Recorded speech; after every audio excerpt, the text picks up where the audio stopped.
Welcome everybody to York St John University and the Centre for Religion and Society and the Pastoral Care of Transgender, Intersex and Non-Binary People Conference.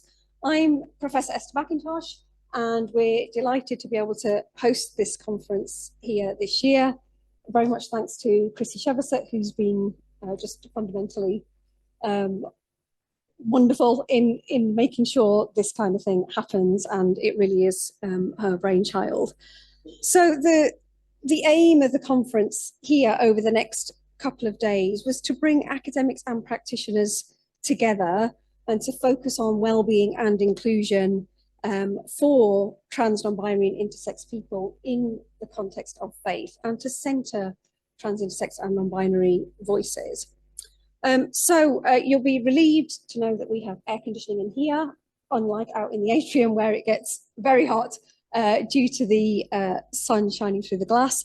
Our online participants, of course, might not experience either of those things, but we very much welcome online participants too, as well as welcoming all of you who are here in person. It's so great to see you.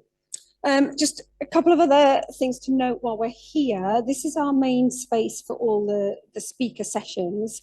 We do have a room just to the side of this one when you go back out into the atrium, CC011, which does have a sign on the door. There's also an air-conditioned room. So if at any point you just want some chill out time and another space to go, you can go and sit in that room out there. Lunch will be served in the atrium where it is going to be very hot. So you can also take your lunch through there, or you can take your lunch outside where there are, picnic benches and so on outside. Wi-Fi access while you're here. If you're part of a university, you can use EduRoam as you do at any other university. If you're not part of a university, then there is guest Wi-Fi across the campus. So that should just come up as YSJ guest in your Wi-Fi. So we also want to make sure that you are able to give feedback at any point during the conference. So if you look in your tote bag where you should have a conference programme, a list of recommended eateries for tonight that have been recommended by the LGBTQ+ Society. You also have some postcards in there, trans, intersex and non-binary postcards, which we would welcome you to give feedback on at any point in the conference. So if you just think of something during any paper, there's something you've heard, that you want to comment on, we're going to have this, we will put this box out on the table where you came in, where you collected your tote bag, so you can pop a postcard in there at any point over the next 2 days. We will also send you a short conference feedback form after the conference as well, but this is a way of just collecting sort of instant feedback as it occurs to you, in case you forget everything by the end of the 2 days. So we have a few more people who are going to express a welcome to you this morning before we move on to our first main session. So I'd like to welcome the Venerable Dr. Hayley Matthews to the stage. One of my favourite words in the Hebrew Bible is veh. It's a bit like meh, but with a V, and it means and. It also means also, therefore, then, yet, and appears countless times throughout Genesis chapter 1, where creation unfolds. In this poetic liturgy, who knew we could fit the cosmos and evolution itself into a mere 27 verses? There is just one place, however, where the Hebrew word veh really makes my heart sing, and that is in verse 27, where my second favourite word features. I'll read you the verse. So, Elohim created humankind in his image. In the image of Elohim created he him, male and female created he them. My second favourite word. For right there, in that wonderful verse, the expansiveness of God has been captured. And yet we have been so blind to its breadth and depth, so limited in our vision, that we have narrowed, hallowed, constrained and contrived all humankind into the Barbies and Kens of the Christian era. May God forgive us. The church has been complicit in this simplistic interpretation of a liturgy that's seeking to convey the glory and splendor of 13.7 billion years, during which came into being around 150 galaxies just of the known universe. And to our shame, despite all that we now know, the church has used these two verses to dictate and deny, repress and revoke all grace. All grace, for if we deny one, we deny all. Grace that has been lavishly gifted upon every created being in their variant gendered and ungenderedness within an ecosystem supporting life in all its physicality and earthiness, just as Christ offers embodied life in all its fullness, now and into eternity. Now, Jack, who's just told me about his maths PhD, it might surprise you to know that Christians did not mathematically multiply until the 14th century because St. Augustine, in his great wisdom, forbade it as being of the devil. So if you're interested, Genesis 1:28 was never meant to be an injunction that 1 times 1 would equal 3. Instead, the multiplication, the fruitfulness, points to an expansion in which the growth and development evolve and diversify in ever-widening circles of creativity, breadth, depth, understanding. Were you aware that there are 7 types of DNA? And the double helix DNA that we relate to ourselves, there are 4 constructions of it, and one of those is left-handed. Each chromosome contains dozens to thousands of different genes, and the total possible combination of alleles for those genes in humans is approximately 70,368,744,177,664, approximately. This is trillions of times more combinations than the number of people who have ever yet lived. How could we have been so reductionist as to imagine that the answer to that range of divine possibility would be 2? And also, therefore, then, yet, surely our language and our liturgy also requires the same expansion to give us ways to understand, to include and celebrate everyone. Our gendered language has been so simplistic and so limited for so long that we have failed to acknowledge and celebrate those who are intersex and who might teach us so much about what it is to be human, to recognize that gender variance has always existed and is as much a norm as left-handedness, green eyes, or red hair.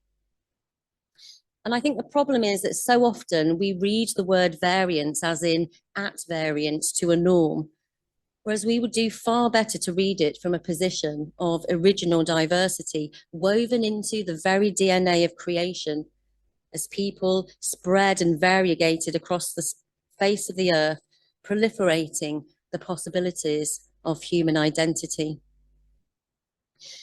But what we most emphatically do not have in this well-known verse from Genesis, often used to bash people with, is an or, male or female, not in any language nor any translation. There are no definitive polarities, no false dichotomies, for all are one in Christ Jesus, and yet all are in and of themselves unique expressions of the divine imperative to go forth and multiply. Before leaving for St Asaph in Wales to become the Archdeacon of Wrexham, and no, I haven't met Ryan yet, I was privileged to sit on the foundation board of York St John for 7 years while serving in the Diocese of Leeds. Their commitment to this growing body of theological research and their radically inclusive hospitality, which is based on a Christian orthodoxy, impressed me greatly. So it is an enormous privilege to have been invited to open the conference here on the pastoral care of transgender, intersex and non-binary people. It is long overdue, as is the need for all God's children to be afforded the dignity, respect and welcome that they deserve in the Anglican Church, a church that I pray will become a safe place in which people find the grace and the space to accept their own gender identity and that of others. A community of saints that seeks only to support one another, to fulfill their unique callings, whatever they may be, and to whomever and wherever they are called. And so I hope the next 2 days will be as fruitful for you as it has been for the many theologians. And, I sit here looking at Susanna, who I've known for many years, who was at times a lone voice. And it gives me great heart to see you all sitting here together. And I hope the next 2 days will be absolutely wonderful and continue to spill out into the wider church.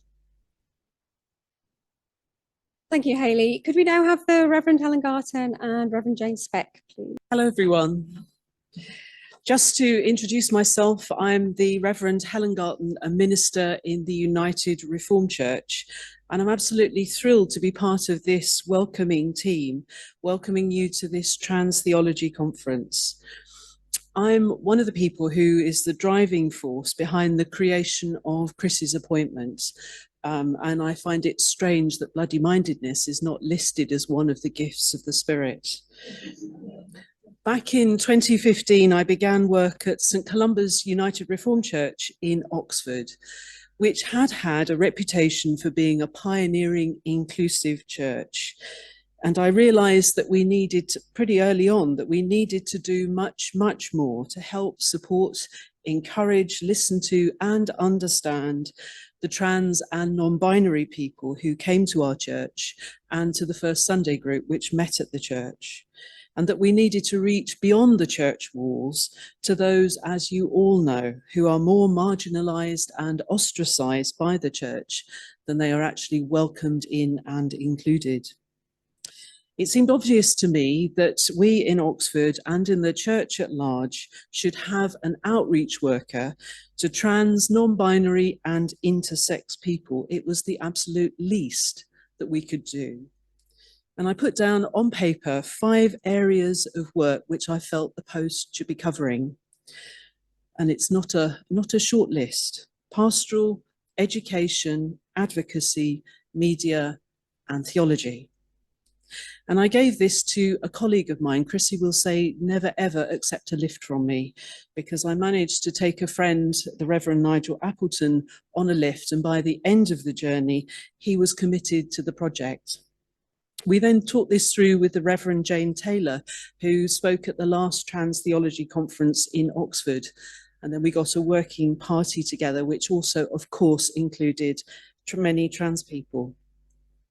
Amazingly, the United Reformed Church backed us all the way. They liked the idea and gave us more funding than we could actually use. The church members also generously dipped their hands into their pockets to help fund the post. It wasn't all plain sailing, of course, but God was certainly clearing the path for us.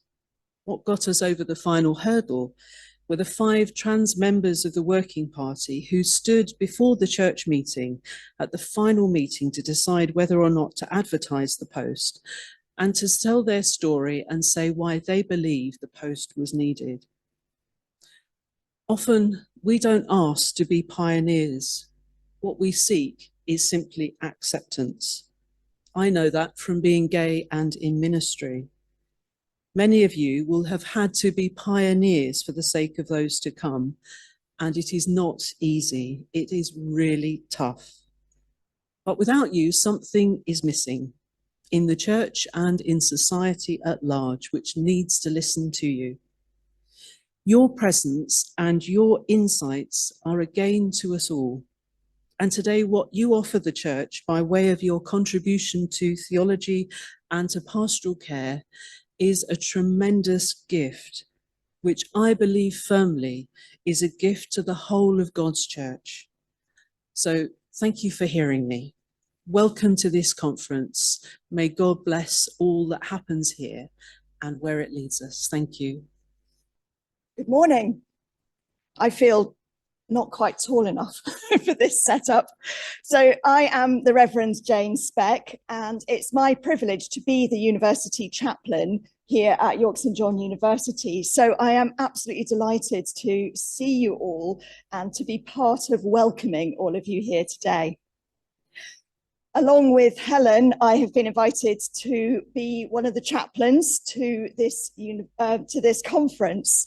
And what this means is that if at any time any of you feels that you would really like to have a chat with one of us, to offload, to work something through, just to take a bit of time out, Helen and I are available to you.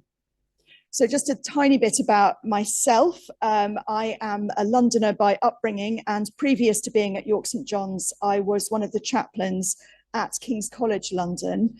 Throughout my career in the church, I've been a part of LGBT plus societies at universities and worked closely with those students and staff members as well. I've always tried to make the chaplaincy as open and inclusive as I am able to. Like many people in the church, a good 30 odd years ago, I sat in a Sunday service and felt I had to make the very difficult decision. Do I stay in this church, which doesn't recognize not only who I am, but who so many of the people around me are, that doesn't celebrate people for who they are, and that doesn't include people despite what it might say? Or do I leave? And do I shout from the outside? And do I try to make change that way? The decision I made that day and that I've stuck to since has been that I will stay and I will try to make as much difference as I can where I am. So part of doing that is joyfully accepting the invitation to be your chaplain for the next couple of days.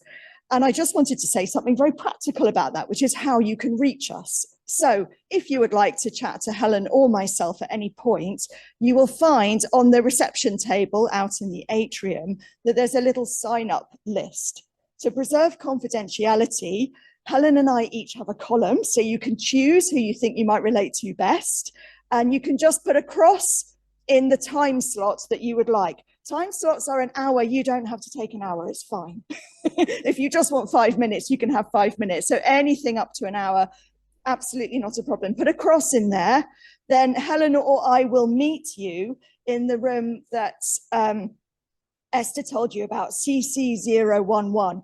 You go out of the door here and you turn to the left and it will be ahead of you. It's down a little corridor. But it is signed on the door. We'll meet you there. If that room is empty, we'll use that room. And if it isn't, we'll just take a very short walk over to the chapel, which, although not air conditioned, is a naturally very cool building. And there's plenty of space there where we can meet confidentially. So please make use of that if that would suit you. You're also welcome to go and find the chapel at any point if you would just like to have a space to sit and to be, or to pray, or to meditate, or whatever would be meaningful for you. So to find the chapel, you go out of the Creative Centre, immediately turn left, and then at the next bend in the path, you turn right. You'll be walking up the side of the chapel and just follow it round and you'll find the front door to the chapel. It's open all day today and tomorrow. You are welcome to go in, find yourself a space. There's even tea and coffee. So if you're not finding it here, you could find it over there, and you're welcome to use it as you would wish. The chapel is where we will have a celebration of the Eucharist tonight at 6:30. Chrissie and I spoke about this, and Chrissie felt it was important to have a space where we can remember, at the end of the day and draw together some of the strands of what we have been talking and thinking about. So that's at 6:30 in the chapel. You are very welcome. It's entirely optional. I have one request, which is that we are having a Bible reading as part of that service. If anybody would like to do that Bible reading for us, then please just come and find me at some point and offer yourself. First come, first served. So if anyone would like to do that, do find me and I'll give you a copy of it so that you can have a look. That's everything from me, but please do be assured as the conference goes on that Helen and I are praying for you and with you, and that we are very much looking forward to being among you for this time. Thank you for having us.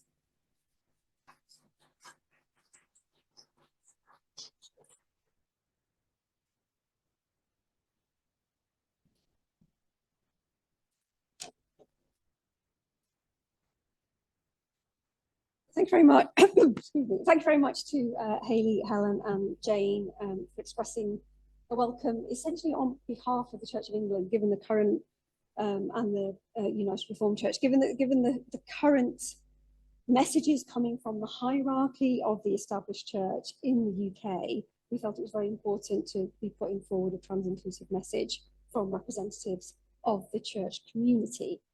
Similarly, those of us who regard ourselves as feminists feel like it's very important to be putting forward a trans-inclusive message that counters the gender critical feminism that is very prominent, particularly in right-wing press at the moment. So we tried to arrange the conference with a theme for each day, with the first day focusing more on personal flourishing and the second day focusing more on institutional flourishing, or what it means for trans, intersex, non-binary people to flourish within institutions, educational, healthcare, and so on. So we're going to start today with our first session by Chrissie on what do transgender, intersex, and non-binary people need to flourish, the personal, internal, and spiritual journey. You've heard Chrissie mentioned a couple of times today already. As Helen said, Chrissie is the outreach and development worker with transgender, intersex, and non-binary people employed by St. Columba's United Reformed Church in Oxford. Chrissie has spent most of her working life with the marginalised, with addicts and former addicts, with alcoholics, the homeless, ex-offenders, and those experiencing and recovering from trauma. Her autobiography, Heaven Come Down, the story of a transgender disciple, continues to be a source of hope and healing, causing even conservative clergy to rethink their antipathy towards transgender people. And without Chrissie's vision, dedication, and hard work, this conference would not be happening. Thank you. I was at Greenbelt Festival last weekend. Was it last weekend? Life's a Blur. Drinking from this bottle, which I've had probably 3 years. And people were looking at me, really strange. And somebody said to me, you should be really grateful. They weren't looking at you really strange because you were trans. They were looking at you because you were drinking from a throwaway plastic bottle. Times are changing. I'm going to set my phone so I don't overshoot on this talk. The last time I did this when I was preaching, my mother called me. If she calls me today, we're experiencing the miraculous and the supernatural because she died. So I'll set my stopwatch. We're on camera, but I don't know where the camera is. Okay, so if I move, you may not hear me. I tend to move around and flap my wings a bit. What do transgender people need to flourish? This morning, I want to answer that question from the personal, pastoral perspective, the needs of the individual, the needs of you and I. And tomorrow, I will talk about the issues facing the transgender community socially and nationally. And the two themes that frame this year's conference, the first is that of pastoral care for transgender people. The second is the theme of the spoken word competition, My Journey Home, the story of my self-actualization. Both these themes are integral to each other and inform each other. Pastoral care is understood as something we do for others, how we love, serve, and create an environment in which people can thrive, heal, grow, and flourish. But we need to learn how to look after ourselves in a world that can be so hostile and cruel. How do you provide pastoral care for yourself? Self-actualization is the essential element of spiritual maturity and the empowerment of self. Even hearing that said, the empowerment of self sounds very unchristian, anti-Christian philosophy or intention. We're taught in so much of the church that we must submit and surrender self and our power to the lordship of Christ and the guidance of the Holy Spirit. And much of Christianity believes self to be totally depraved, worthless, and only made worth anything through the redemptive saving work of Christ. So how do we reconcile the principles of self-actualization with self-empowerment within a traditional Christian worldview that insists on the death of self? The role of any parent is to love, to nurture, teach, train a child from birth through infancy, puberty, adolescence, and teens, until they become a flourishing, independent adult in total independence and autonomy from their parents.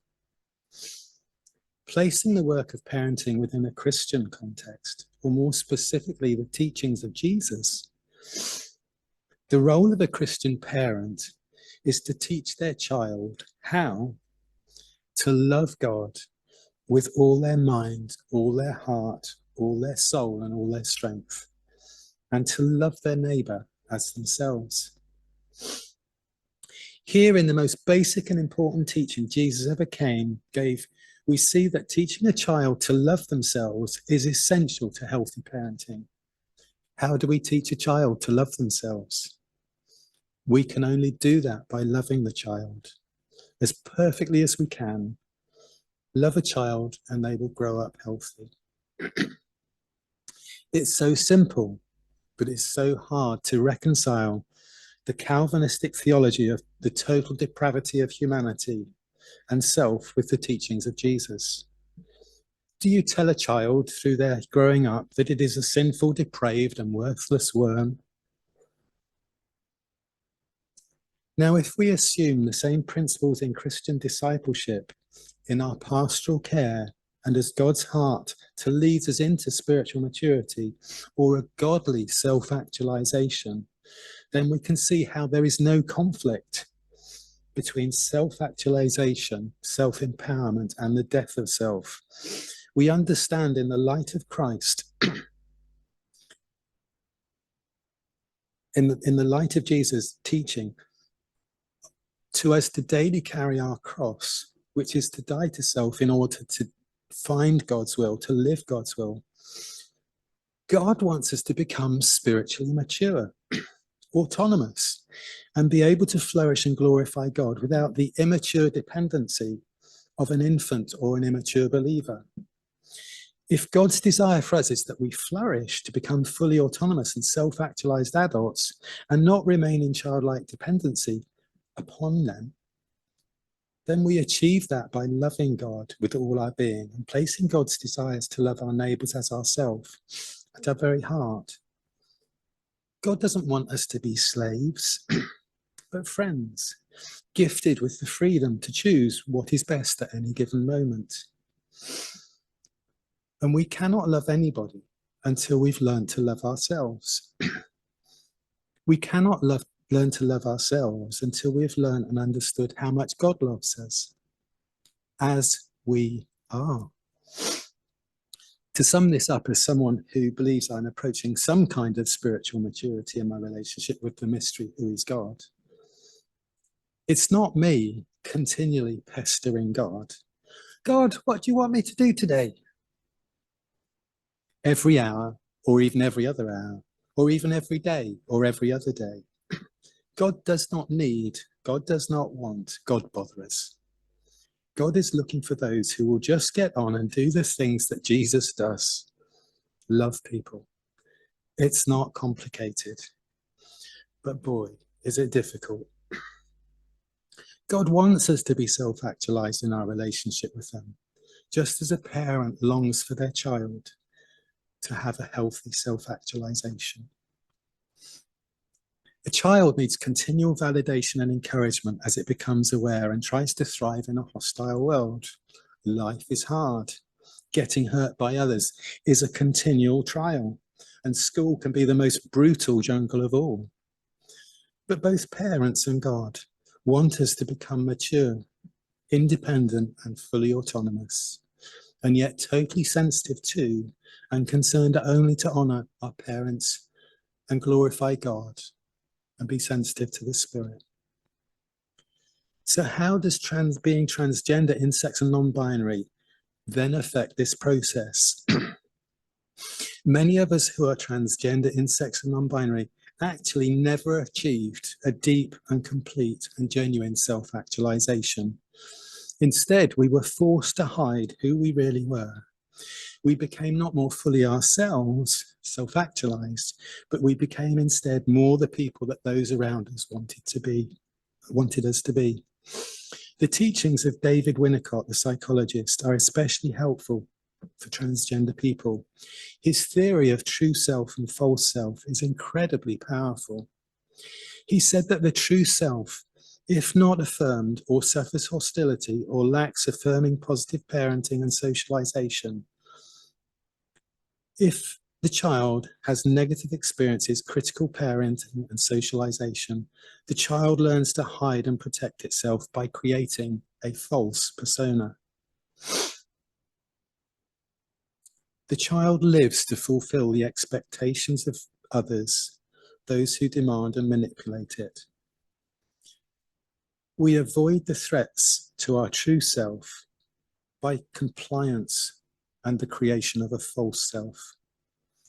In trauma psychology, this syndrome is known as fawning.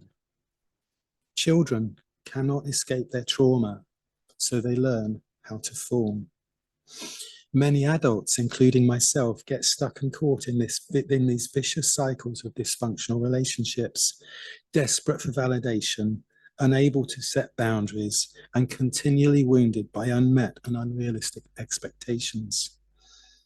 And for me, this developed into what was almost a split personality, my two halves caught in a perpetual war within themselves, my true self, desperate for the freedom to be me, my false self petrified of revealing my true self, even to myself, a total denial of my natural, authentic and spontaneous self. And it took me a major nervous and physical breakdown to find freedom as my true and authentic self. I actually believed I was schizophrenic for many years until I was clinically diagnosed with dysmorphia and gender dysphoria. In this crippled and dishonest state of false self, we can neither thrive or flourish. Our life becomes a performance, a role play, and an acting out of who we are taught we should be. For most transgender people, this mask, this performance, and lack of honesty, integrity, and authenticity eventually results in or causes some kind of breakdown. When everything we have used to survive no longer works, and the true self feels totally lost and hopeless of ever finding acceptance, we are forced to come out and tell the world, this is the real me. Most of you have lived this experience. Most of us have heard this story from nearly every trans person we know.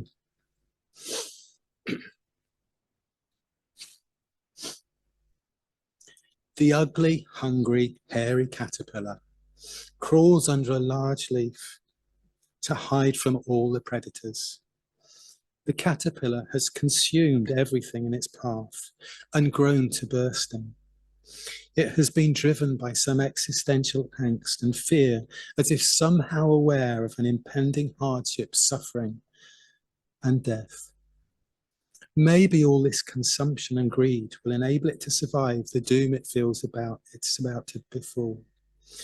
And slowly, carefully, laboriously, and with incredible skill and patience, the caterpillar spins and weaves and creates a protective cocoon around itself, as it feels its own body moving into some kind of metamorphic state.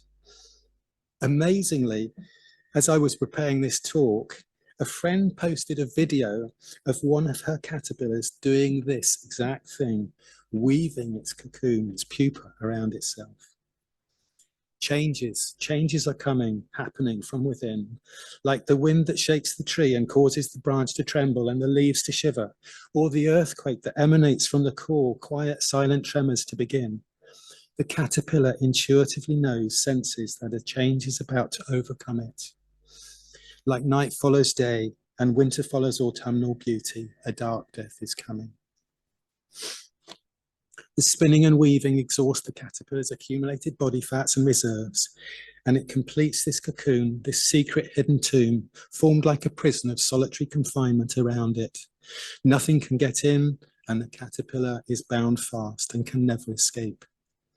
Slowly, the caterpillar that was dies, and its decaying body, hastened by the release of its own body enzymes and chemicals, turns into a liquid primordial gloop.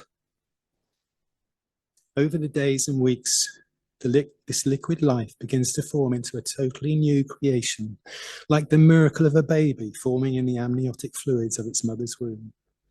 The cocoon has become a chrysalis, and in this miracle of recreation, the body of a butterfly is born. Mystery of mysteries, holy wonder. It is one of the most incredible metamorphoses and transformations in all creation being performed in the secret place, in the darkness, beyond all predators and prying eyes. The caterpillar's body, having long since dissolved and provided the liquid source in which new cells form the body of a butterfly. And from that new body, head, torso, legs, and wings appear, all trapped like a baby in swaddling clothes. And yet the shell of the chrysalis in which the body is entombed is as hard as a coffin, as tight as a straitjacket, and as unyielding as any solitary confinement could be. The struggle for life and freedom for the butterfly encased in that darkness has just begun. For days and sometimes weeks, the butterfly is contorting, writhing, bursting and straining every sinew, every fiber, muscle and tendon in its being against the walls of this prison, just to be free to fly. Does this sound so familiar to you as a transgender soul? What agonies did you suffer before you choose to crawl under your leaf and seek refuge from the pain and the hate? How much did you consume before you realized consumption as pain relief was never going to work? How long did it take you to weave that pupa or cocoon around yourself, to hide from the harsh glare of this world, the constant stare of prying eyes? And there you died and realized you were being reborn. The butterfly you became, how long did you struggle alone in the darkness? How long did you contort and twist and writhe and stretch, reaching for the light of a new day, a new dawn, longing for a freedom that never seemed to come? It's for good reason that the metamorphosis of the ugly hairy caterpillar to beautiful butterfly is the symbol for transgender people around this spinning globe.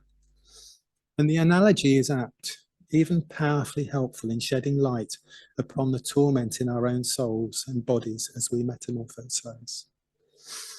Does it not speak about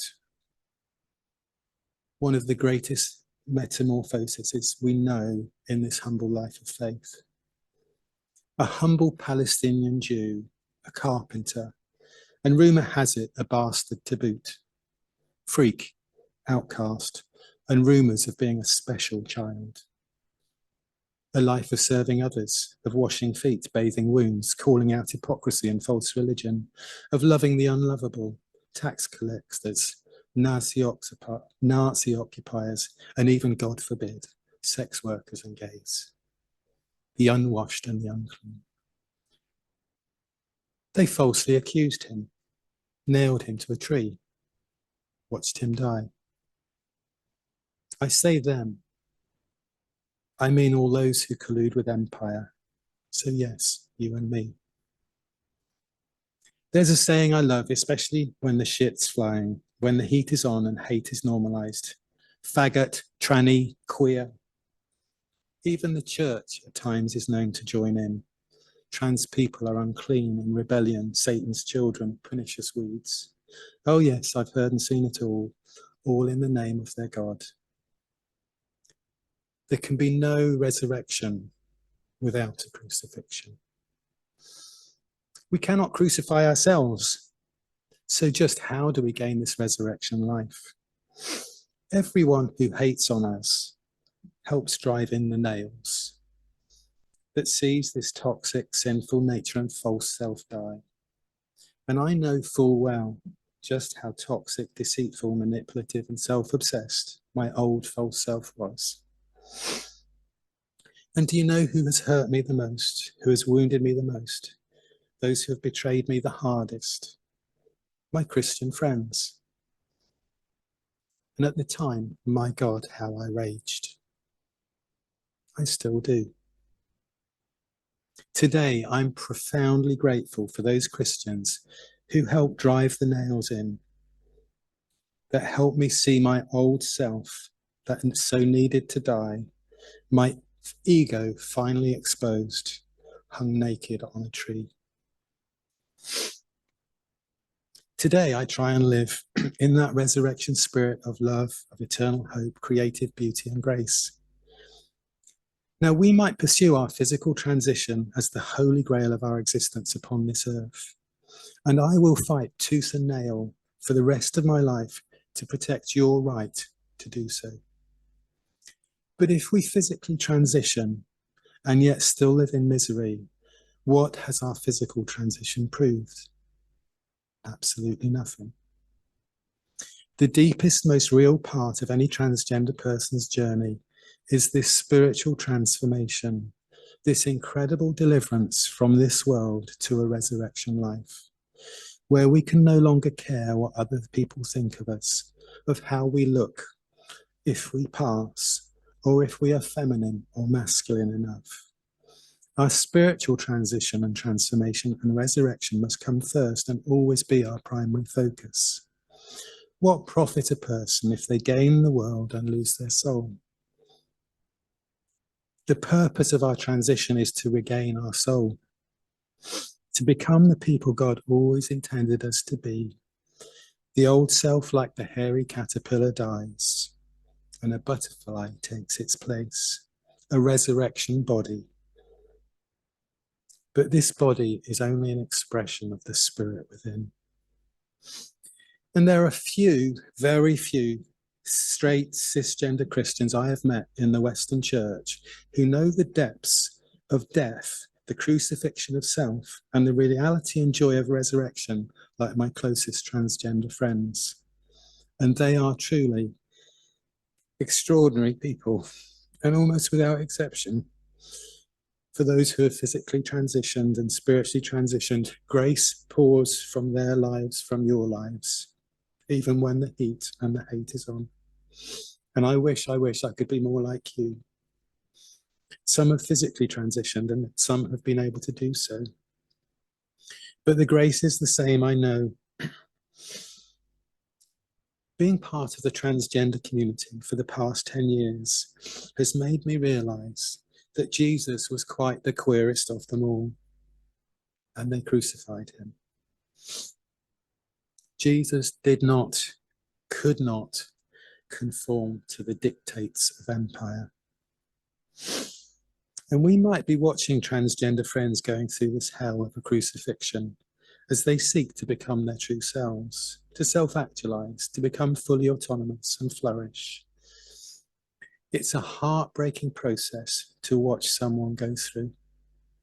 And we might be tempted to try and help them in their darkest moments, to try and spare them.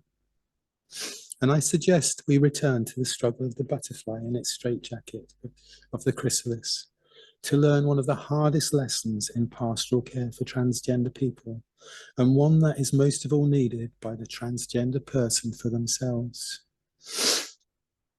Watching that writhing butterfly, you might be tempted to want to intervene, to take a surgeon's knife and to cut most delicately through the chrysalis. And if you manage not to cut the butterfly, hoping that its body might escape and fly, you will realize it will most likely not be able to fly and it will probably fall to the ground and die. Nature alone, God alone, knows when the butterfly is strong enough to fly. And only then, when its wings and legs are strong enough from all the struggle, from all the exercise and travail, does it have the strength to rupture the walls of the chrysalis and break free, to bask in the sunshine on that leaf and wait for the gentle breeze of the spirit before it flies away. You cannot help somebody else self-actualize. You cannot solve the pain of someone's transition. There are some things in life we can only settle or overcome, and our self-actualization is one of them. As Bob Marley so beautifully sang about spiritual realization and transition, none but ourselves can free our minds. Remember, it's only others who can drive the nails in that secure this death of self and help secure our resurrection life. And sometimes it's an incredibly powerful deliverance from self-obsession to be able to thank God for those who drove the nails in, and even to love and to pray for those who did it or are doing it now. Yes, I believe in our transition and our rising as a new person, whether we physically transition or not. We pursue physical transition, and so often we neglect the far greater need, our spiritual transition. And this is what ultimately is the source of our flourishing and the ground of our being. No amount of external validation can replace your inner self-actualization. No matter how many selfies I post, no matter how many likes and emojis I get, I'm a victim of my own beliefs. If my beliefs are dependent upon how many people like me, I will never be able to flourish in a hostile, transphobic world. As transgender adults, realizing our self-actualization through the death of self, the death of ego, the craving for validation from others is our life's most important work, to release us into the inner peace that we need to have to flourish. No one else can complete this journey for us. From caterpillar to butterfly, the cross of Christ. No death, no resurrection. Welcome back, everybody. We're aware there's been some slight problems with the sound, so we're going to encourage people to speak more directly into the microphone, and hopefully that'll help.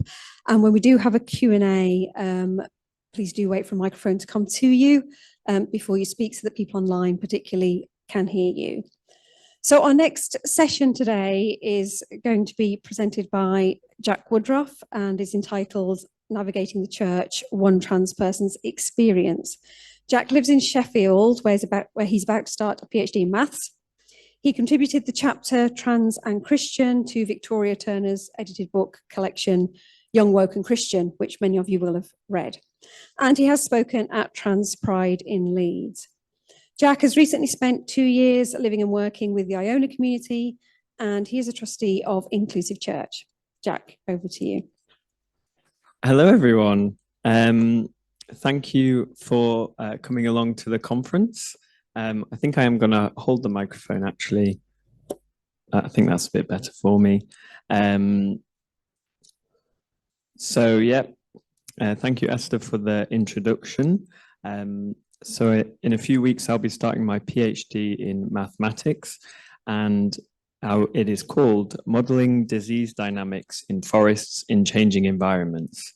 I'm not going to talk for half an hour about my upcoming PhD. I know I'm at a theology conference, but I just wanted to share that with you because I just think it's really cool that I'm going to be studying how disease spreads in our forests in the UK. I'm also a trustee of Inclusive Church, which is a network of churches, groups, and individuals who are united together around a shared vision of a church that is fully inclusive with regards to ethnicity, gender identity, sexuality, disability, economic status, neurodiversity, and mental health.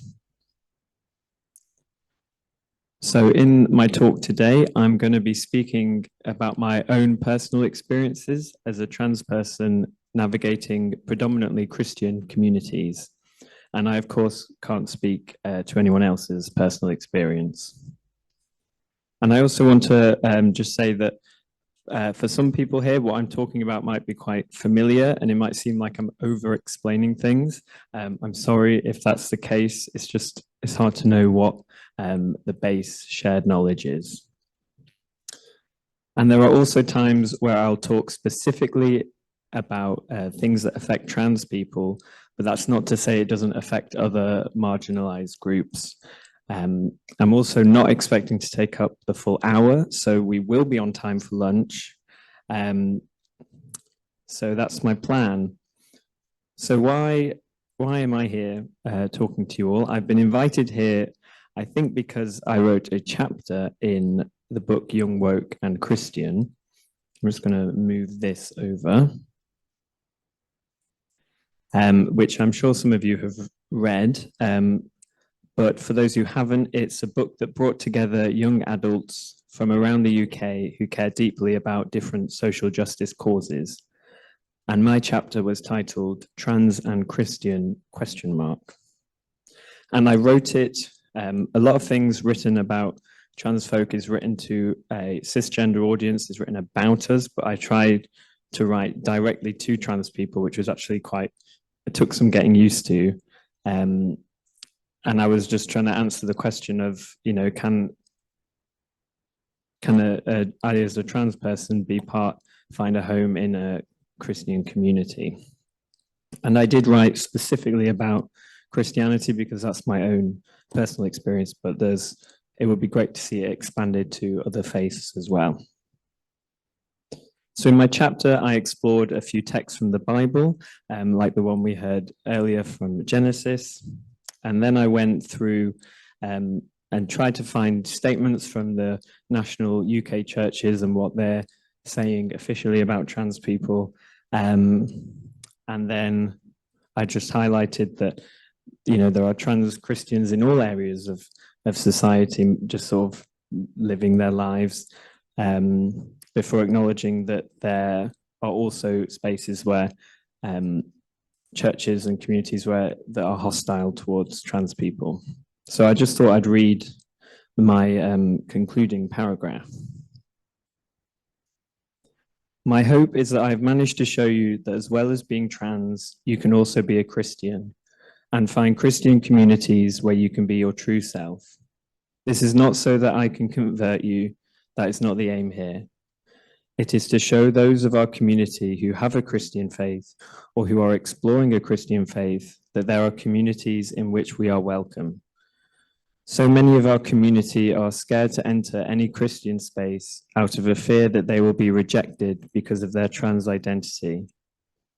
But it is possible to find safe spaces, and we must call upon our allies to help rectify and redeem the toxic places which still exist.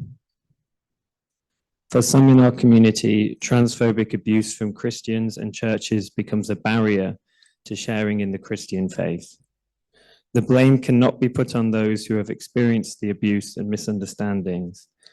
The church needs to expend energy in self-reflection, open listening, and radical restructuring to begin its own process of transformation and the rebuilding of the broken relationships with excluded members of God's creation.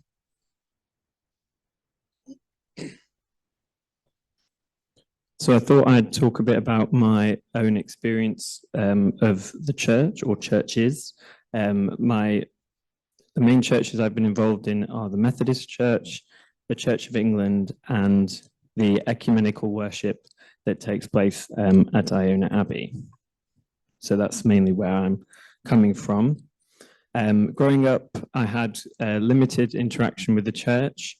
I occasionally went to church with the Scouts, but always felt a bit uncomfortable that if members of the congregation knew I was LGBT plus, whether they would still treat me in the same way. And so when I got to university back in 2016, that was when I began exploring my faith and trying to seek a community that would welcome me as my trans self. So I was in the process of socially transitioning at home, and at university I had the chance to begin living out my gender identity, which is as a trans man and using he, him pronouns. And at university I was looking for a Christian community to belong to, but on the condition that this community supported and welcomed trans people. My first encounter with Christians in York was with the Christian Union over at the University of York, where I studied. I was keen to know if my gender identity was compatible with their beliefs, and I asked a member of the Christian Union at this sort of Freshers Week lunch event about the Christian teachings of trans people. I mean, I know now that there's no singular teaching, no singular Christian teaching on anything, but anyway, back at the CU, I was very kindly told that I should not challenge how God made me, and that the thoughts that I was male were some form of temptation or test from God. And this answer was very disheartening, and I shortly left the event. But I was kind of in a place where that didn't give me doubt in my trans identity, because that's kind of the identity that I was anchored in. It more gave me doubt in my spiritual identity. And I think when it comes to trans people and Christian and perhaps other faith identities, that people approach it from a few different ways. For example, they may already be in a faith community that is not inclusive to trans people and are therefore wrestling with what the teachings are saying about how they're feeling. Or perhaps they're already in an inclusive faith community and they know that within that community there is lots of room for them to explore their gender identity. Or perhaps like me, they're firm in their trans identity but want to know if this will be a barrier to being part of a faith community. And I was in the last one. And it really is a shame that the base assumption about a lot of faith communities is that they are transphobic. And tackling this assumption is something that has motivated me to speak at different events and to write the chapter that I did in Young, Woke and Christian.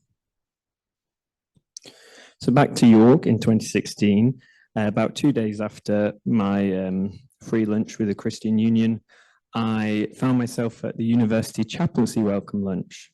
There's a sort of a theme with freshers welcome events.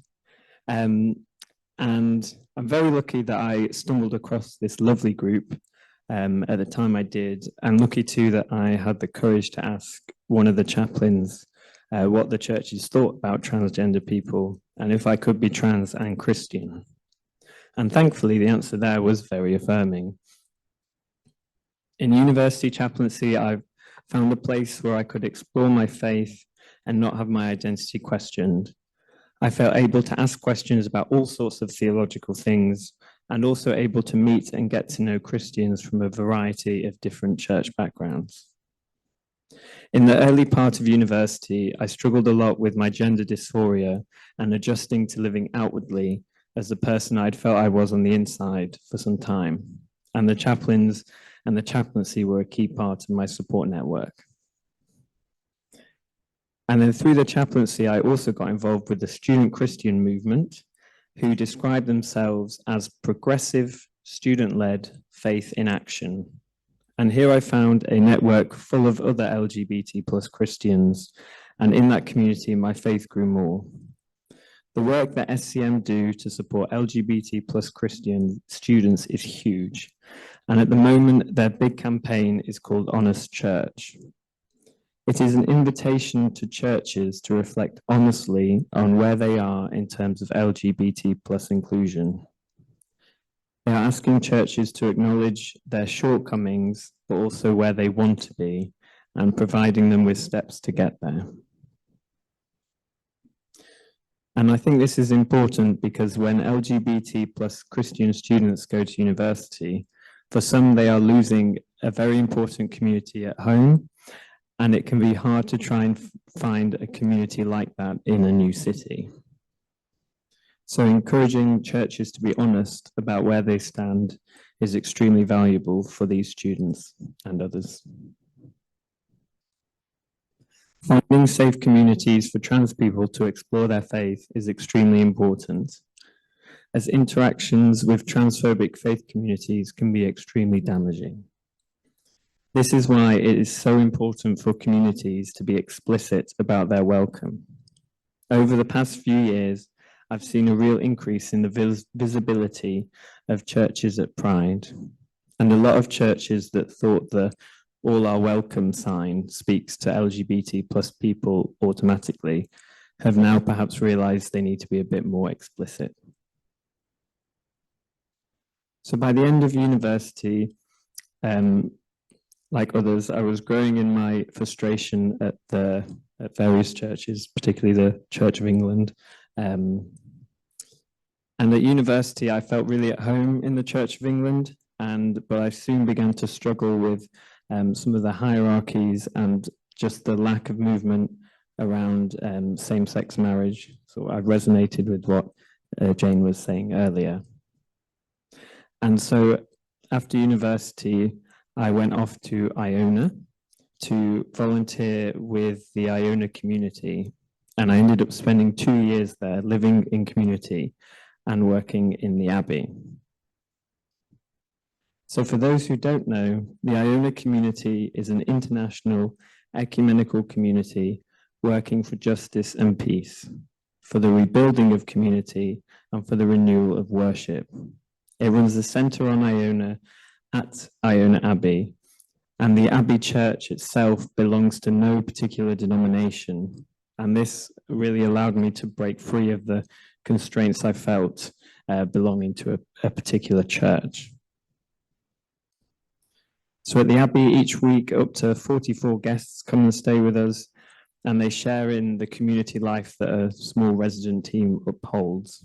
This involves eating together, worshipping together in the Abbey Church, and then my favourite part is we get them to help with the cleaning and the chopping and all that kind of thing. And at the end of the week, after the guests have all left, we meet together as a whole staff team.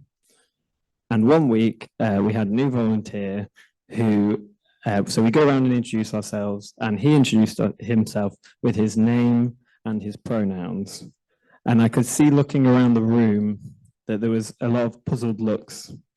The Iona staff team kind of has a variety of all age groups and is really intergenerational. And afterwards, it soon became apparent that a lot of people had not encountered this idea of using pronouns to introduce yourself. A large proportion of the team was cisgender and had never even thought about their pronouns before, having walked through their life without having their gender questioned or questioning it themselves. After a few more conversations, we decided that as a team, that when we introduced ourselves at the meeting and to the guests at the start of the week, that we would say our name and our pronouns. And and so what happened was we soon had guests who were encountering this idea for the first time, and new staff kind of struggling with this very, very small change for what it felt like to me. I first encountered this idea of introducing yourself with pronouns about 5 years ago, and it seemed quite an obvious step forwards. But for others, it was entirely new. But what I do think is, as a staff team, we really went on a journey together, and it's a staff team that's there sharing in a common life that's rooted in a shared faith. And I think that community there allowed these sort of tensions, allowed us to walk through it, to get through it. So another thing on Iona that I'd like to talk about is Transgender Day of Remembrance, or TDOR for short. So on the island is the Abbey, and next door is the graveyard.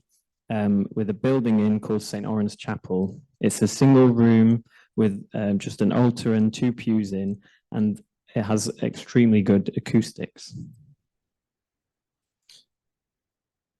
And so 1 year for TDOR, the list of names had been released, and that's a list of the reported murders of trans people.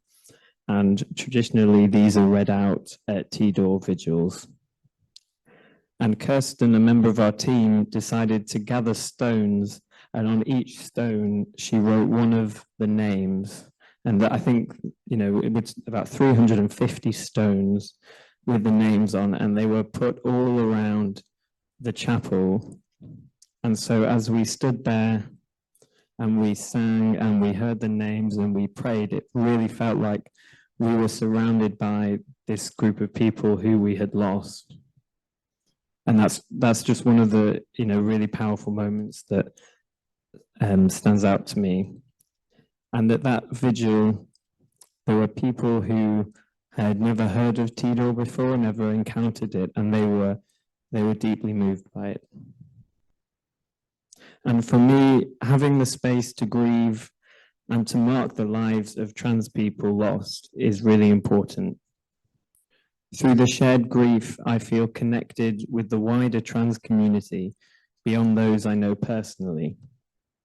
But I also feel a call to action, a call to mourn for those who have died, but also to campaign for those who are living. And another thing I liked about Iona was that I never felt like a sort of token trans person. My trans identity often didn't come into things, and there were several of us on the team who were trans and were open about it. And we all, so the staff team all regularly lead worship. So it was great just seeing trans people be able to lead worship, but not having to talk about trans things. You know, we were able to do it on whatever we wanted. And it just felt so normal to see visibly trans people up at the leader's desk in this, you know, this ancient building where prayers have been said for centuries, and we were just, you know, joining in with that.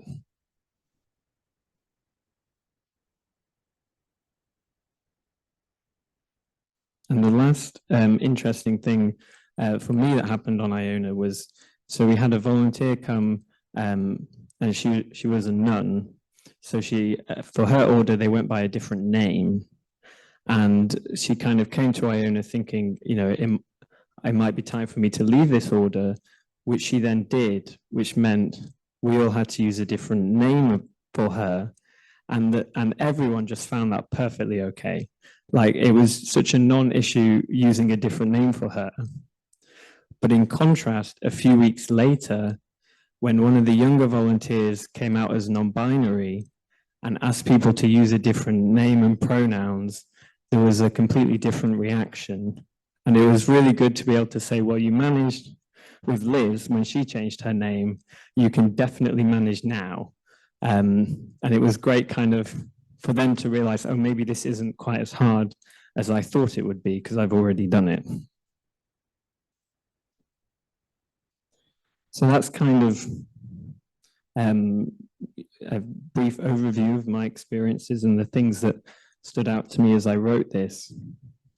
And what I will say is that my experience has been very affirming, and it's frustrating that this is considered to be lucky. I just wish that it was a standard thing that that happened in faith communities, but also wider society. So over the past few years, lots of churches have started flying pride flags outside and attending pride parades and holding LGBT plus focused services, which is all wonderful. But my worry is that people will think that being welcoming is enough. But I feel like we need so much more than a warm welcome. And last year, I read a book called The Transgender Issue by Sean Fay, which some of you may have also read. And this book, I'm going to read the blurb out because that summarizes the book better than I can. Trans people in Britain today have become a culture war issue. Despite making up less than 1% of the country's population, they are subjects of a toxic and increasingly polarized debate that generates reliable controversy for newspapers and talk shows. This media frenzy conceals a simple fact that we are having the wrong conversation, a conversation in which trans people themselves are reduced to a talking point and denied a meaningful voice.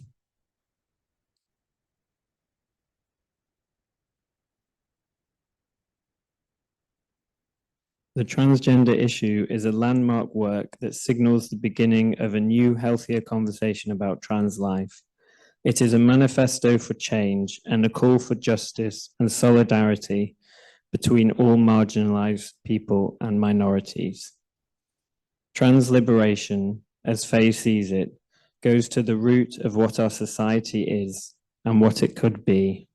It offers the possibility of a more just, free and joyful world for all of us. And I do think that if you were to read one book, I really recommend this one. As a white trans person who passes as cisgender and who has access to the free NHS gender services, albeit after an extremely long waiting list, I've had a very different experience to other trans people. For example, those who live in countries without healthcare entitlement, or those who are Black, Asian, mixed race, or those who are working class, or those who have transphobic families. Sean Fay, in her book, really illustrates the reality for trans people in the UK and also acknowledges the class differences. The church and perhaps other faith communities run the risk of only reaching out to those trans people who look like the present congregations. However, supporting trans people means supporting all trans people, not just those who tick the right boxes or who are somehow deemed acceptable. But I also want to say that in the cause for trans liberation, trans inclusivity, trans rights, that not only trans people will benefit.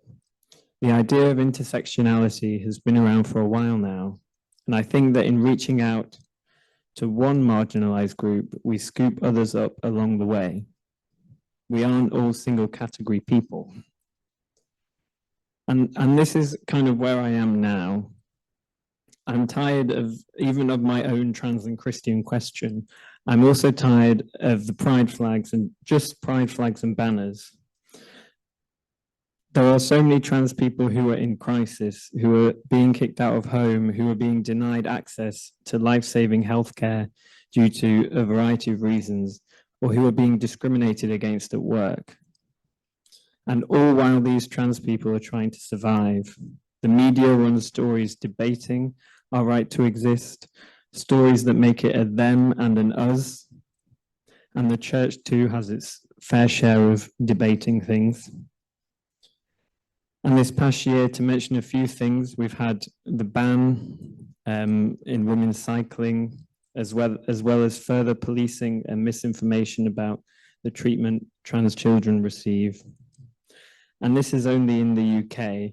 Over in the US, there are hundreds of proposed bills that will restrict the rights of trans people. For a while, I felt we were on some kind of clear trajectory out towards inclusion. But I think it's a lot more complex than that. And we are at a point where we run the risk of losing that progress.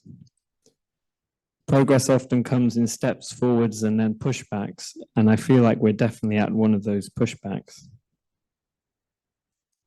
And personally, I think what we need to see is some kind of uniting across the marginalized groups, to campaign for a more just society. Somehow social justice seems to have been divided into a single issue causes, but each one is interlinked. A trans rights movement must also acknowledge systemic racism, and an anti-racism movement must reach out across gender. And a gender equality movement needs to bring people of all sexualities with it. And the different class and socio-economic experiences must be held through all of these. The idea of the divide and conquer rhetoric comes to mind. Divided, these movements struggle and are struggling, and we have definitely become divided. But there should be enough room for all of these that I've mentioned to see justice. Sean Fay puts it very, very well in her book, and I'll just read another short paragraph. The liberation of trans people would improve the lives of everyone in our society. I say liberation because I believe that the humbler goals of trans rights or trans equality are insufficient. Trans people should not aspire to be equals in a world that remains both capitalist and patriarchal, and which exploits and degrades those who live in it. Rather, we ought to seek justice for ourselves and others alike. Full autonomy over our bodies, free and universal healthcare, affordable housing for all, power in the hands of those who work rather than those privileged few who extract profit from our vastly inequitable system, sexual freedom, including freedom from sexual violence, and the end to the mass incarceration of human beings are all crucial ingredients in the construction of a society in which trans people are no longer abused, mistreated, or subjected to violence. Such systemic changes would also particularly benefit everyone else forced to the margins of society, both in the UK and across the world. And this is no easy task. And it will be a lot of work to get there. And I do acknowledge that achieving the warm welcome and the flag outside and being at the Pride Parade are needed along the way, because for the voices of trans people to be heard, we need to be welcomed in. However, whilst welcoming trans people in, we must also acknowledge that the right to privacy, and that just because someone is trans does not mean they're willing to be at the forefront of change. It's a hard balance to find, of making sure people are heard, but also protecting them from burnout.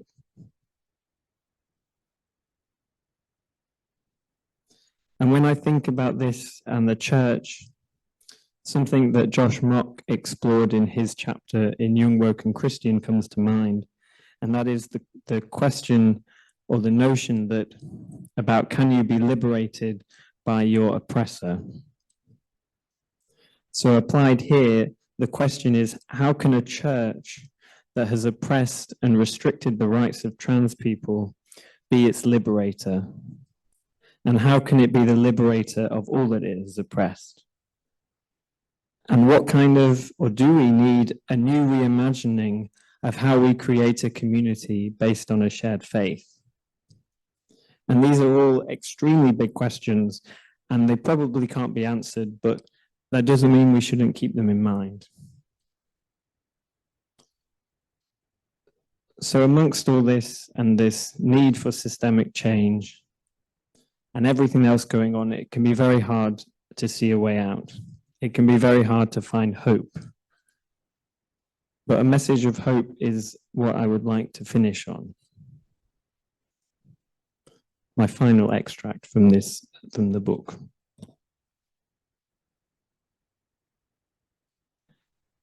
The thing that will liberate trans people is our shared hope for a better world.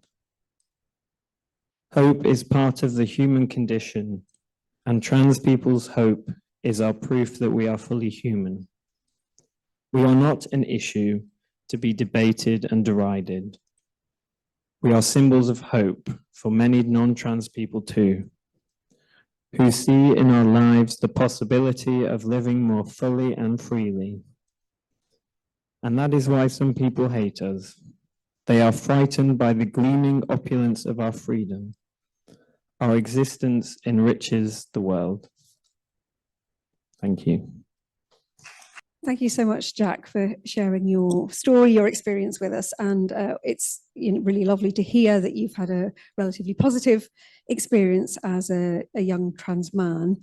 We do have some time now for questions. We will also have Sharon here to monitor the online Q&A. So if you are joining us online, please feel free to type your question in the Q&A box. Chrissie, I wonder if you want to also come back to the stage, and then there may be questions that relate to both of you. And if you like, you could both take a seat over there. And I will also bring the microphone around for anyone who has a question in the audience to make sure that our online viewers can also hear.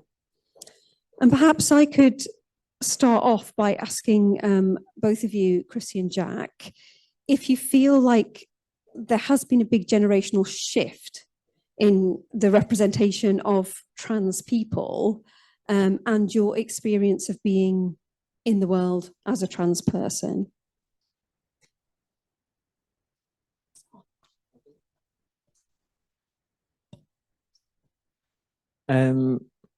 Yeah, I think there's definitely been a generational shift in the experience of trans people.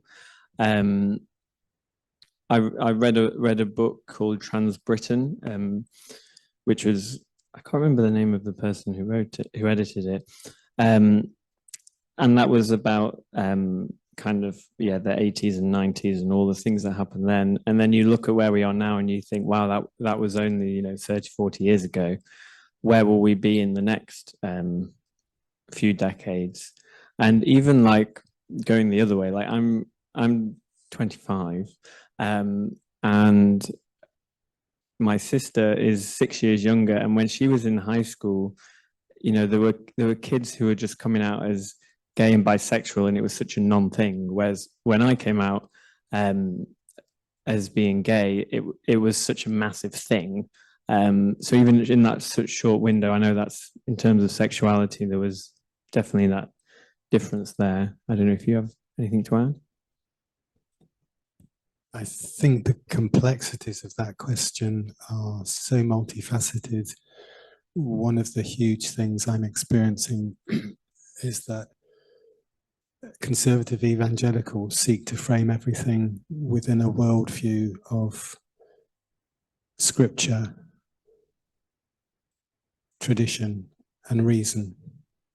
And they seem unable to grasp the fact that the internet, that developments in the sciences, from the material sciences of biology, endocrinology, to the social sciences of theology, philosophy, history, have moved so rapidly that they are dinosaurs, and the binary that they have enforced upon the world and that they enforce upon us today, they hold no credibility in a world that references knowledge and science.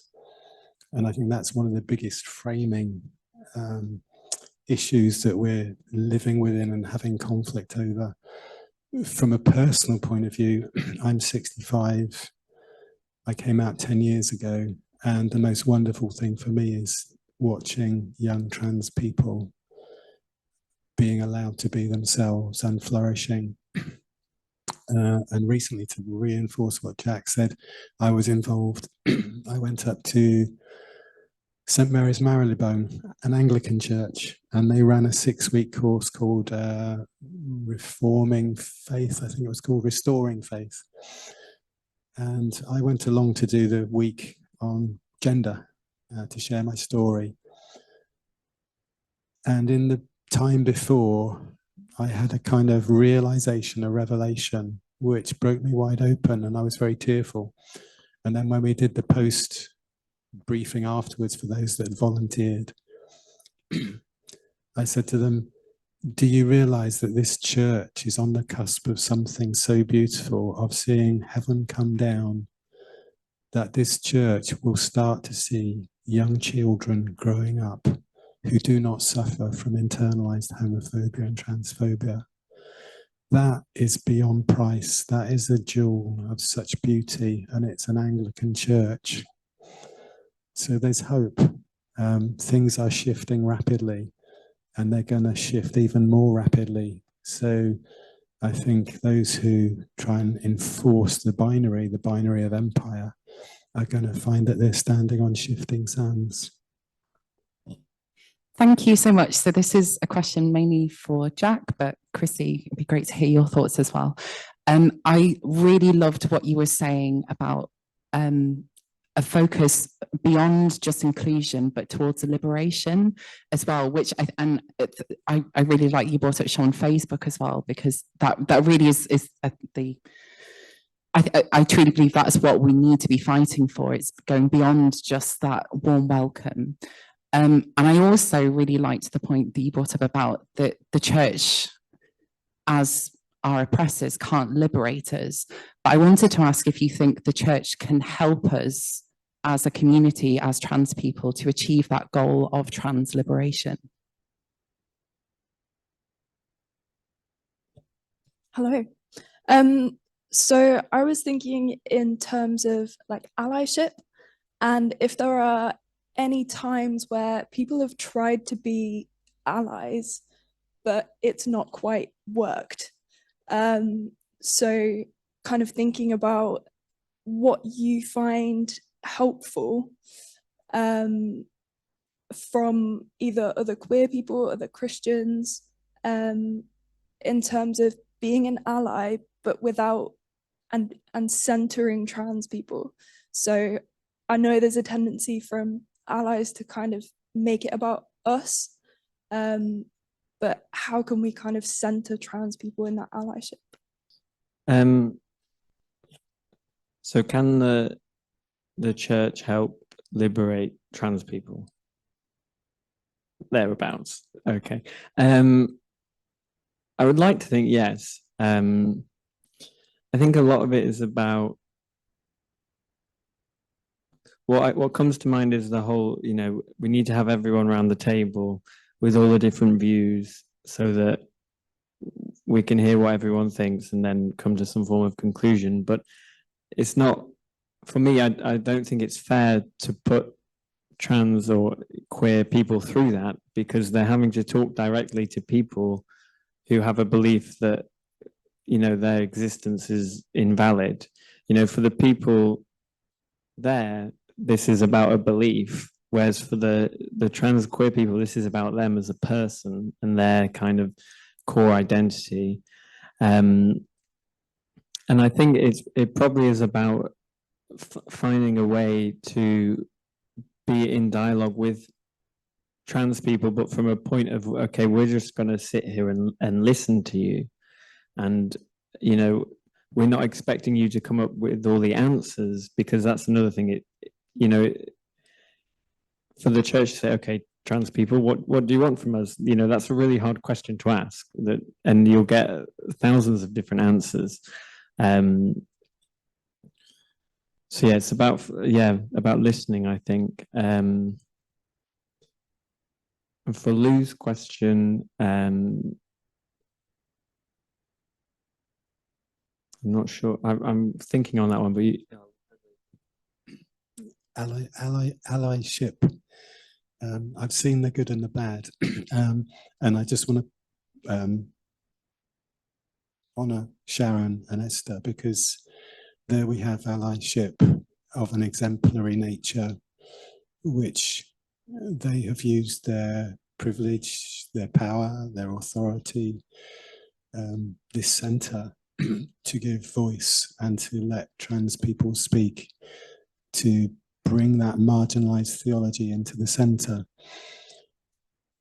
And I think the issue with allyship is, within a Christian culture, is that we all suffer from a white saviour complex. And I don't mean white in the colour of our skin, I mean white in the sense of our inherent sense of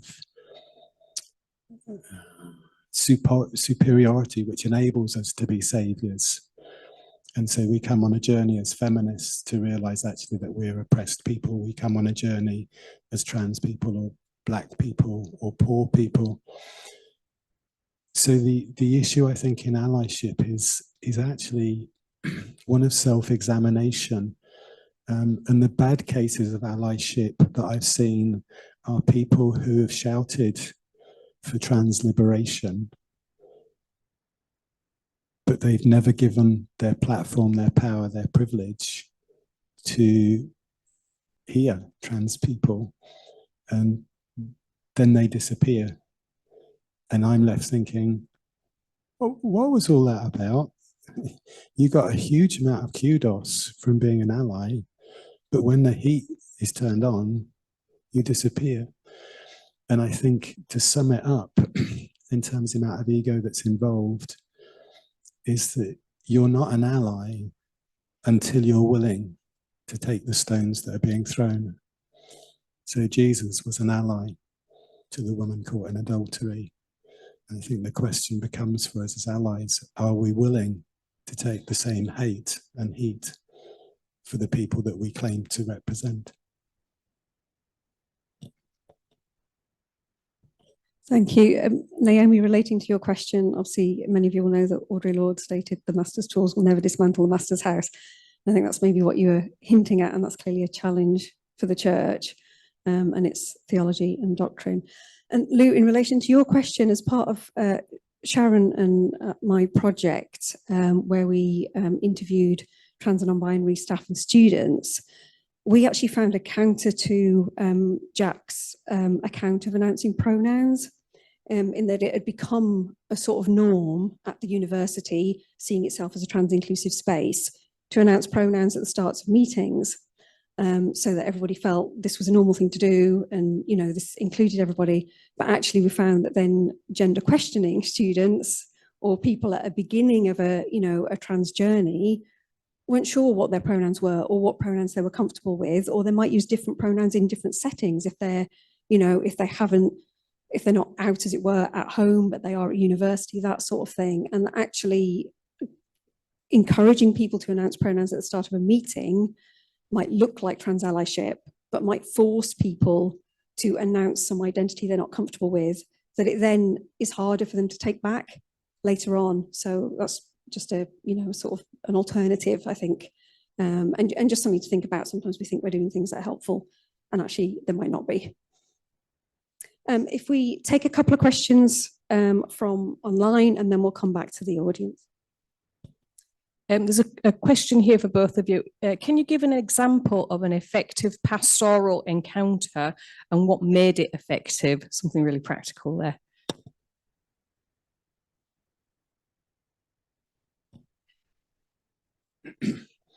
When I was going through my coming out stage, I left the church. I couldn't read the Bible because I knew the Bible condemned me and I knew the church condemned me. So I lived the next, and then I thought, no, I need fellowship. And I'd been part of the Vineyard movement's been part of my spiritual DNA since I came to faith 43 years ago. And I thought, I know I can go to Trent Vineyard. It's one of the largest churches in the country, 3,000 people, membership roughly, 1,000 in worship, two huge warehouses full of people worshipping. And I can just go and sit at the back and I can just soak in God's presence in the way that I love to, which is kind of a face down, face on the floor, weeping worship at Jesus' feet. And one of the welcome people said to me, why are you here? Who are you here with? And I said to them, I'm really looking for a church that I can bring my trans friends to, that they would be safe in. And I want to know if this church is safe. And bless her, Helen and Tom Murphy were the senior pastors at the time. And this welcome person pulled Helen over and said, this is Chrissie, she's come, she wants to know if this church is safe. And Helen was amazing because she said, do you know what? I don't understand anything about trans people, but I'd like to learn. Would you be willing to share with me?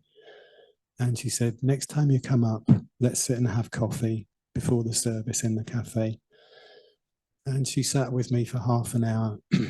And, you know, I was going up probably every fortnight, and she would say, right, let's sit and have coffee.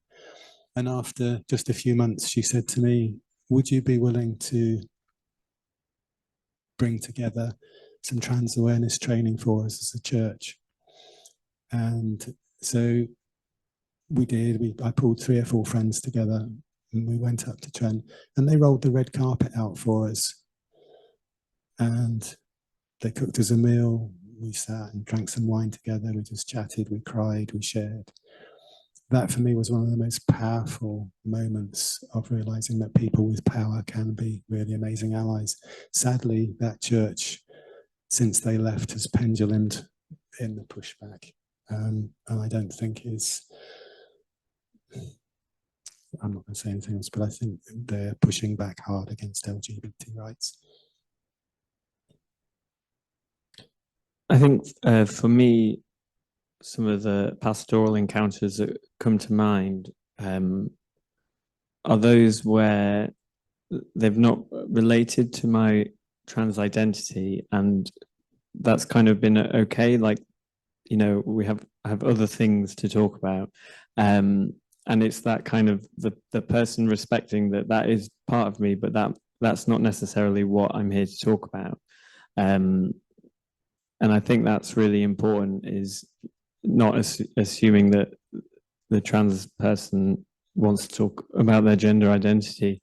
But yeah, I think as well, just being listening, and to being honest if you don't understand things, but not, and then asking if people are willing to explain, not assuming that they'll be willing to explain.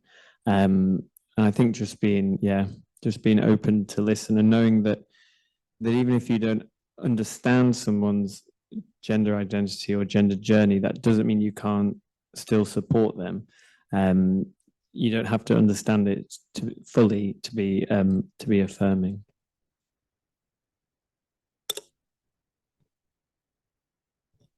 This one's about the Iona community experience for you, Jack, but there'll be things, Chrissie, I'm sure that you want to extrapolate from it. So you said about the community on Iona making the process of learning about trans people easier. Could you expand on this and how this helped, how that process went, as being in community can also make difficult discussions more difficult if any conflict arises. Do you have any tips from your experience on Iona for navigating trans topics within a community of varied understanding and opinions?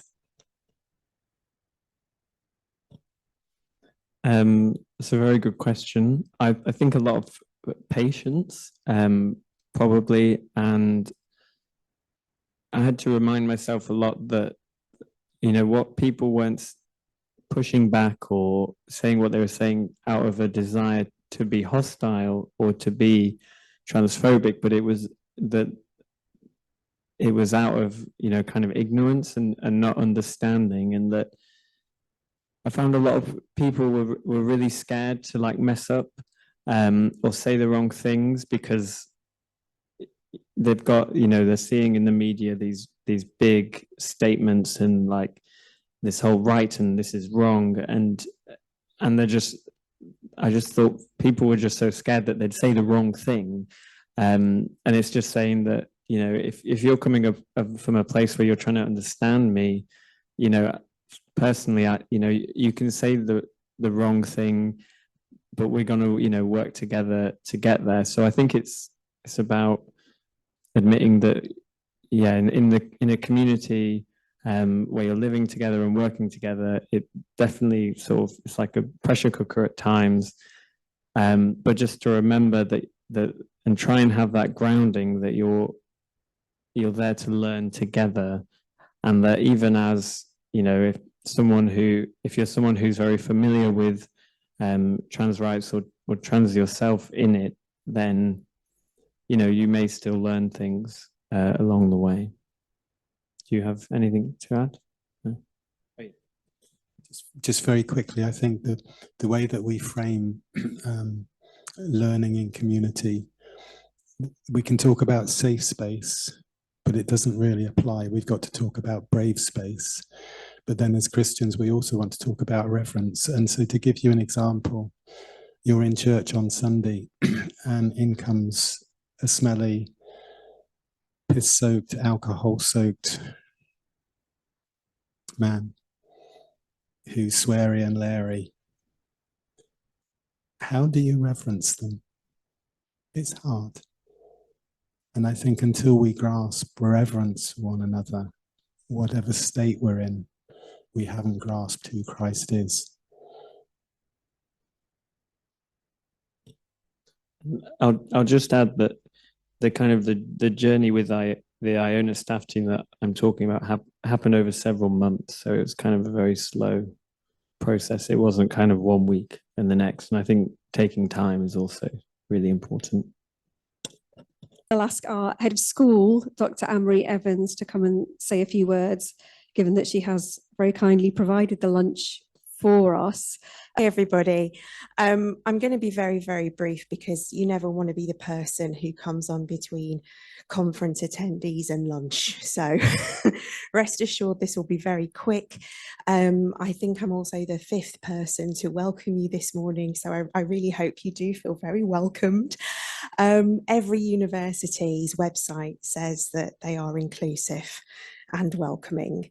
And at York St John, we really try and live that and make that a reality and not just a sound bite that we have. So I really just want to echo those messages. When Esther came to me and said that she and Sharon wanted to continue the brilliant work they've been doing with this community, I was so delighted, so happy to support this event. And it's been a real privilege this morning to sit and listen and learn with you from our 2 fantastic speakers. So I just want to say thank you for coming. Welcome again. I hope that the next 2 days' discussions are invigorating and exciting and nurturing appropriately. I'm hoping to join you for some of it. At some points I have to go and do very boring things like chair exam boards. So I will be in and out, but it's really wonderful to see everybody and just thank you again for coming. So I'll stop now because I think I did hear lunch arrive. So I will pause, but thank you again. So I'm delighted that our next session will be presented by Jay, an award-winning performance poet, speaker and educator. Alongside his writing and regular performances, he teaches in schools, performs sensitivity reads and consults and speaks at events and conferences. He's worked alongside and consulted with Amnesty International, the Centre for Literacy in Primary Education, Stop Funding Hate, and the Carnegie and Kate Greenaway Awards. He is currently Poet in Residence at the Poets' Church, St Giles in the Fields in central London, and his most recent collection, Clouds Cannot Cover Us, aimed at teenagers, has been nominated for the Carnegie Medal. And the subject of Jay's performance today is Trans People, Rebirth and Resurrection. Oi, oi. I don't do desks. I'm too short to stand behind them and have you see me. So I thought I'd do a little bit of a talk and then a little bit of a poem and then a little bit of a question. Does that sound good?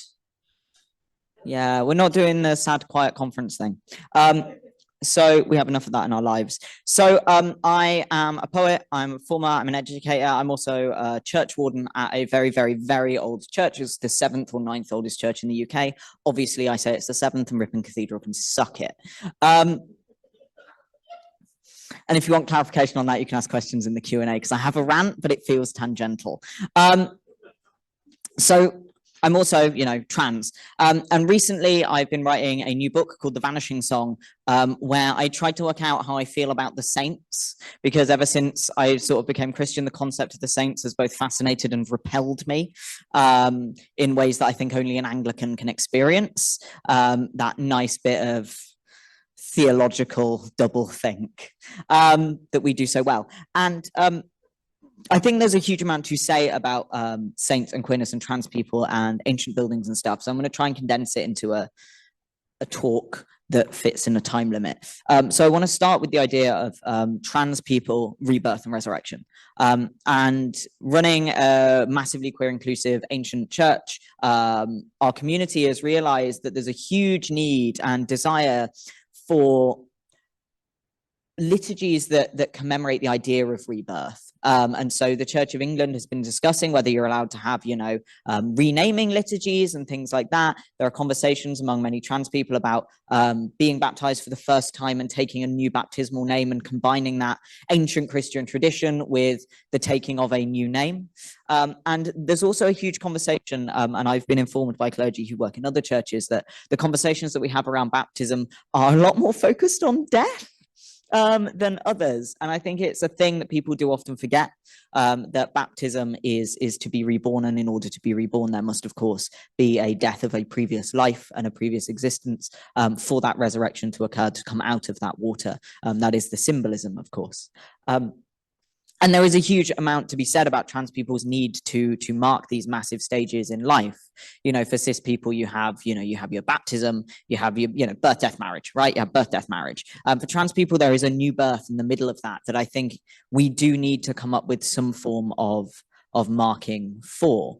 And so the idea of taking from ancient Christian liturgies for renaming of people who, for example, take up the life of a hermit or something, or disappear off into the wilderness, or join a monastery, or enter a new phase of life in a way that perhaps people don't in the modern time, and repurposing them for the trans experience in order to create a connection through time, because that's another thing that I think trans people and queer communities in general really need at this time, at this sort of resurrection of the LGBT community after the loss of so many during the AIDS epidemic. And I've been talking a lot with gay people who are at St. Nick's since well before I was born about the way that community has changed and the way the needs of the community have changed throughout this time. And the idea of queer people needing a connection with the past, and needing a connection with a community that is older than them. And what Christianity does really, really well is a connection with an ancient community, an ancient line that goes all the way back. If you're in a denomination that believes in the apostolic succession, you're holding that really, really tightly. And even if you're not, there's a use of liturgies and words and meanings that's held throughout time, and takes you back to a past which you can feel connected with. And that's one of the powers of having an LGBT congregation in a very, very ancient building, is that they are part of a community that has prayed in that space and been a continuous community with people passing on that baton as people die.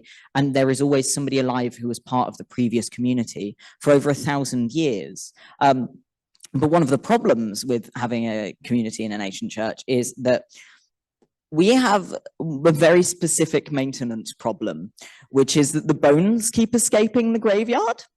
And so I spend my life as this sort of 26-year-old trans guy mooching around a graveyard, picking up bones. And there's something really important and necessary in that. And the trans community of the church often feed off of that. There is something about respect and community that's really, really important in that. So what we do, I go around, I collect up the bones, we place them under the altar, we wrap them in linen, and when there are a decent pile of them, we rebury them with a small service. And I say to people, we're reburying the bones today, do you want to come? And there's often a small group of people, and there's something about being trans in a world which doesn't in any way respect or honor your body, and knowing that the one gift you can give to your community, be it members of your community that are so far dead that there is nobody alive who even vaguely remembers people who remember them, and treating them with respect. I always say that the measure of you is the way that you treat others, especially others from whom you can expect nothing in return. And there is no one you can expect less from than the dead. However, you can treat them with the respect that perhaps you're not offered. And so when we do these sort of little reburials and members of the trans community come and stand by, there is this recognition of a shared humanity and an honoring of the body that I think is spoken of through the saints. And that's why I became weirdly fixated with the saints and the idea of relics and death and rebirth. And so we had a whole conversation, why do we keep reburying these bones? Why does this matter? And we had a whole conversation about the concept of the resurrection of the dead. And I've been doing a lot of reading on disabled theologies of the resurrection of the dead. So my mum has MS, and so I've always been quite interested in disabled rights activism, the ways in which society often diminishes people, and now, as I've become Christian, a little bit into theology. And there's a little thing that I find really important. So when we were talking about it, you know, I was having a little conversation with various people before we had the big conversation with sort of the community. And I was like, how do trans bodies fit in with the idea of the resurrection? And someone was like, oh, well, you know, in the resurrection, you're not trans. And I'm like, no, that's not it. It's not that we're not trans, because being trans is an important and beautiful part of who we are. It's just that in the resurrection, we are fully and entirely ourselves, and whole in a way in which this broken world can never allow us to be. And I think that when we bury those dead, it reminds us of that. And there is, you know, I was like, where's the biblical bit for this? So I wrote little quotes. I was like, we could pull from lots of bits of the Bible, but I'm literally going to choose one chapter in one book. And so I want to give you a little bit of 1 Corinthians, and I'll just do sections of chapter 15. What you sow does not come to life unless it dies. And as for what you sow, you do not sow the body that is to be, but a bare seed. And I think that as trans people, we are told often, transphobes love to do the whole, you know, they'll misgender your skeleton when you're dug up. And honestly, who cares? Also, as the only person who's held 1,000-year-old bones in these conversations, we use they, them for all of the remains. So don't really care. But there is this idea that we will be made anew in God in a way that honors our trans identity, in a way that honors who we are. And it is not a negation of all that we have done in this life, but a fulfillment of what we have begun. And so another bit of chapter 15 is the bit that says, we will not all die, but we will all be changed in a moment, in the twinkling of an eye, at the last trumpet. And so there is this idea that all of us, not just trans people, but all of us will be changed and formed into who we were always meant to be at the resurrection. And for trans people, that means that we will be changed, but also for cis people, we will be changed. And it isn't about becoming cis. It's about becoming whole.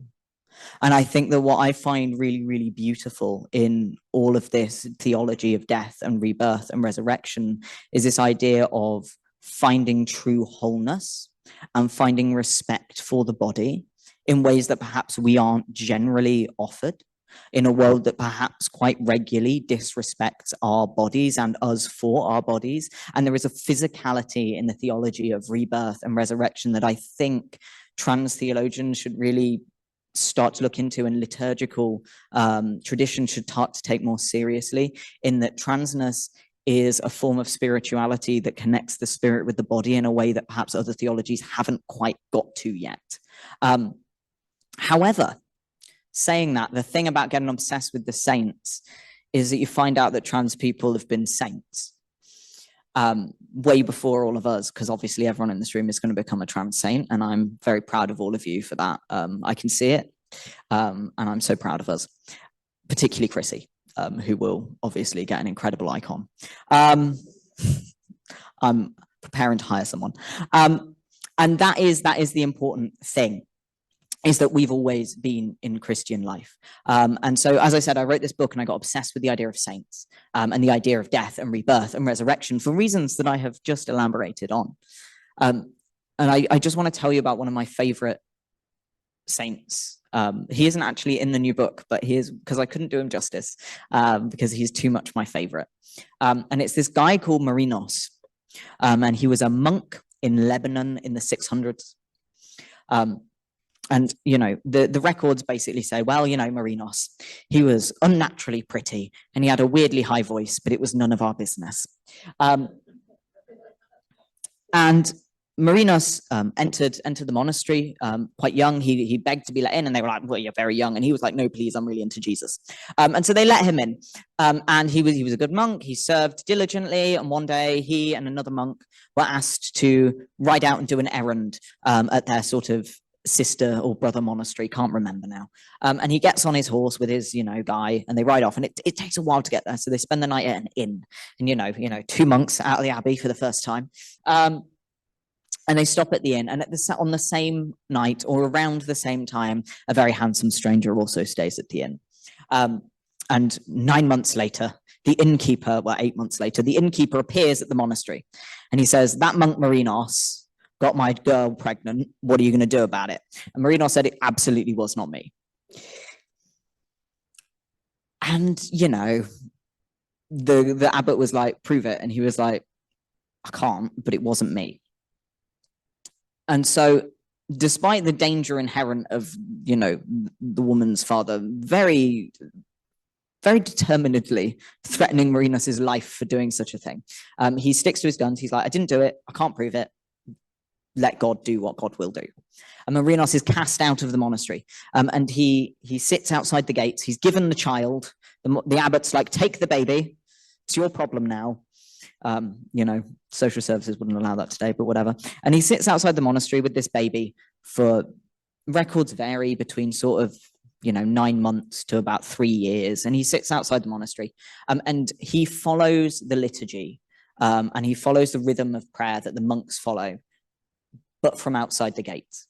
And I think that's something a lot of trans people can resonate with, that desire to be part of a community, the point that you will follow their traditions and their rhythms of prayer, and you will follow this faith, whether a church lets you in or not, and that level of faithfulness. And he sits outside and he raises the child. And then the abbot gets a vision. God says, "Let him back in."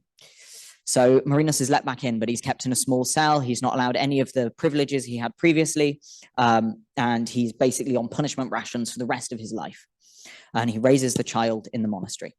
And when he dies, it's discovered that he has a vulva and he couldn't have possibly fathered the child. And the monks fall to their knees in repentance of what they had done to Marinos. They weren't shocked and horrified by the fact that there was this trans man among them. They were shocked and horrified by what they had done to him. And they bury him next to the brother monks in the monastery graveyard. And miracles occur around the body. And the first miracle that occurs around the body of Saint Marinos is that one of the monks who was preparing him for burial was half blind in one eye. And as he is preparing the corpse, he regains his full sight.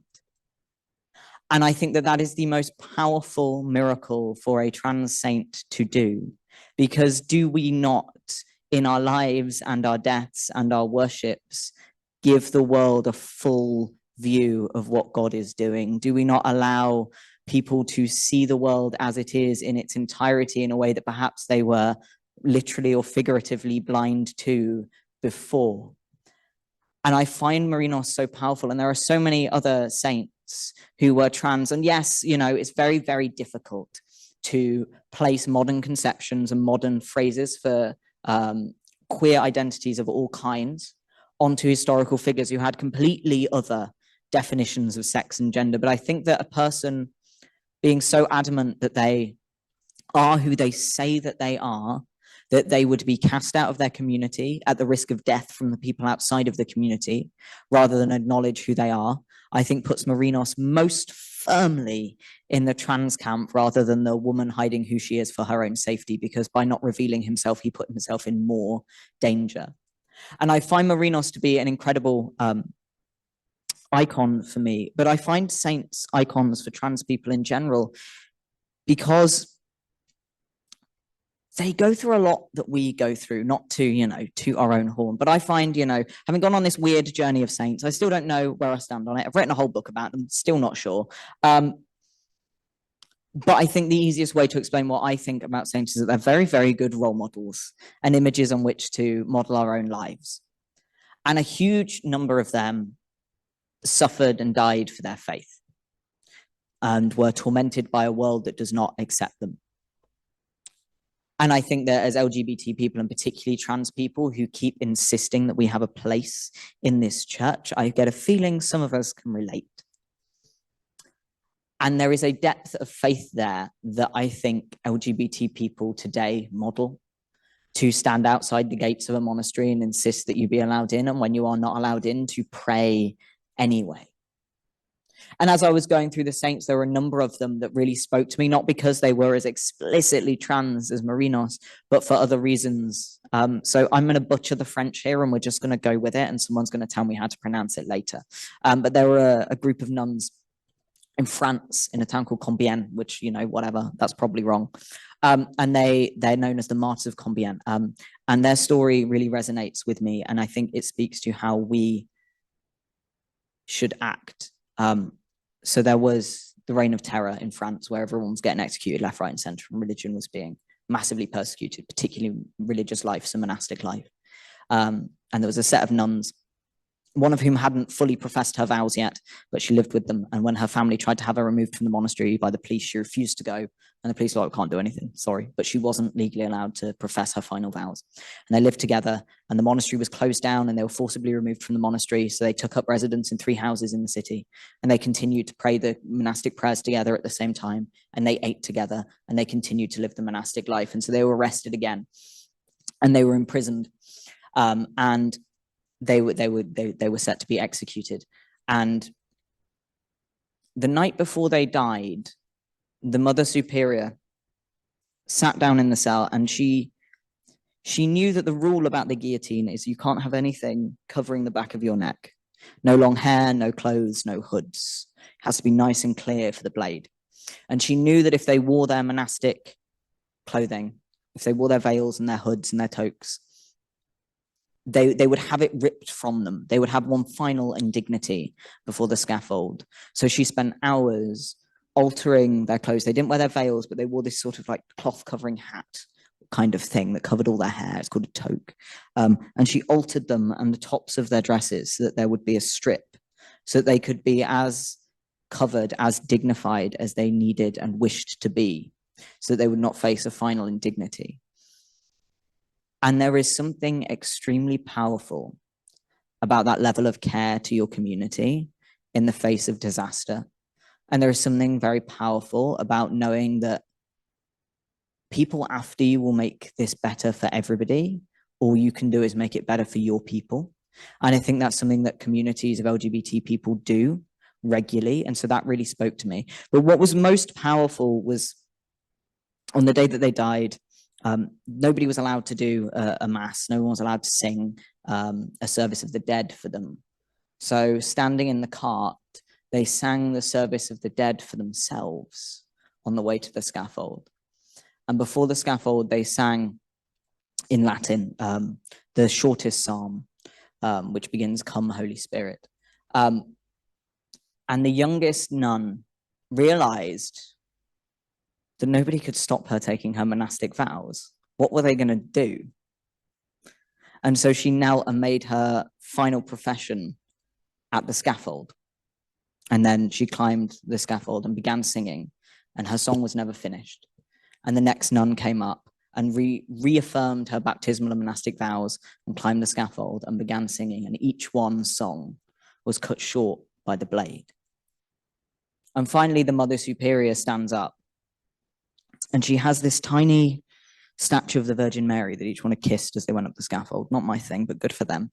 And she gives it to a member of the crowd, just a random woman. She doesn't know what to do with it. And so she gives it away, climbs the scaffold, and that is the end of the Martyrs of Compiègne. Within a week, the reign of terror was over. Some say it was their sacrifice that ended it. I don't know if I agree with that. But there is something very important about a commitment to your community and a commitment to your faith, which they have, which speaks to me in a way that I can't really explain.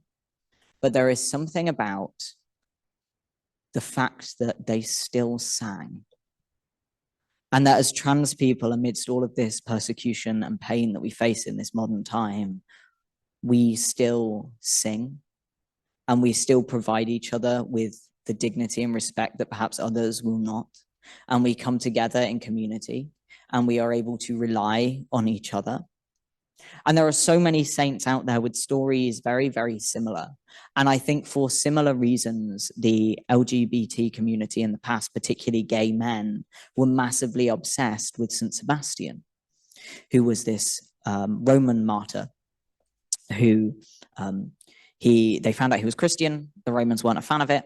He was a soldier. They were really not a fan of it. They tied him to a tree. They shot him full of arrows. They left him for dead. He wasn't dead. He was nursed back to health. And instead of going, right, I got away with that, I'm running away, he marched into the palace of the emperor and went, how dare you do this to Christians? And was immediately, killed and thrown in a sewer.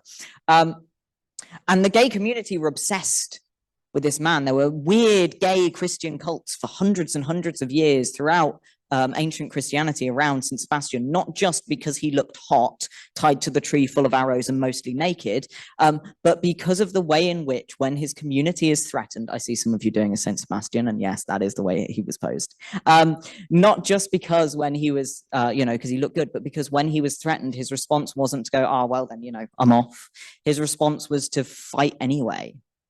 And his response was to love his community to the point of death. And his response was to continue his faith to the point of death. And I'm not saying that any of us should be going around dying.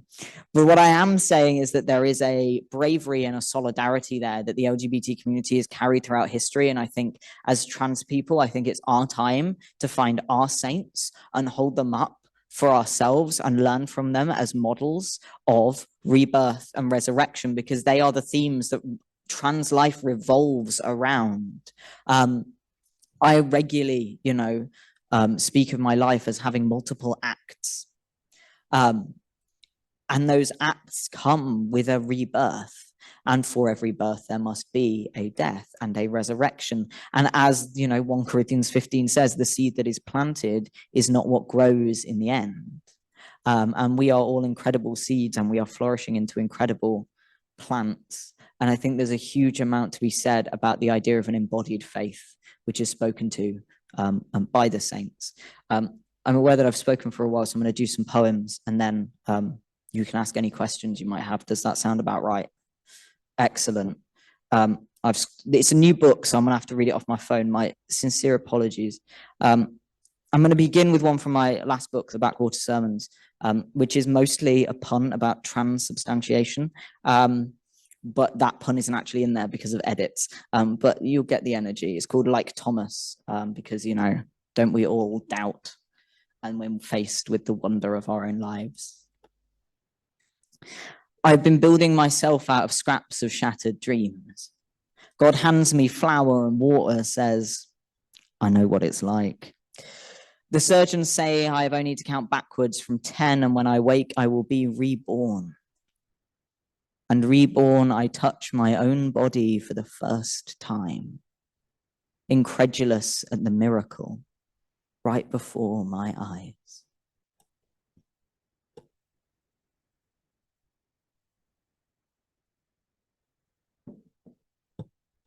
Now on to weird saints.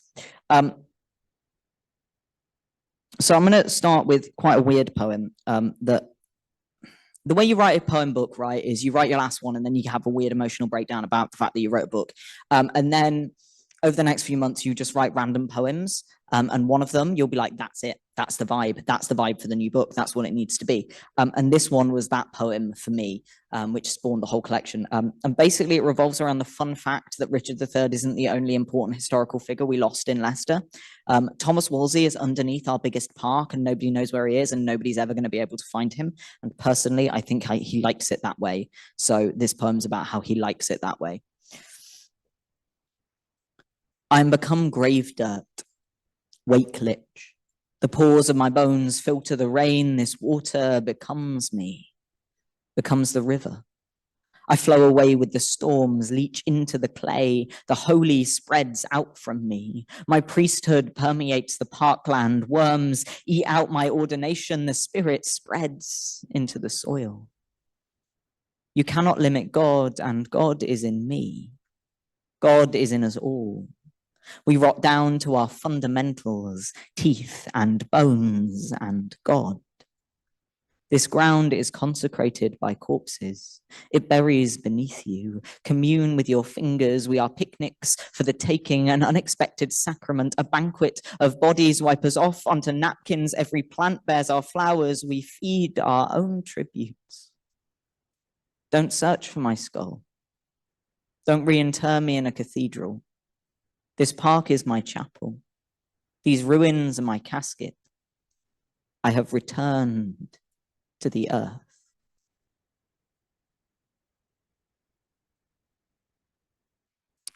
How much time have we got? Okay, cool. So, as I said, I spend a lot of time rummaging around in a graveyard for bones. I'm very good at it. It freaks people out. I can spot it from like 5 feet away. I'm like, hey. It would just be a little bit. I'm like, I know. Everyone has a superpower. Yeah, this is about that. Yesterday, I found a phalanx in the graveyard, a jawbone, vertebrae, handful of teeth, shard of skull with 2 smooth sides, the porous innards of a shattered shin. Is that what we'll be in the end? Greeting the resurrection like this. Earth-stained skeletons rising from our graves, missing half a dozen bones, rifling through the charnel pit for whatever is left of our teeth. Each of us lesser and more than, becoming the promise beyond understanding. Like Christ will rise embodied, wondrous because of our wounds. So I'm going to do 2 more. This one is about my beloved martyrs, my little French babes. They were great. You should read up on them. Apparently there's an opera about them. I didn't know that when I wrote the poem. They altered their habits before they died. Their mother superior turned tailor, scissors flashing silver in the prison cell.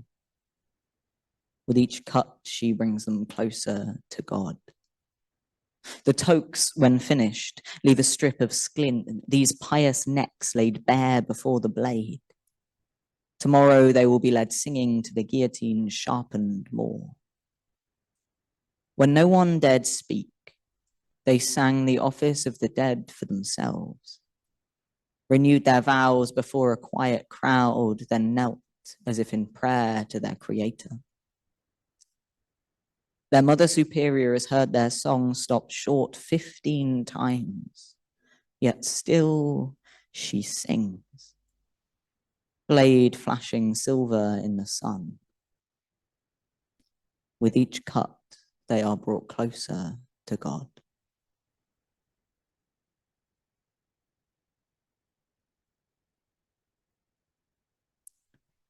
And finally, this is a poem that I think we all need.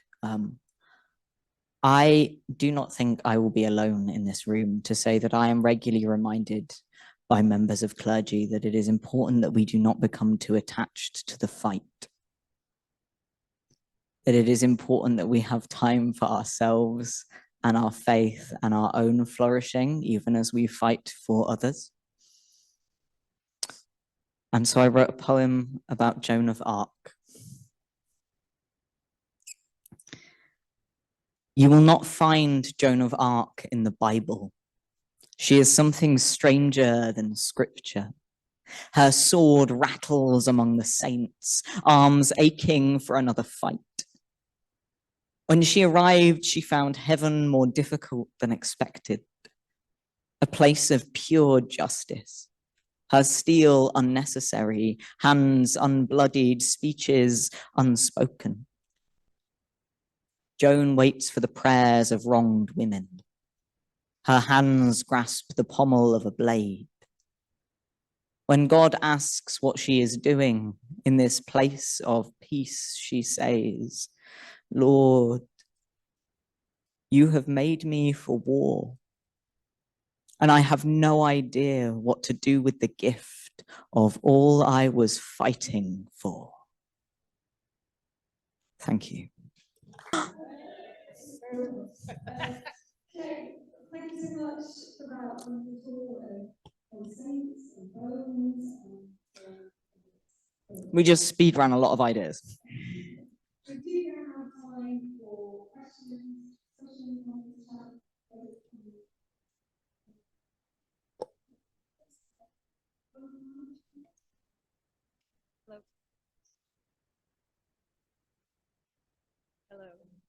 Way!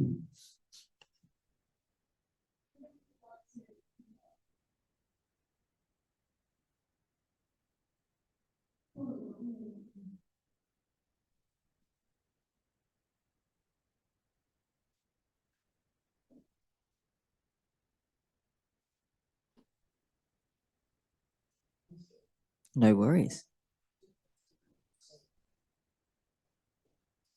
Mm.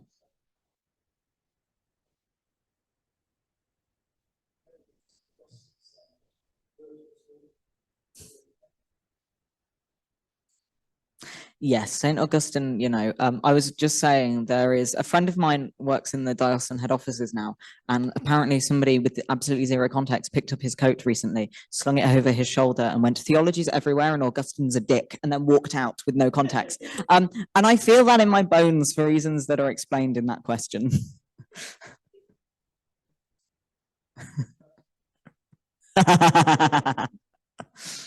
Yes. No, virtuous women will not be rewarded with male bodies in the resurrection.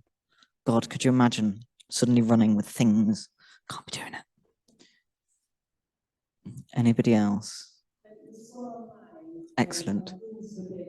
Oh yeah, let's go.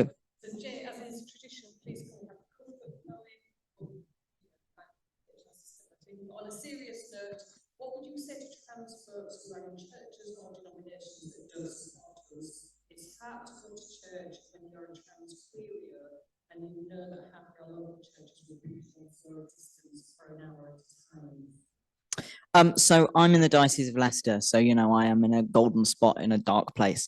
There are lots of churches that will preach against our existence for an hour at a time.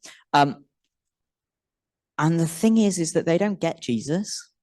People always ask me why I'm still in the church when I keep fighting, when I keep arguing, when I keep, having to say maybe this is unacceptable behavior from these people. Maybe these actually go beyond the, church sanctioned homophobia and transphobia. Maybe, we shouldn't have church sanctioned homophobia and transphobia. Why are you still here? And the answer is they don't get Jesus.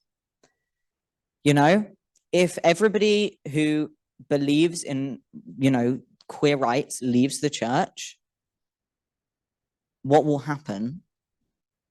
Okay, if everybody who believes in justice leaves justice movements because there are people who suck in them, what will happen? And particularly when it's something in which, if you read the words of Jesus, it is about social justice, love, and, basically civil rights right on loser read the Sermon on the Mount, man. Like, they don't get Jesus. They don't get to claim that. They don't get to co-opt that. I say that be gay, do crimes isn't just a meme. Okay, it is something we should be doing. And if that crime is sitting in a church that doesn't want you, as long as you feel able to sit there. And if you don't feel able to sit there for reasons that are entirely valid, you send your friends and you make them sit there and you pay them in cake. Okay, you have to remind them that we exist. You have to make them just as uncomfortable as they make us, because as soon as someone is comfortable in their hatred, it escalates. So part of the problems that we face at our church is that we are regularly hate crimed. As I was saying recently, people are like, how you doing? I was like, oh, it was Pride last week. We only got one arson threat. It was great. We actually did really well this year. And that's what happens when people get comfortable with their hatred. And we keep hanging up the flags because the fact that we are there makes them less comfortable, and hopefully one day they will be uncomfortable, and that is how it should be, because they don't get Jesus.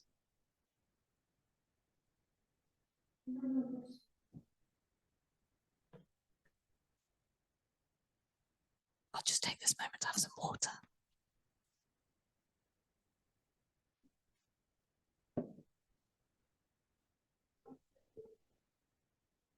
Understandable.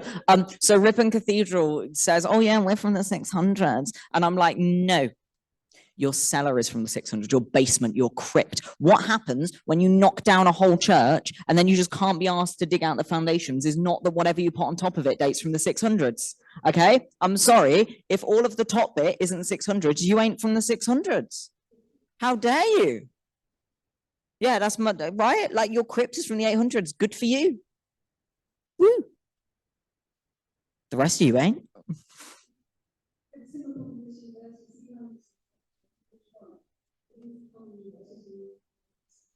Oh.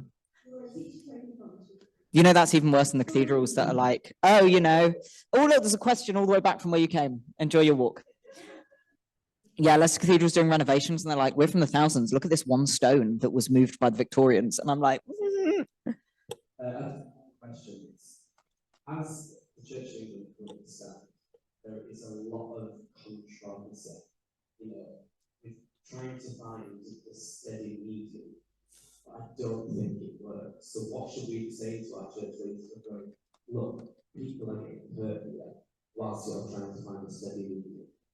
okay, so the thing about the Church of England is it always picks the middle ground and it pisses everybody off. And there has to come a point where you have to, well, my argument to all of the clergy, it doesn't seem to be working, but I'll share it with you and you can see if, you know, they listen to you more than me, which is, if you pick the medium, you're going to piss everybody off anyway. So you might as well do the thing Jesus would do and just piss off one group of people, you know? Like, let's do the thing which involves, you know, upholding people's rights and dignity, and you'll just piss off one group of people. Whereas if you remove some of people's rights and dignity, you'll piss off two groups of people. So you might as well just do the one group of people thing. There's also a thing in which, in the Church of England in particular, there's a massively false dichotomy that drives me absolutely mad, which is the idea that both groups are suffering in this and both groups are in danger. The fact that, I'm just going to go on a rant here, enjoy. The fact that conservative churches claim that if we allow, you know, LGBT rights in the Church of England, that they will be in danger from protests, drives me absolutely insane. This last year, we have had to have police stand outside of our church with tasers to protect us during a service because LGBT people go there. Okay? There is no comparison, and I will not accept it from any clergy, and I will not accept it from any bishops, and I'm not listening to it. Oh no, someone's going to be mean to them. People are mean to us all of the time. And do you know what? Someone saying, oh, I disagree with your thoughts, and someone saying, I want to kill you for who you are not comparable things. And people claim that that hatred is coming from other places, particularly the fact that we're in Leicester. We get a lot of people saying, oh, well, you know, it's because it's a diverse city, you know. And I'm like, how dare you? And that has come from people high up in the Church of England. It is Christians who attack other Christians. They are not mad just because we are queer. They do not attack the Leicester LGBT Centre in the same way. They attack us because we are queer and Christian. It is a persecution of us for our faith as well as our identity. And if this church wants to pray for persecuted people of faith, then they better be praying for the queers. That's what I've got to say.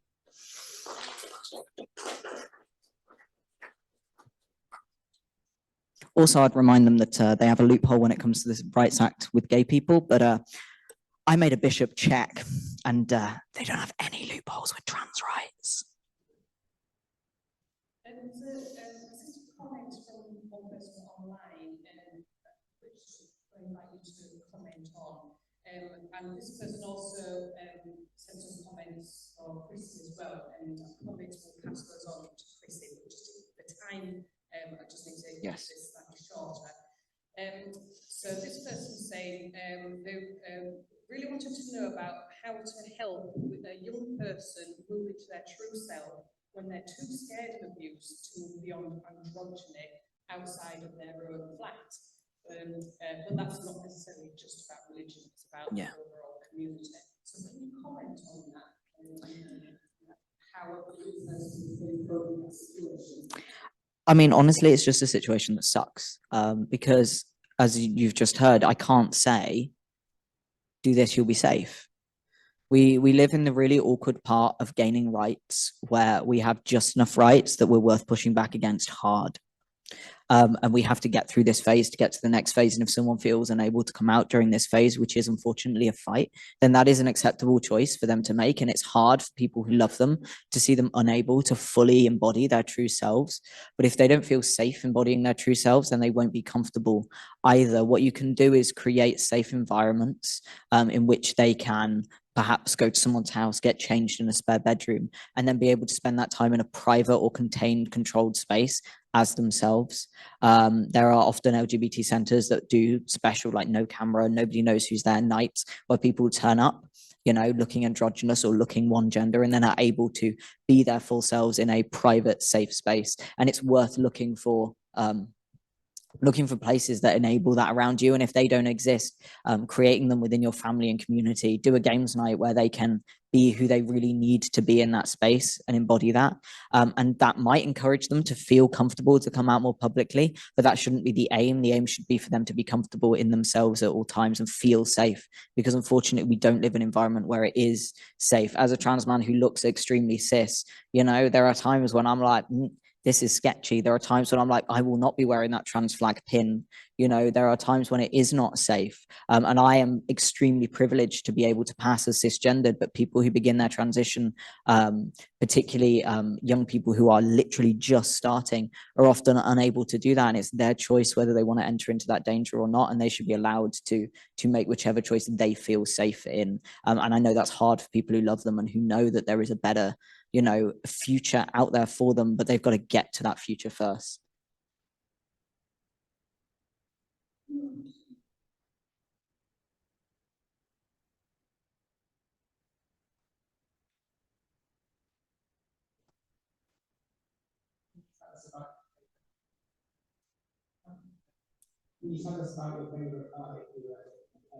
My favorite guy who lived in a cave. I do.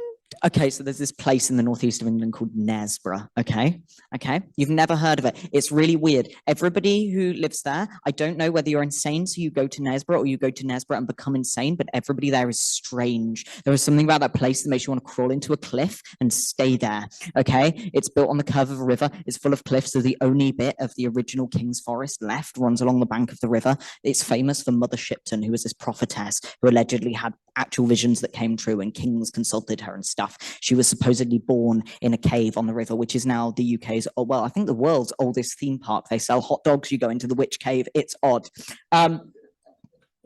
More importantly, it is the home of a guy called Robert of Knaresborough, okay? He did nothing of interest in his life. He crawled into a cave. Some people consulted him for his wisdom. He was nice to the poor. Who cares? Loads of people did that in the past. And then he died, and the monks of Fountain Abbey tried to steal his body, and then he told the townspeople they were going to do it. So when the monks came, they turned out with swords and were like, get away from our guy. It was really weird. So he lived in a cave, and he's really notable in that his cave is preserved, and it's the only preserved example of a hermit cave with the remains of the chapel and living area together, with all of those remains together. It's the only sort of, if you're into archaeological and architectural history, it's quite interesting. So I went to the cave, okay? I went to the cave of my guy, Bobby Knaresborough, and I lost my mind. After he died, he had this thing where like his corpse, well, his grave like seeped off a healing oil or whatever, so he became quite famous. And then a guy in the 1700s made him super famous because he murdered his business partner and buried him in Robert's Cave. And so all the tourists went there to see the murder cave of the monk. Either way, I'm obsessed with my guy Robert of Knaresborough. There are like 6 poems in the new book about him, despite the fact that there's nothing interesting or important in his life. He is a blockbuster star beyond, you know, Joan of Arc. And I love him so much. Do you want a poem about my guy? Do you want a poem about my dude, my guy, my boy, my Bobby in Knaresborough? I have psychological issues. They're called ADHD. I've got to find, I didn't screenshot a Robert Knaresborough poem because I was like, nobody cares, because they don't know who he is and nobody cares about him. If you're ever passing through Knaresborough, what I found really fascinating, just as an actual theological commentary while I find a Robert of Knaresborough poem, is that, so we walked to his cave, and the walk there felt like it took like 20 minutes. It took like 45 minutes. And the walk back felt like it took 10 minutes. And I feel like that is an incredible parable for a pilgrimage, and the journeys that we take in life. This is just the first one in the book. Oh no, there's another one. My guy. No, we're going to do this one because it's about life and death and resurrection. So it's thematic for the talk. It's called A Saint Dies Beside the Nid, which is, you know, the river next to his cave. Prostrate before God a final time, I reach out my arms to the earth. This stone blooms with the millennia. This soil burrows with chitinous song. Life bursts from the death of another. Each earthly thing I've loved is fossil rich, renewed, recreated, recycled, returned. Soon I cannot consider the miracle. Only this moment so wholly my own. The breeze in the trees reminds me of the song of my mother's womb, though I'll only realize that later, after I've gone. I just love him. Wait, he's near here, isn't he? Where are we?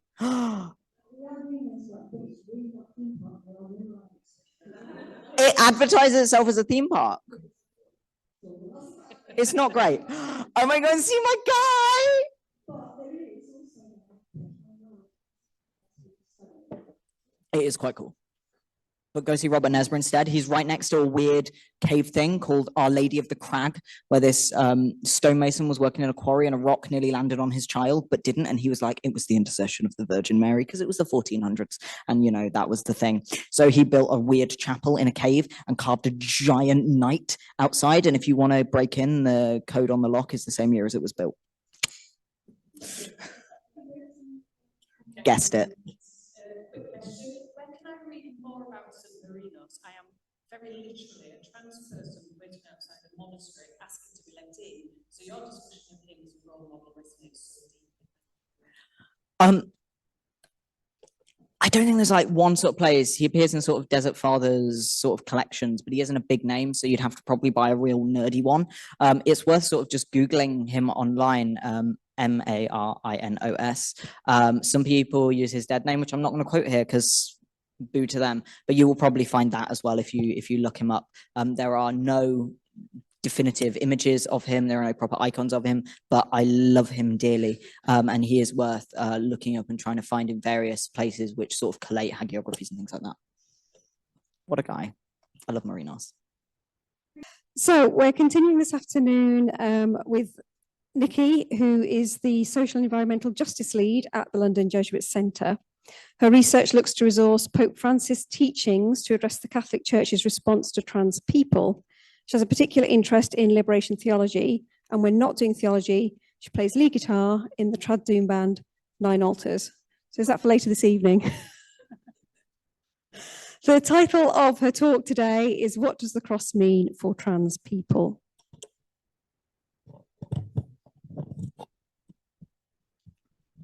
Great. Can you all hear me? Fantastic. All right. Thanks, Esther. So before I begin, I'd just like to preface this with this talk will contain a sort of mention and vague discussion, but not in any detail, like themes of violence, including sexual violence and suicide. And if you need support, I'm told it's on hand. And I encourage everyone to, you know, in a phrase which might seem kind of almost serendipitous in this context, put your cross in the box on the chaplaincy thing. But anyway, in 1973, a prophet spoke.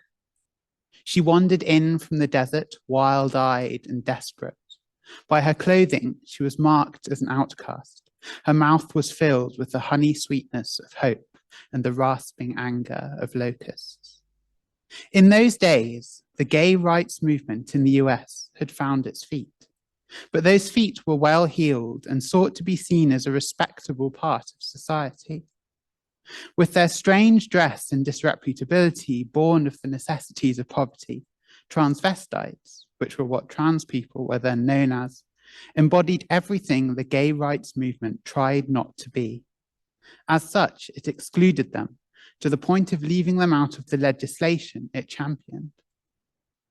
Sylvia Rivera, Bubbles Rose Marie, and Marsha P. Johnston were sex workers of color and leading figures in the New York drag scene. They were among those whom the gay rights movement had abandoned, and they knew full well the terrible situation of those in their community. Many transvestites were homeless and survived through dangerous sex work. Many were young and people of color. All were subject to violence from many sources. So they founded a group for the community, and they named it the Street Transvestite Action Revolutionaries, or STAR. And for 3 years, they provided advocacy and housing to homeless queer youth and queer sex workers, while calling for their liberation. In 1973, the Christopher Street Liberation Day Parade commemorated the 4th anniversary of the Stonewall riots. Though transvestites had played a significant role at Stonewall, they found themselves relegated to the back of the parade. At the same time, the lesbian feminist Jean O'Leary denounced drag in her speech to the parade. In response to this, Rivera and another drag queen named Lee Brewster stormed the stage. It was then that Rivera spoke her prophecy. When the crowd jeered, she said to them,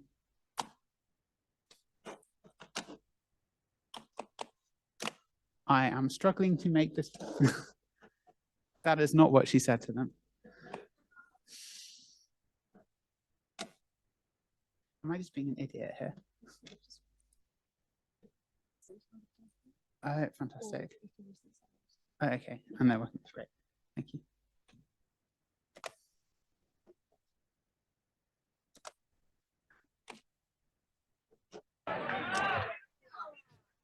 Y'all better quiet down.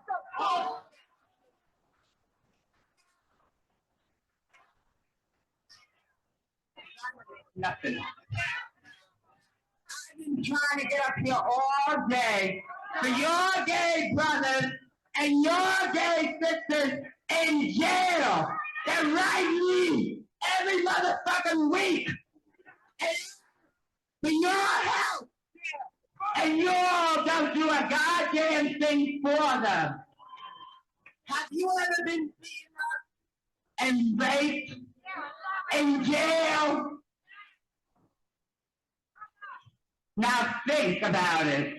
They've been beaten up and raped after they haven't spent much of their money in jail to get their cell phones and try to get their sex change. The women have tried to fight for their sex changes or to become women of the women's liberation.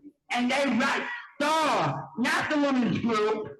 They do not write women. They do not write men. They write STAR because we're trying to do something for them. I've been to jail. I have been raped and beaten many times by men, heterosexual men that do not belong in the homosexual shelter. But did you do anything for them? No, you all tell me to go and hide my tail between my legs. I will not no longer put up with this shit. I have been beaten. I have had my nose broken. I have been thrown in jail. I have lost my job. I have lost my apartment for gay liberation. And you all treat me this way? What the fuck's wrong with you all? Think about that. I do not believe in a revolution, but you all do. I believe in the gay power. I believe in us getting our rights, or else I would not be out there fighting for our rights. That's all I wanted to say to your people. If you all want to know about the people that are in jail, and do not forget Bambi Lamore and Dora Marks, Kenny Messner, and other gay people that are in jail, come and see the people at Star House on 12th Street, on 640 East 12th Street, between B and C, apartment 14. The people that are trying to do something for all of us, and not men and women that belong to a white middle class, white club, and that's what you all belong to. Revolution now! Give me a G! Give me a N! Give me a Y! Give me a P! Give me a O! Give me a W! Give me an A! Give me an O! Gay power!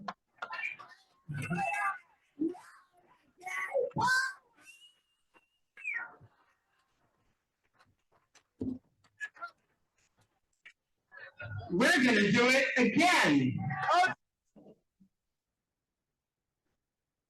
There is a risk as a white, middle-class British academic doing this kind of hagiography. Figures like Rivera are all too readily appropriated for causes and ideologies far from the lives of street queens or the methodology of resistance embodied in Star. Yet aware of this risk, I still think that Rivera's words speak to something that crosses the huge historical, cultural, and economic differences that complexify the hazy and plural scope of the word trans. I too know trans people who have been beaten and raped, who have been homeless, who have been subject to all kinds of abuse, who struggle with addiction, who live in poverty, who have or have had serious mental health problems, who have health conditions that are partly the effect of their hard lives, who have taken risks and made sacrifices to live, who have been intimidated or assaulted in the home or in the street, who have lost friends and family, who are still going through these things. I have never met a trans person who does not have some horrible story to tell. And I have never met a trans person who is not even slightly traumatized. In short, suffering is still a definitive feature of trans life, and Rivera's speech haunts the stories of those I meet today. What is particularly striking about Rivera's words is how they differ from the ways in which cisgender people often talk about trans suffering. Take, for example, Pope Francis's description of his pastoral approach to trans people, which he sees as exemplified in the story of a Spanish man who was born a female, a girl, and he suffered greatly because he felt that he was a boy, but physically was a girl. This man was shouted at by one priest, but then invited to give his confession by another, and later met personally by Francis himself. As Francis puts it, life is life, and things have to be taken as they come. Sin is sin. Tendencies or hormonal imbalances create many problems, and we have to take care not to say, it doesn't make any difference, let's live it up. No, not at all. But for every case, welcome it, accompany it, look into it, discern and integrate it. This is what Jesus would do today. It is a moral problem. It is a problem. It is a human problem. And it must be resolved as best we can, always with the mercy of God, with the truth, but always this way, with our hearts open. Francis' talk of sin here is not so much to condemn transness itself as to identify it with the suffering that emerges within our sinful world, something that he affirms should be responded to with mercy. The fact that the Pope is saying these things is a huge cultural step forward for the Catholic Church. Yet it is also not the step we need. Francis outlines this approach as a corollary to his condemnations of gender theory as ideological colonization.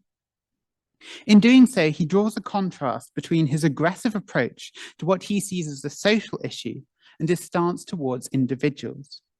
That is to say, this framing is an individualizing and depoliticizing one in which individuals are addressed separately to his broader social concern. Hence he frames trans problems in terms of tendencies and hormonal imbalances, rather than the way that cis people as a group create a society that harms us as a group. In this regard, it seems to me that Francis' approach might simply be rephrased in the cliche, everyone has their cross to bear. The cross in question here being transness. Transness ceases to be some special, horrible thing that ought to exclude people from the church. Yet this cliche is trite precisely because of how its framing of trans suffering as an effect of sin equivocates between it and other forms of suffering or affliction, in the process stripping it of its political dimensions. Trans people must be welcomed as individual victims of sin, but not as members of a group understood in terms of a need for liberation. It also has a certain fatalism to it. Trans suffering is a matter of tendencies and hormonal imbalances, deep-seated psychology and biology, and the eternal problem of our affliction by sin in a fallen world. Finally, note how he subtly conveys the former as a function of the latter, lapsing into a narrative that is subtly victim-blaming. Trans suffering here is an inescapable feature of human life, or at least trans life. A cross to be borne stoically, at most treated as a symptom of our fallenness, and certainly not a political injustice to be fought. The paradox here is that while these narratives aim to respond to the suffering witnessed in the life of figures like Rivera, Rivera herself clearly perceives the political nature of her suffering. She also did not see it as something inevitable, with her cries of gay power attesting to the urgency of the political struggle to overcome it. In this way, these narratives are particularly barren. They may well garner sympathy and in turn lead to individuals being welcomed for a given value of welcome by our church communities. But they do not actually respond to the experiences of the suffering they claim to. Indeed, this is reflected in Francis' own framing of his pastoral approach, which seeks to preserve the possibility of his actively transphobic politics by confining his pastoral approach to a parallel, depoliticized sphere. That is to say, it is ultimately aligned with the causes of that suffering and not its alleviation. The political is obviously pastoral, but this also leads to an issue that directly impinges on day-to-day pastoral practice. I began this talk with Rivera precisely because she speaks so profoundly to me. In contrast, Francis' narrative is aimed at cis pastoral workers who might otherwise struggle to see trans people as worthy of pastoral care. But I need something more if I am to make sense of my own suffering. And correspondingly, cis pastoral workers also need something more if they are to approach my trans suffering with me. I said that Francis' narratives evoke a cliche about the cross. The figure of the cross is where themes of sin and suffering meet.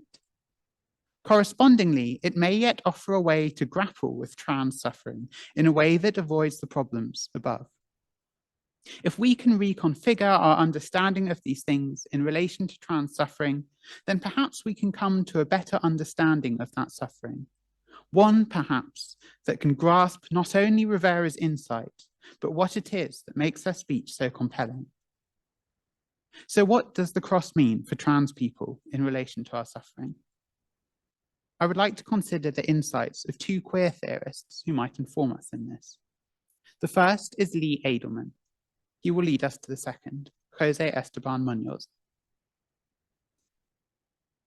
The critical theorist Lee Edelman, writing in the context of Clinton-era US politics, notes that the family values political rhetoric serves as a kind of ideological horizon for politics.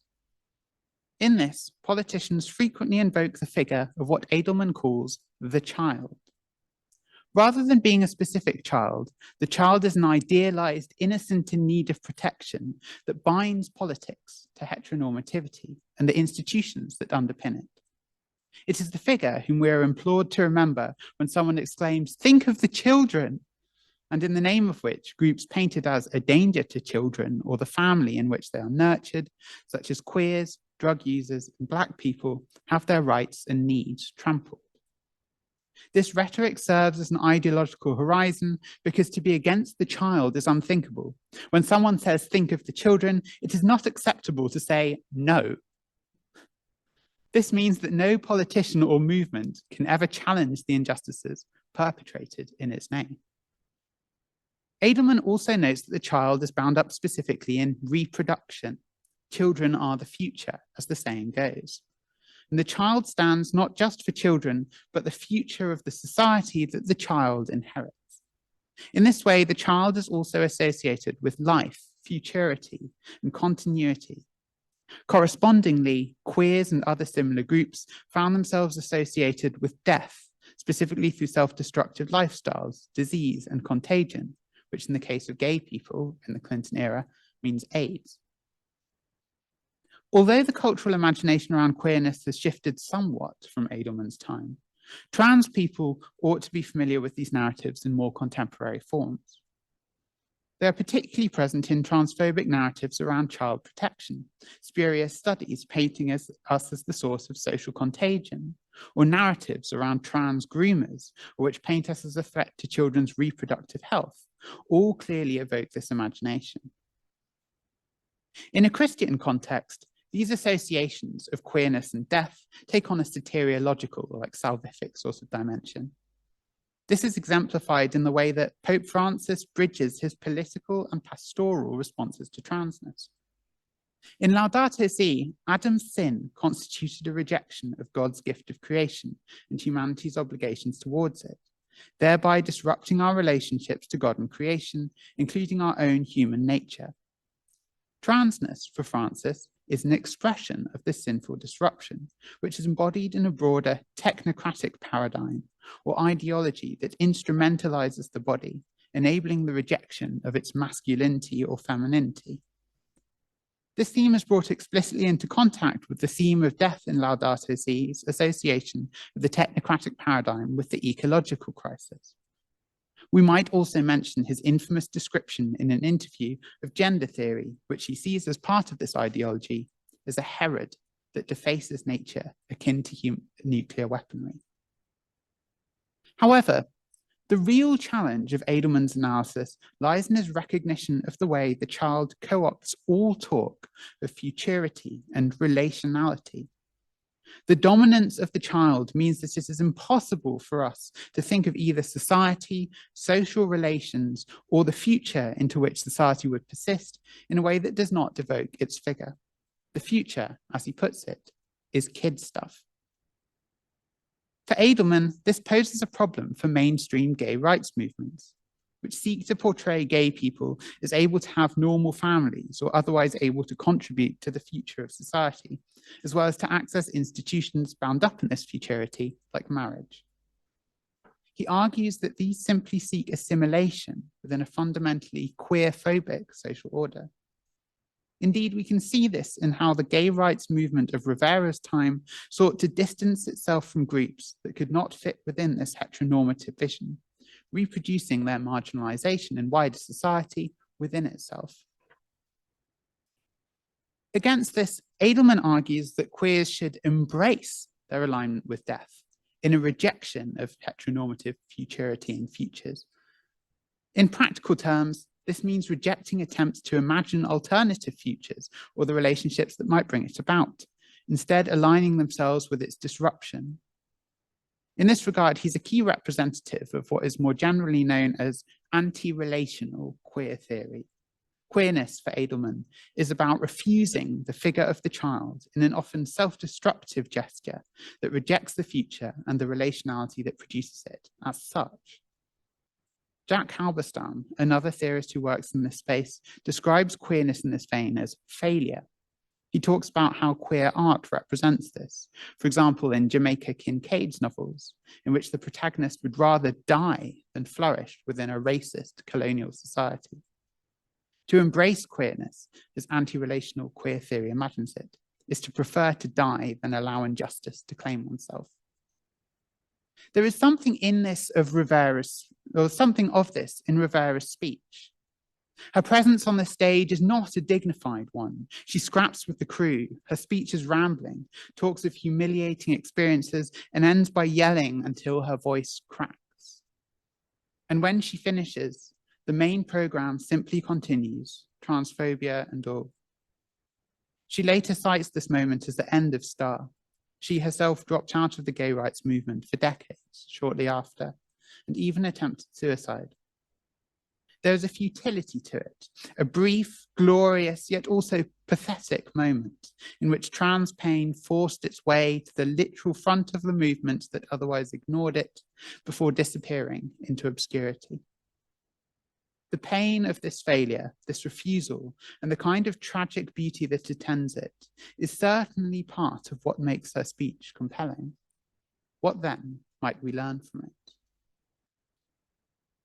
Liberation theology teaches us that sin is embodied in various unjust and oppressive social and economic structures, institutions founded on the exercise of violence, economic models that enable one group to exploit another, and ideologies and norms which reproduce these things.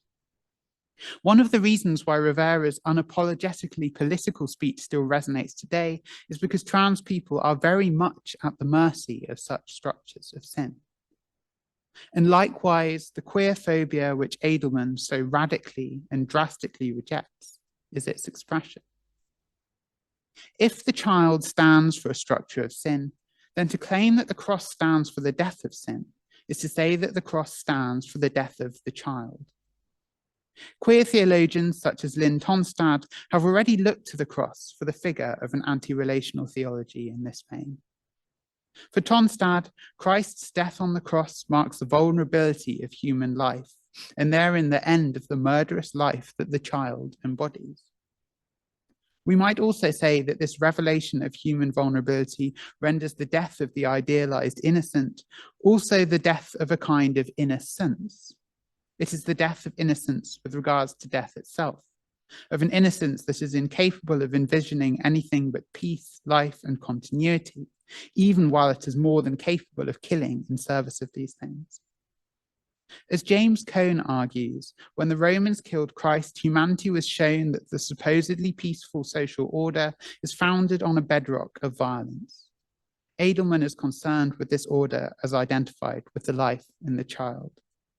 The cross embodies how the life of the family-friendly Jerusalem is founded on the bloody hillside outside its walls.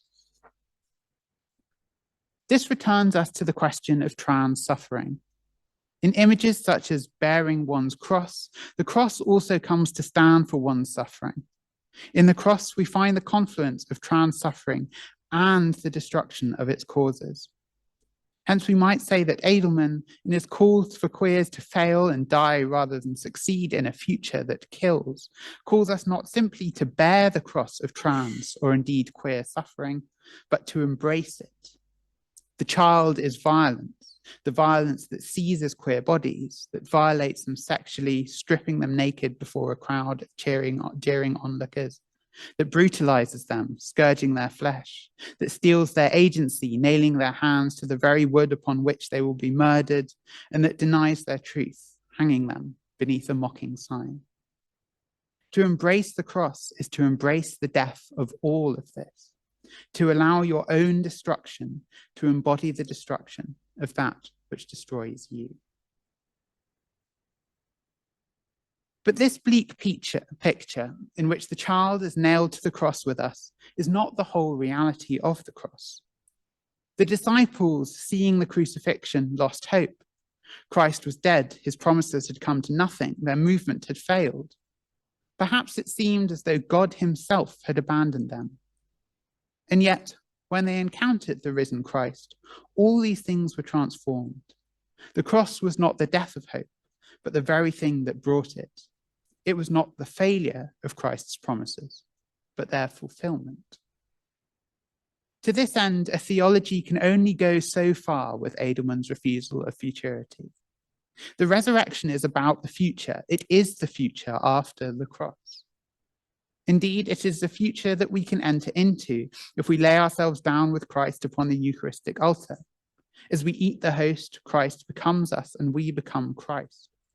To discern the body is to discern this reality, to see that the church is none other than the future of the church. To see that the church is none other than the body offered up in sacrifice and raised up on the third day. But this future cannot be the future of the child. The child is dead, nailed to the cross that gives the lie to its murderous innocence. So where can trans theology go? Is there something other than the endless reproduction of today's society and its injustices, or the antisocial refusal of a future in general? What does it mean for there to be a future after the pain of the cross? This is something to which my second thinker speaks. José Esteban Muñoz argues that there is in fact an alternative to both relational futurity and its bleak anti-relational refusal. He describes this as the anti-anti-relational, a kind of double negative that doesn't simply revert back to relationality, but points as a tangent from both. This anti-anti-relational alternative for Muñoz is the essence of another kind of queerness. Muñoz identifies a certain utopianism as its hallmark. The word utopia has a kind of double meaning. The first is its original meaning of a place that does not exist. This is embodied in its name, which derives from the Greek prefix ou, which means not, and the word topos, which means place, without place, utopia. The second meaning is a perfect place or society.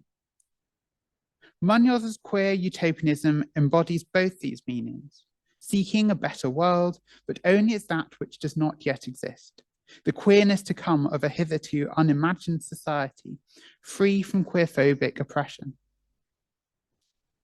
For Munoz, queer utopianism seeks this future in moments of potentiality, or situations in which it may have or might come about. This idea of potentiality is important. Queer utopianism refuses to imagine this future, gesturing instead towards a true alternative to the present, unimaginable from within it and its logic. Like Edelman's anti-relationality, Munoz's anti-relational utopianism thus avoids reproducing the present in this refusal, and consequently often leads to failure by its standards. But this failure is one that brings hope and pleasure in a way that anti-relationality does not. This potentiality appears as a kind of surplus amidst the sufferings and oppressions of our world. As potentiality, it does not negate the actual conditions of the present. It does not deny suffering. Yet nor is it negated by those conditions or mediated by them, reducing away to their expression or extension, unlike the relational queer politics in which they are reproduced. It is something more, a kind of ghostly presence, the spectral glow of a world that might otherwise have been and may yet still come to pass. Munoz illustrates this with an example from the American poet Eileen Myles' memoir, Chelsea Girls. Chelsea Girls recounts Myles' own queer awakening, which included their working as a carer for the Pulitzer Prize-winning queer poet James Schuyler. Myles talks of how Schuyler was domineering and terrifying to care for, his manner pushing particularly at all the discomforts and tensions that came with their different social positions. Yet within the pains of their relationship, Myles writes that there was also something more, a surplus that is manifest in the complexity of their moments of contact, as Munoz puts it. Myles describes him as like a conductor directing an orchestra with his capricious attention, before which each person became like music. The utopianism of this account lies in the recognition of this surplus, a path to something new that neither reduces to the agonism of their conflict, nor either negates, nor is negated by it. Edelman is important because he teaches us how to suffer in defiance of the evils of the present. But Munoz goes further. In moving at an anti-relational tangent to Edelman, he shows how this suffering, while not the cause of joy, may still herald it.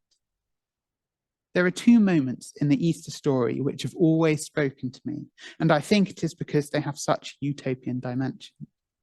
The first is the story of doubting Thomas in John 20:24-29.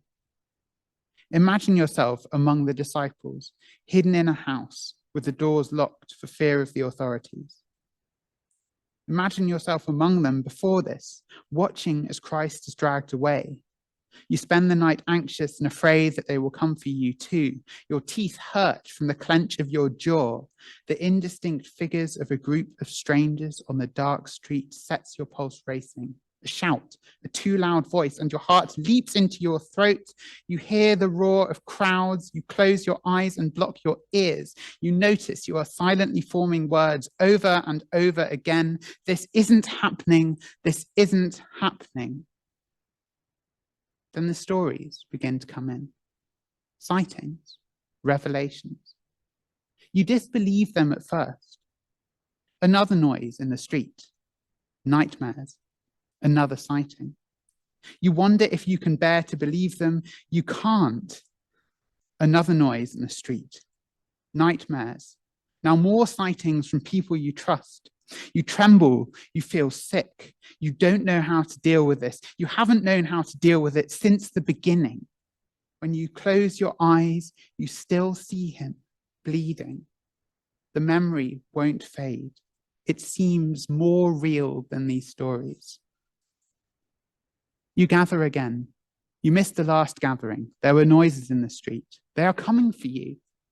But there are always noises in the street. You came anyway this time. Your friends say they really did see him. You cannot bear to believe them. It would mean everything you have undergone was never real. And you couldn't deal with losing him again. And then he is there. You cannot bear to believe it. You close your eyes and you see him bleeding. You open them. He sees your face. He knows what you see when you close your eyes. Reach out, he says. You reach out. You touch. And then you see, you truly see. You close your eyes and you see him bleeding, and you open them and his face is clean of blood, but his skin is still torn. His hands are pierced and his side is gaping. It was all real. It happened. And it's okay. The second of these moments is in the alternate ending to John. After an indeterminate amount of time, you are fishing with some other disciples. There is an element of calm, perhaps even melancholy. You are floating on the glassy calm of the bay. There's nothing to catch. Some cheeky bastard yells out from the store, "Try the other side of the boat, idiot." But what the hell, you do. And then you see. Peter leaps off the boat, apparently his go-to reaction to Jesus and lakes. He strikes out towards the caller and does not sink this time. You follow, you're all laughing, some happy chaos, and you're all on the shore with a ton of fish. Jesus is there. You look him in the face. He smiles warmly and you smile back. And then you see them, the scars, the missing teeth, the wounds on his hands as he tends the fire. You blink and you glimpse in the second of darkness that old image, the one that still comes to you at night. You remember. Your smile becomes fixed. But he sits down and gestures. Breakfast. He looks at you. You see the recognition and his smile only grows warmer. His broken body is now handing you food, poking the fire, slapping the backs of friends and gesturing enthusiastically as the conversation picks up. The bay is a glassy calm, and there are no sounds but laughter, the gentle breeze, the delicate lap of water. The fish is good. It is all good. It's okay. From Edelman, we learn to see that the cross is the death of a kind of innocence, an innocence of death. Munoz, by contrast, teaches us to glimpse hope in the cross amidst the pain it embodies. The crucifixion was an act of cruelty and violence, but one that ultimately exceeded those evils. It embodies a surplus to its violence and pain, a moment of potentiality in which sin nailed itself to the wood along with its victim, and therein gestures towards the end of the suffering and the injustice it brings. The cross stands for sin and suffering, but more importantly, it stands for something more. And while the world in many ways missed this moment, persisting in its cruelty and pain, the body of Christ, although indelibly marked by the trauma of its crucifixion, nevertheless rises from it. As a living witness to a future that does not negate the evils of the present, but which hovers over them like a promise. This future is the kingdom and its justice. And the body which rises from the cross is my body and yours, as the church and as the afflicted in whom Christ can be seen. The cross teaches us that suffering is real, that it cannot be denied. It is in the cross that suffering is forced upon us, and we bear its scars forever. They will never go away, and they will remain scars. They will never be made good. But it also teaches us that something authentically good is to come, something that emerges amidst the pain, that can never quite redeem it, but which itself can be okay. The cross teaches us that you can be okay. In this way, it is illuminative of trans life itself. Transness is pain, it is struggle, and it is hurt. But it is also to discover amidst all of this, the potential for something more than what you are struggling against. It is the image of this surplus that climbs down from the cross, that bears its scars as a sign of what it has borne, and therein a sign that something has come after, that can tease its friends with a broken mouth, and cook them breakfast with pierced hands. I think this is the heart of what I find so profound about Sylvia Rivera's speech. Rivera does not speak of a future, but cries out in pain and rage against the present. Yet her cry of gay power also evokes a potentiality beyond her alienation and betrayal. She climbs the stage and, voice cracking, yells as if she could summon the future. And if this future is an image of the kingdom, then in this moment, she truly was a prophet. I mentioned earlier that Rivera's story almost ended in tragedy and failure. After years of feeling betrayed and silenced, she eventually dropped out of the gay rights movement and even attempted suicide. Yet this is not the future from which we are viewing it today. Our own lives are lived after this moment, and we make a similarly utopian gesture to her own by recovering it as a moment of utopian potentiality. And likewise, Rivera herself lived to revisit it, decades on. In 2001, having reflected on the legacy of STAR and the continued need for its struggle, she briefly reformed the organization as the Street Transgender Action Revolutionaries. Like another prophet, she never set foot in the promised land. No trans person has.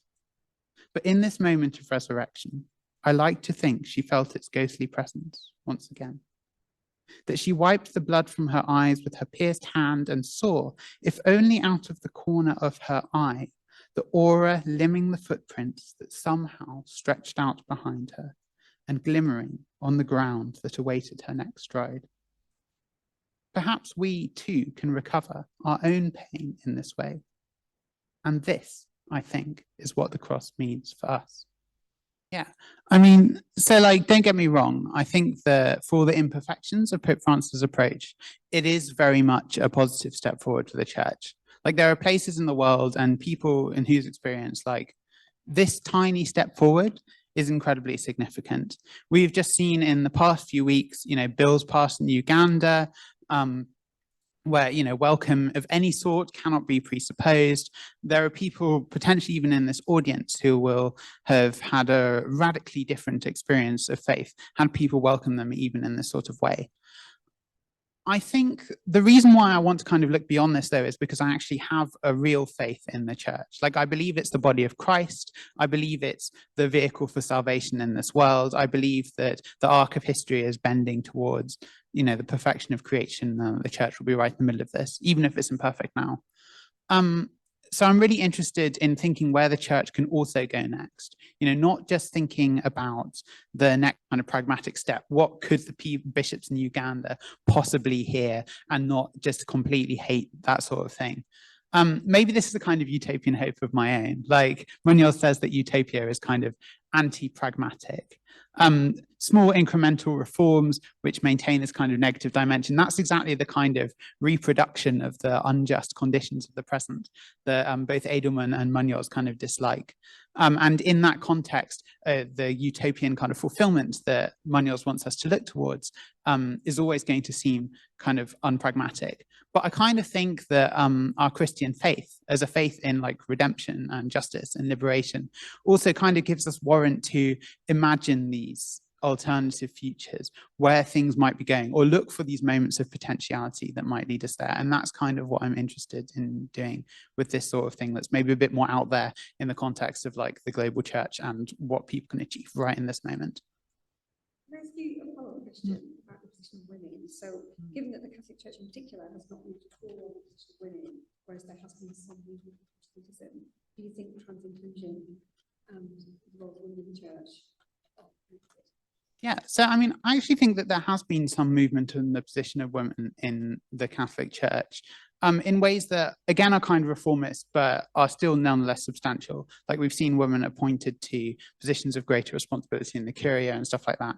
And a growing recognition as well of the fact that if you look at the church on the kind of ground level, it's pretty much run by women, right? You've got a priest at the top and then literally everything else is women and occasionally their husbands. On the other hand, yeah, there are loads of like, firstly, the church is a global church, and there are loads of cultural issues which kind of shoot through Catholic, like actually existing Catholicism, to kind of borrow a phrase, which make this like a massive issue. And there's huge kind of institutional reticence about giving women power and thinking about the roles that women could play in the church. So, I mean, I'd hope that that too, along with all other justice issues, will be kind of driven forward eventually.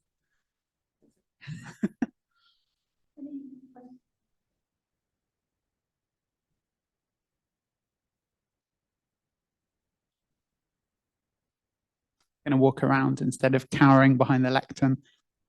Inspired by Jay. I should go and do like a little squad, do a little squat over here. No.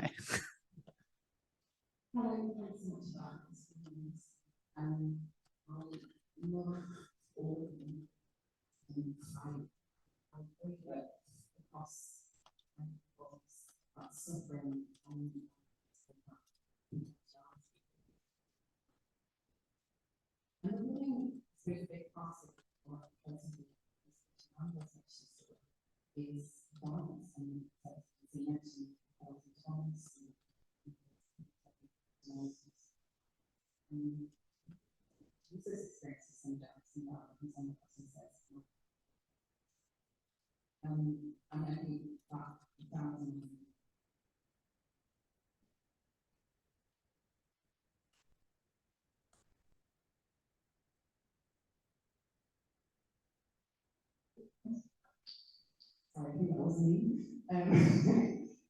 So, yeah, trans people also experience that sort of doubt and uncertainty on our own. So I wonder if you think that that doubt and uncertainty is also embodied in the cross and something that you can relate to as trans people. Thanks. Yeah, I mean, I think that actually doubt and uncertainty are again another major part of like utopianism from Munoz, who I've just resourced for talking about this sort of thing. Like he says utopia is the thing that hasn't been imagined yet. That's not his actual words. He has a much better way of putting it, but that kind of clunky formulation is roughly the same. So like utopia is something that we're always kind of doubting. Other examples that he gives are of, there's this drag artist who does this like performance of living this like opulent celebrity life, but using like random trash that she found. And yeah, it's utopian because you've got the juxtaposition of this like hope of material security and stuff like that amidst these very real signifiers of her poverty and her alienation and stuff like that. I'm pretty sure when she's doing this performance, while she might like entertain thoughts of like, maybe there's like a world out there possible or in potential in which we're free. But I'm pretty sure that she has the most like solid doubts that she will ever get there. She's not going to become a celebrity dressing up in bin bags and doing drag or whatever it is that she does. Likewise, you know, like utopia has this element of like the fantastic about it. You know, the fabulous, it's a fable. And so, you know, we kind of doubt it. We see utopias fail all the time. In fact, we think of utopia itself as a kind of failure. It's the impossible, what can't be realized. We're equipped to think about a certain range of things by our situation in society today, and utopia is by definition the thing which is kind of other to that. So it's always going to be impossible. It's always going to be the subject of kind of doubt. So there's a sort of absurdity to that hope too. I mean, I really like Søren Kierkegaard, who's a Danish theologian and heralded by some as like the father of existentialism. And he says that this kind of faith in the absurd is like the hallmark of Christianity, because you have this ridiculous idea that you have a God who's like utterly other to creation, like not a creature at all almost, who somehow kind of like becomes a man. And to believe in this, we've got to be able to make this leap into the absurd, to set aside these kind of conditions which tell us that this sort of thing is impossible and go like, yeah, and Jesus. I think that there is definitely space for a kind of doubt in this, or at least if there is no doubt, it's a kind of doubt that defies all of the things which really should probably lead us to doubt. And that's kind of the point. So I definitely think that if the cross kind of embodies this sort of absurd hope, this utopian hope, there's very much doubt kind of embodied within the cross as well. Yeah.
Yeah, I think that's pretty spot on. I mean, when I talked about like, you know, the thing that's utopian about Rivera is partly that she kind of continued onwards. And I think the thing that's utopian about our own suffering is that like we're kind of here anyway. When I was doing my master's at Durham University, like years ago now, it was a very difficult time in my life. And I probably didn't help by basically being nocturnal and doing my entire degree between the hours of 8 p.m. and 4 a.m. If you read some of the essays I wrote there, I had some like pretty harsh feedback from a lecturer once saying like, oh, you're like aping these like impenetrable continental philosophers and stuff like that. That is wrong. I was just really fucking tired. But every night when I come back from the library at 4 a.m., the sun would just be rising. And I climb up Dales Gate Bank, which Durham is basically all hills. Whichever way you're going uphill. I don't know how it's possible. It's true. But I get to the top of the hill that I lived on, this kind of eternal absolute hill of Durham. And I look out over the city and see the sun rising behind it. And it'd be really beautiful. And like, I've been walking up again, like, everything is like awful. And I get around and I look at the sunset, and I'd be struck with this feeling of joy, like a real kind of lightness, a lightness that maybe you only get after you've really been kind of stripped down to that core and you realize at the heart of everything, there's a kind of grace and it has a kind of lightness. And it was the lightness which came from realizing that despite all the stuff that I was going through, I was still here.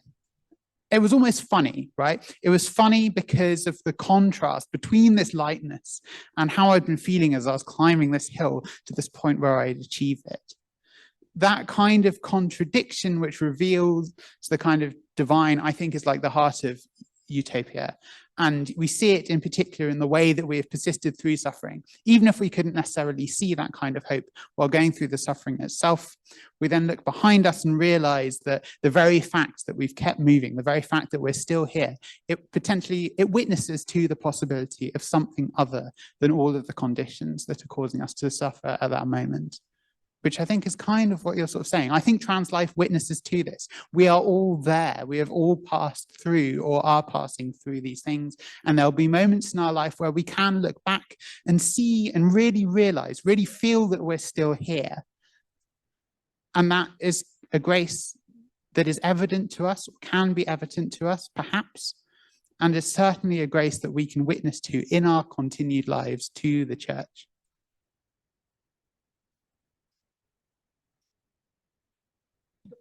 First, I'll just nick this. I'll use this one so that the folks at home can hear the question. This is from Tina Beardsley, who's going to share with us tomorrow, so I hope you can be here for that. And she's asking, who would have thought drag queens could be seen as toxic and dangerous to children? Are we reliving the Rivera era now? So firstly, hi Tina, I'm looking forward to meeting you in person tomorrow. I know we've spoken by email before. Yeah, it's kind of crazy, like drag queens. I saw some posts on social media that said like, of course they love performing to children. Drag queens are clowns.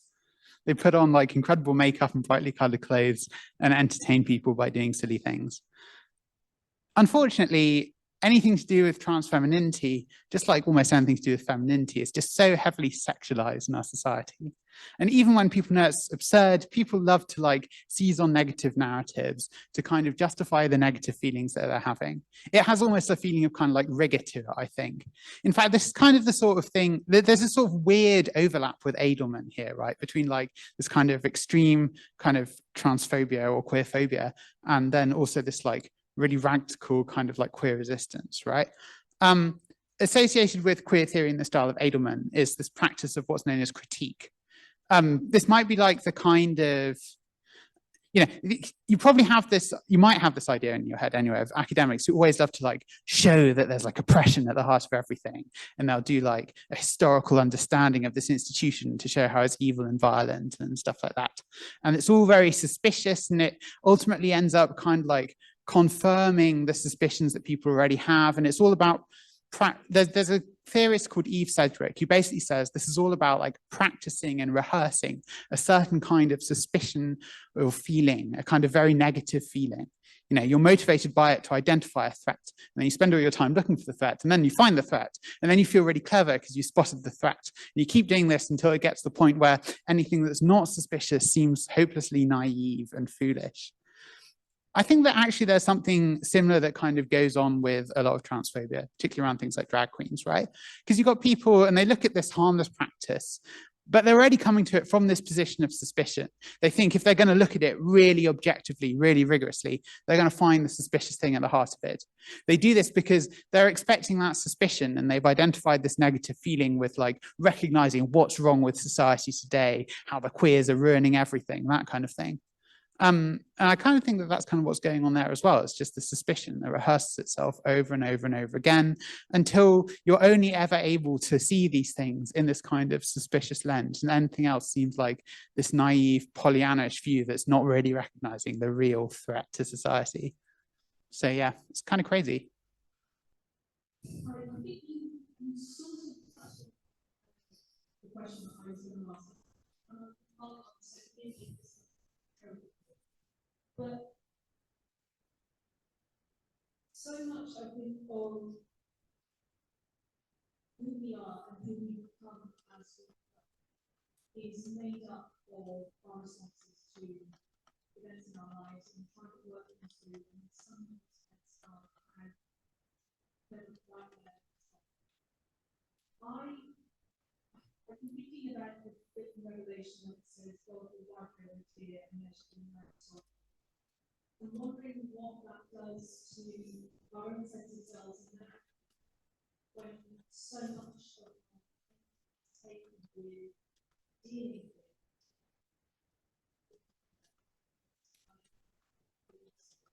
where does that sit with this? That makes sense. Sure. Yeah. So it's like, does this kind of, are we ultimately hoping for like the negation of the thing which gives us our sense of self almost? Yeah. I mean, I really kind of feel that actually. After I got over this hump, it was more of a hump, it was more than a hump, it was several years of my life. I was lying, I'd occasionally find myself lying in bed, being like, oh, my life's really great now, looking at the wall, and then feeling this incredible sense of panic. Like, I don't know what to do with it. I have this weird urge to like just blow my life up, just to like be back in what's familiar. I also think like, yeah, I understand myself as having overcome this stuff. I see it as a source of theological insight. I see myself as someone who's been forged by moving through this crucible, if you love like horrible metaphors like that. I like to think that the kind of healing of the kingdom is not one, it might wipe away our tears, but it doesn't wipe away our history, right? I think this is kind of like the utopian hope that I'm talking about. You can move through the suffering, and it's not something that negates the suffering. It's not something that's, you know, part of our situation today that can just like fight it off or something. It's something radically other. When God wipes away our tears, it won't be someone going like, there, it's all over now. Or don't worry, you never faced that. It wasn't real. The thing is, this stuff is real. And I think that the hope of the cross is real. Jesus suffered on the cross. He died. He was abandoned. It was really horrible. I think that Christian hope needs to actually look at this like in the face and be entirely realistic about this, but still find a way of having a hope for healing despite all this, that doesn't negate all of it, but is a kind of hope nonetheless. And I think that this is what this kind of utopianism allows you to do. It allows you to inhabit that tension. I can't imagine what that healing would look like, but that is also kind of the point, because it's something radically other to what there is now. It doesn't conflict with it. It's so other, they can't even conflict with each other. They exist kind of alongside one another, but I hope that at some point we can get there. My great pleasure to welcome Joe as our next guest. Joe's a playwright and performer. She's the author of 110 plays, many of which have been performed all over the world. Recent works include The Not So Ugly Duckling at the Edinburgh Fringe, The Covid Requiem in Pitlochry Woods at St Mary's Cathedral in Edinburgh, Life is a Dream in the Royal Lyceum, and The Taming of the Shrew in Cardiff and Glasgow. She's currently working with Queen Jesus Productions on a new performance piece, This Is My Body, and is planning to premiere her latest script, Sister Death, early next year in Melbourne, Australia. Jo's been recognised for her transformative work in the groundbreaking play, The Gospel According to Jesus, Queen of Heaven, and has been canonised as Saint Jo, Scribe of Our Souls by the Order of Perpetual Indulgence in Edinburgh. And today's session is entitled Queen Jesus the Play and Facing Death in Brazil. Thanks, Jo. Thank you. Hey, thank you for outing me as a saint. After what Jay said about saints have been slightly embarrassed about saying I'm a saint as well. It's actually, I recommend it. Chrissie will be a saint very soon, I think. What I want to do today, and I hope I don't upset everybody. If anybody gets upset, do hold the hand of your neighbour. I'm going to talk a little bit about the history of this play, The Gospel According to Jesus, Queen of Heaven, which, thanks to wonderful Ash, is for sale in the foyer. It just costs £10. It's worth every penny. And so I perform bits of that. I'm also going to tell something of the story of this play, because it's had quite a story. I should just explain perhaps that the story imagines Jesus coming back to earth in the present day as a trans woman. And this is what she says. This is the time. This is the place. This is where we meet each other. And you may think, because I'm Jesus, that we should meet in a church, but I tell you, many churches hate and fear me because I disturb their sense of who they are. People too. People shouting at me in the street because I disturb their sense of who they are. Oh, look at you. You must be very brave to meet me here. Well, mind you, we never used to meet in a church anyway. Not in the old days. Not when I lived as a man. All those centuries ago. We'd meet in people's houses, and it was often a queer person that would guide us there. They suppressed a lot when they told my story, but this is one thing they could not altogether hide. You'll find it in Mark and in Luke. Oh, dear Mark, dear Luke. We know the person was queer because we had to look for a man carrying a water jar. And men don't carry water. It's women's work. Men are too ashamed. And isn't it strange how in this world men should be proud to carry knives and guns, proud to carry the instruments of death, but ashamed to carry the source of life? Oh, but she wasn't ashamed. The dear soul who guided us, she was beautiful. This person born male, wearing a woman's dress and the jasmine in her hair. She was one of us. And this is how it all began. A group of us meeting as friends because we want to change the world. Oh, I don't know why they said we're only men. Well, some of us were men.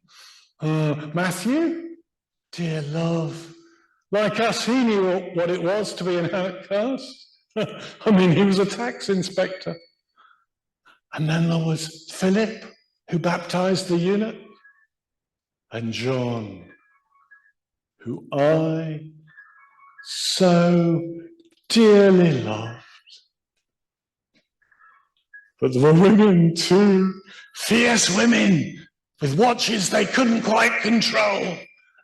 Wild women, free women, Mary, Martha, Salome. And some of us were men, and some of us were women, and some of us were women who used to be men, and some of us men who used to be women, and some of us men and women at the same time. And we confuse people. And I love that about us most of all, because we are the Hijra of India, Katoi of Thailand, Warrior of Indonesia, Bisu of the archipelago, Fafafine of Samoa, Mushe of Mexico, Travesti of Brazil, two spirit people of North America, Shaman of Siberia, Yandaudu of West Africa, and many more besides. And verily, verily, I say unto you, because it's undoubtedly true, that every culture in every place and time has known of us and celebrated us mostly, except for this one. And it is in the minority. I don't understand why in those few places on this tormented earth that we openly flaunt our dear and beautiful selves, we should so often have to work the streets as harlots and whores. But I honor us anyway, all of us, for to be us, to embody this so-called shame and this disgrace is an honor and a privilege. And the last shall be first, and the first last.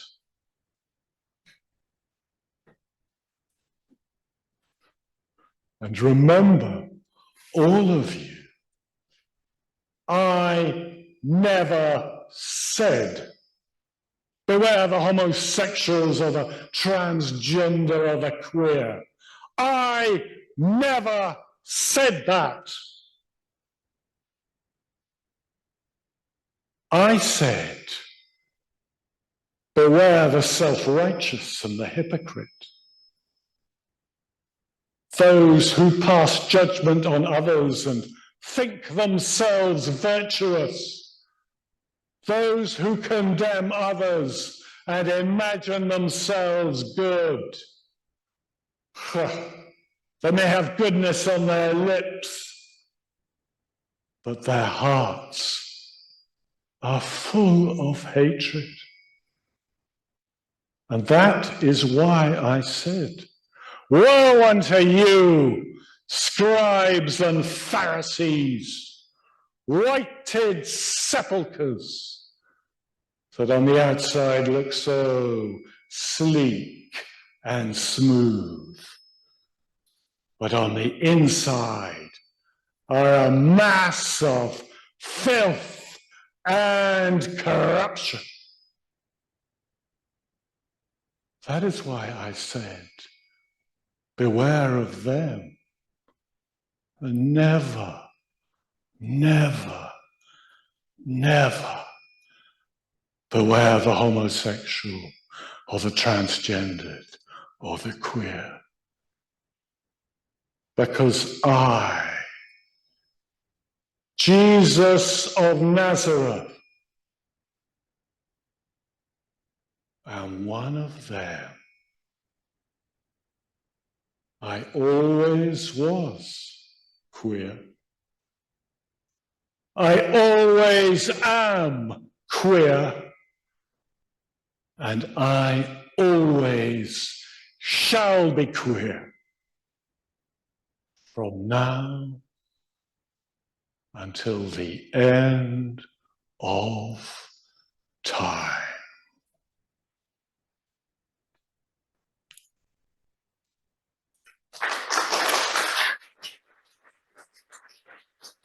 I wrote those words in 2008. I'd been asked by a theatre company in Italy to write a play about being trans in the New Testament. And to prepare myself for that play, I read the Gospels. I hadn't read them for years and years and years. And I was amazed at what I found. I was amazed at the beauty of Jesus' words. I was so moved and inspired by the way he stands up for people that are oppressed, that are downtrodden, that are the victims of prejudice. And I thought, he would be my friend. Now that did me so much good, because I was still feeling really rotten about myself at the time. And that's what I wanted to say in this play. I wrote it as an act of devotion, for the greatest respect and love for the figure of Jesus.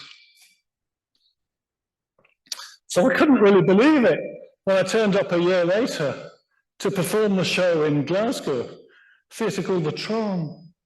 And I turned up and the street was full of angry Christians. It was full of angry Catholics, and they brought along a statue of the Virgin Mary. They were praying to her. I think they were praying for forgiveness because I'd insulted her so much and they hadn't killed me. And there were very fierce Protestants there as well, and they were holding up placards that said things like, "God says, my son is not a pervert." And I don't know if you know about Glasgow, but it's got a long history of sectarianism, of Catholics hating Protestants and vice versa. For the 5 days my play was on, and they all turned up. Ooh, look at this. Little signs are being exchanged. There's a green light on. How did I turn it off? Anyway, what was I saying? Yeah, and then it got far worse because, of course, all the tabloids, they spoke about it. They made fun of me as an ex-bus conductor with this ridiculous, grotesque idea that Jesus was trans.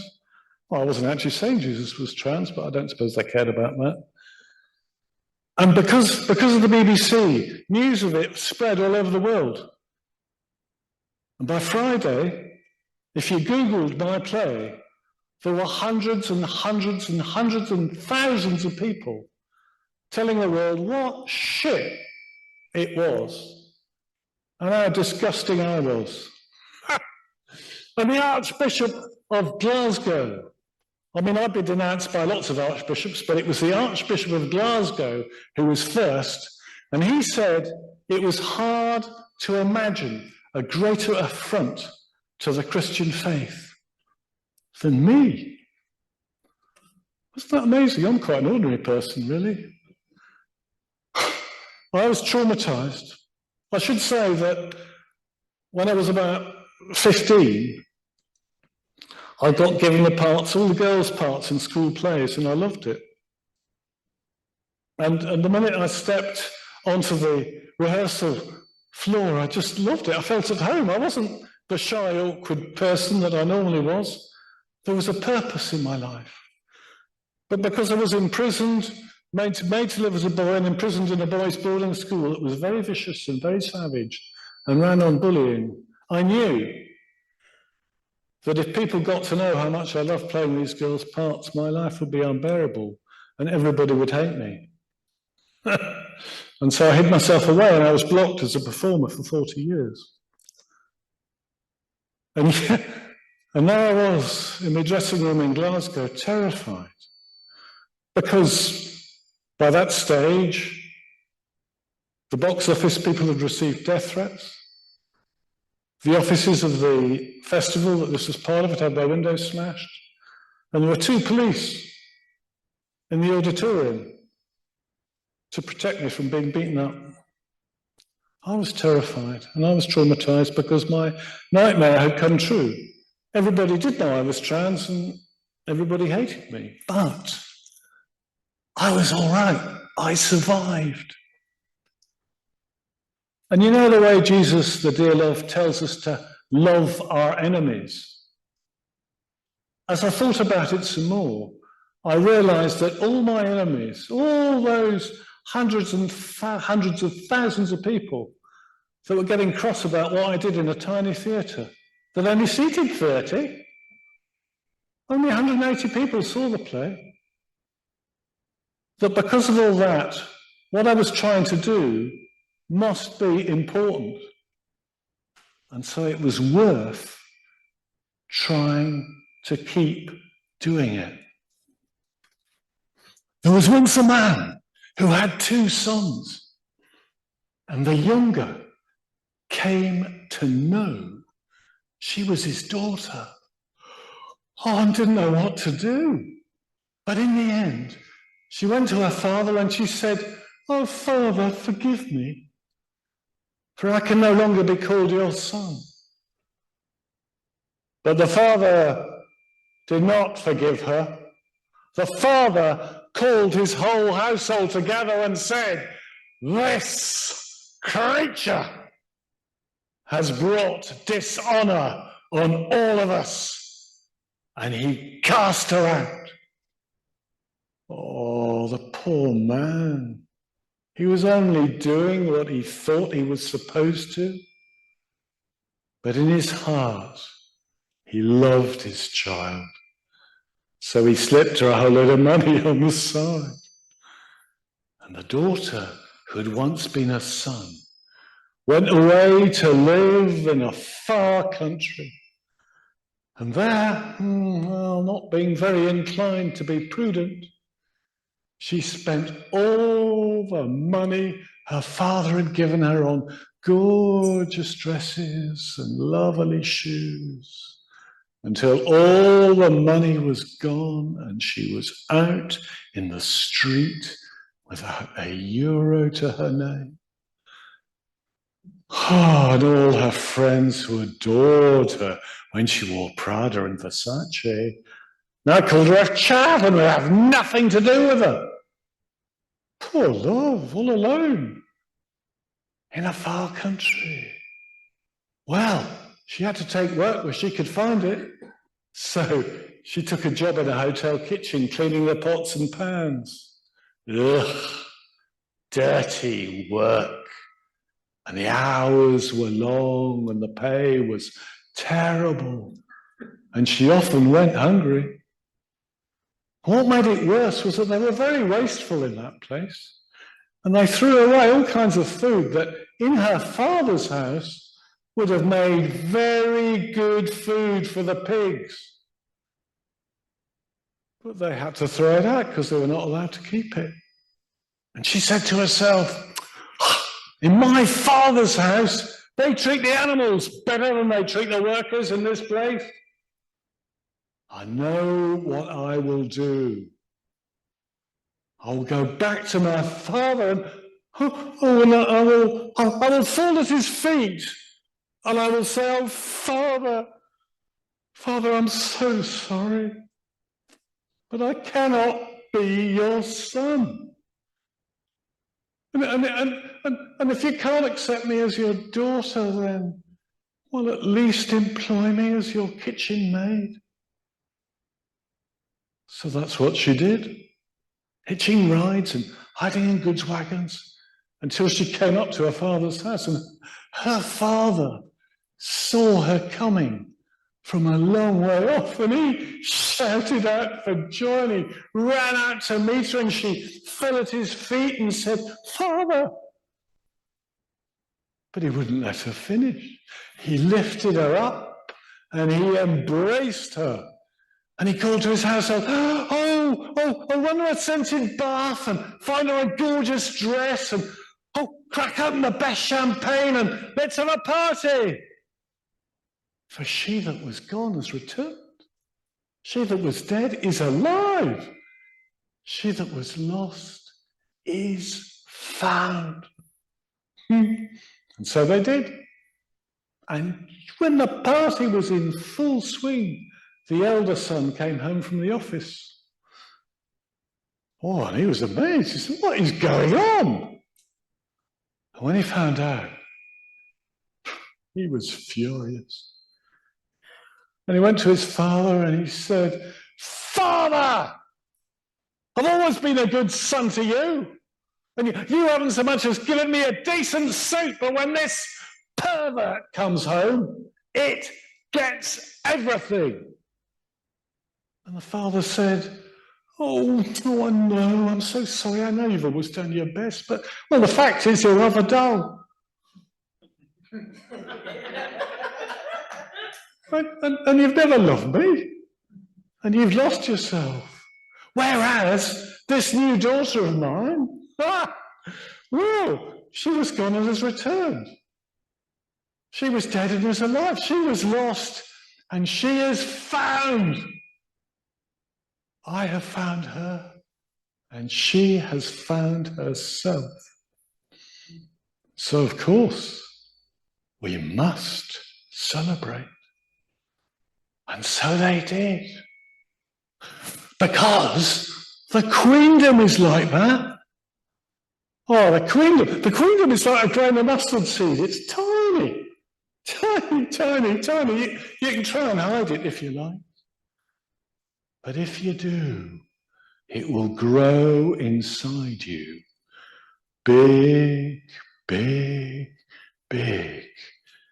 Until it feels like there is no room for anything beside it. For I tell you that what is hid must come to light. And we all have a light inside us. And sometimes it's the very thing we've been taught to be most ashamed of. And if you have a light, do you hide it in a closet? No. You bring it out into the open where everyone can see it. And be glad it exists to shine in the world.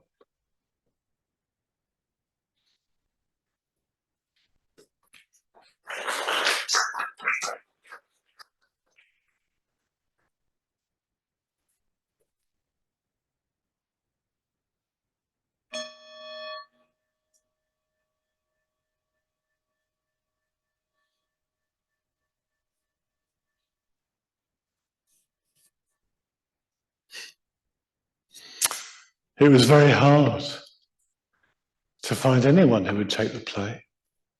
I was traumatized. I couldn't even think about it for years. I wanted to do it in the Edinburgh Fringe Festival. There's a bit of the festival called the Festival for Justice and Peace. And they said, oh yeah, they'd be interested, they'd take it, and then they got cold feet at the very end, the very last minute, and turned us down. Luckily, I met a dear friend, Susan. She was directing me, and we somehow managed to find a producer. And we didn't give up. And then we found at the very last minute, we found a little church, another church, St. Mark's, Unitarian Church, just in the shadow of the castle. Late night slot, terrible for a show like this. And as it happened, I just sold my house, was downsizing after my kids had left, and I had some money left over, which I used to pay for the show. And well, I lost all my money, of course, because hardly anybody came. I remember one night 3 people came and 2 of them left. But on the very last night of all, this woman turned up, very, very, very deeply moved, and she hugged me, and she said, "This show has changed my life. I really want to translate it into Portuguese and put it on in Brazil. Would that be okay?" And I said, "Yeah, of course." And I gave her the script. And she sat up all night and had done the first draft by the following morning. And her name was Natalia Malo. And years passed. But the following year, we managed to put the show on in a better venue, Summer Hall, at a better time. And somebody came who invited us to Brazil to perform in a festival in Belo Horizonte the following year.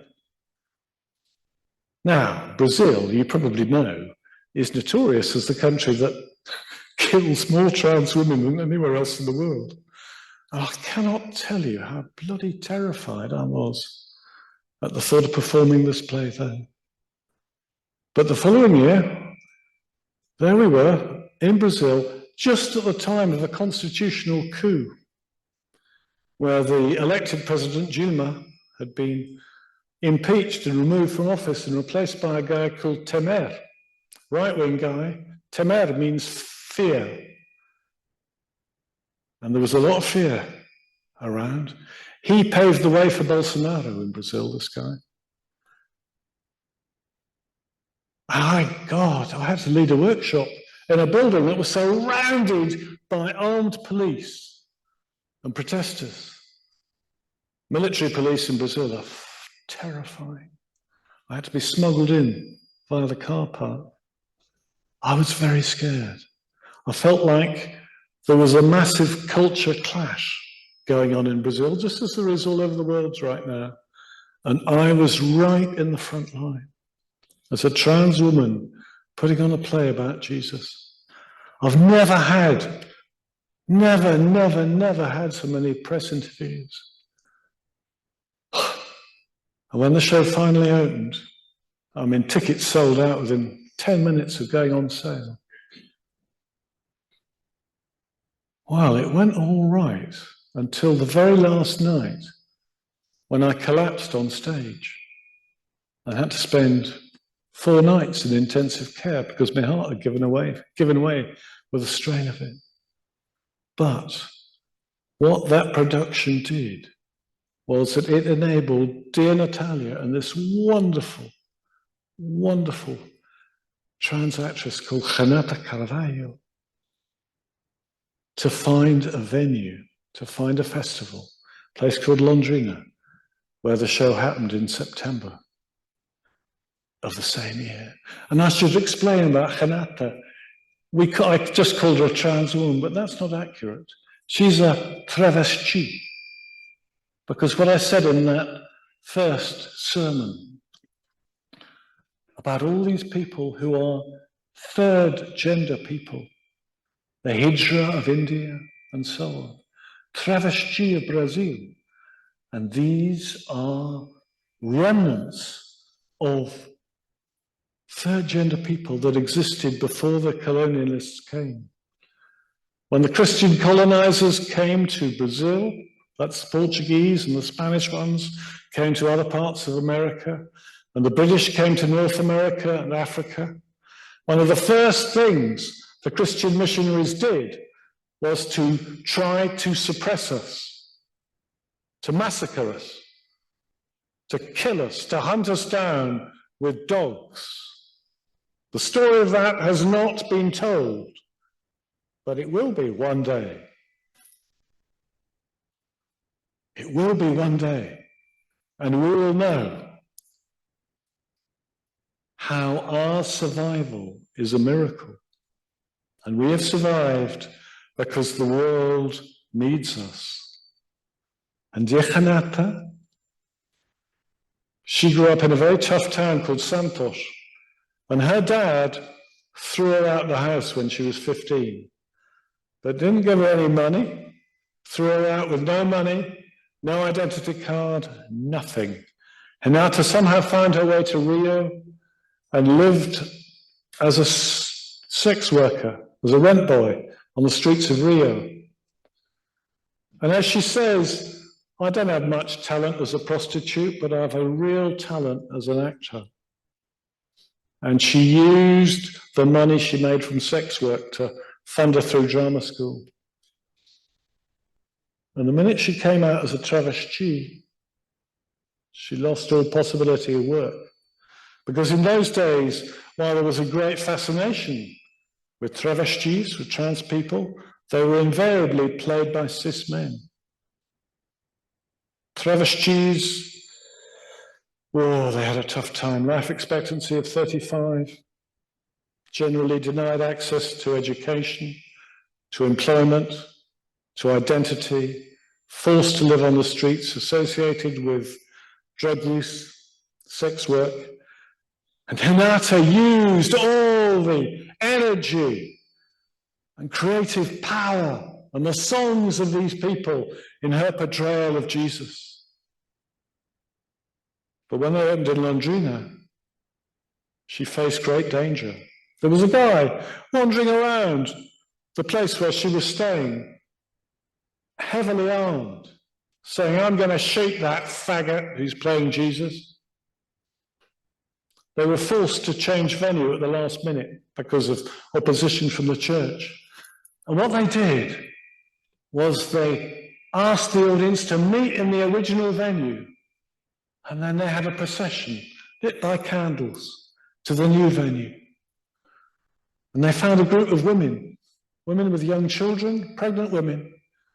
And they were there and they said, we know we can't get tickets because tickets have been sold out ages ago. But we're here to provide a circle of protection around Renata. And so they did. And that was the pattern of the next 3 years when Renata and Natalia performed the show all around Brazil, in every major city. Were violent protests, horrible threats Renata received. She was going to get beaten to death by planks. She was going to get nailed on a cross. She was going to get shot. She was going to get stabbed. Often, she was so afraid she was vomiting before she could go on stage. At the very end, a whole group, 2 truckloads of military police turned up to try and stop the show. She performed it in the open air, in the pouring rain, lit by the torches from the audience's mobile phones. Because to attend this play was an act of resistance against censorship, and it was part of the struggle for LGBTI+ rights in Brazil. And now, dear Renata, she's famous. She's a film star. Her latest show, Manifesto Transpologico. She's invented a new academic discipline. Instead of anthropology, it's transpology, and it studies trans history through the ages. That's played in every major city in Europe, except London or Britain, of course, because we're so fucking stupid here. And it's been hugely successful. And the play, I should add, without boasting, well, I am boasting, but I'm entitled to. This play has been translated into Spanish. It's been performed in Argentina. It's been performed in Uruguay. It's been performed in Norwegian. Oh, the Norwegian Queen Jesus was so beautiful. This huge ruined cathedral. Oh, wow. In Australia, wonderful Australian Queen Jesus with a choir singing the words in Latin. Beautiful. Been translated, been done in Germany. Supposed to be happening in Denmark, in Danish, and in Iceland, in Icelandic. Whenever I go to Brazil, people say to me, your play has changed my life. And people say, this play has transformed not only Brazilian theatre, but Brazilian culture. And I'm saying all this because artists, we artists are supposed to be helpless people in this world. And plays are supposed to be of no consequence. Books are supposed to be of no consequence. But books have power. Poetry has power. The imagination, culture, learning has power. And we are changing the world.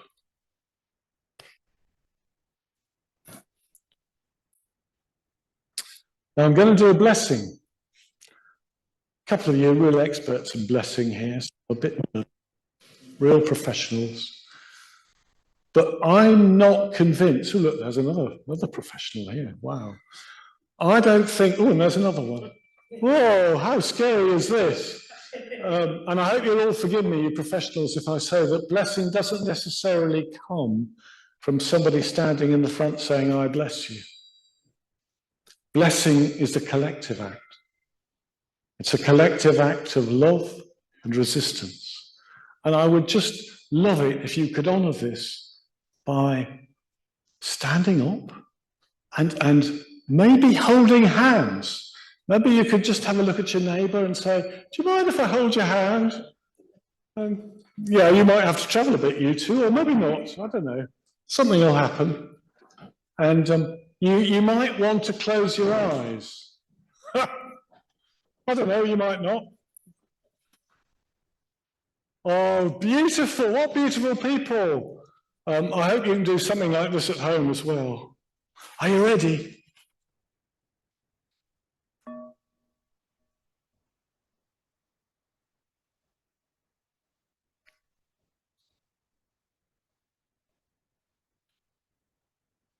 Bless the timid and the shy, for they shall be shameless.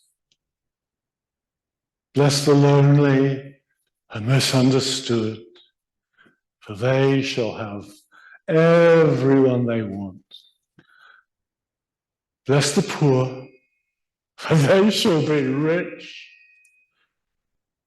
Bless the rich, for they shall lose everything. Oh, bless the boy in the closet in the silk wedding gown, for she shall come out. Bless the sex worker, for they shall be honored.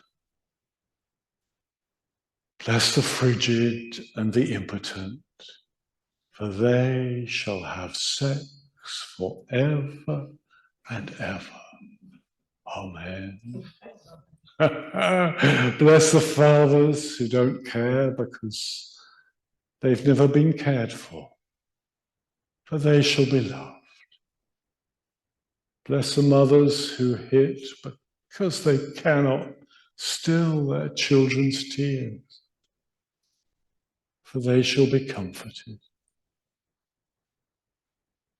Bless the bully and the criminal, for they shall lose all fear.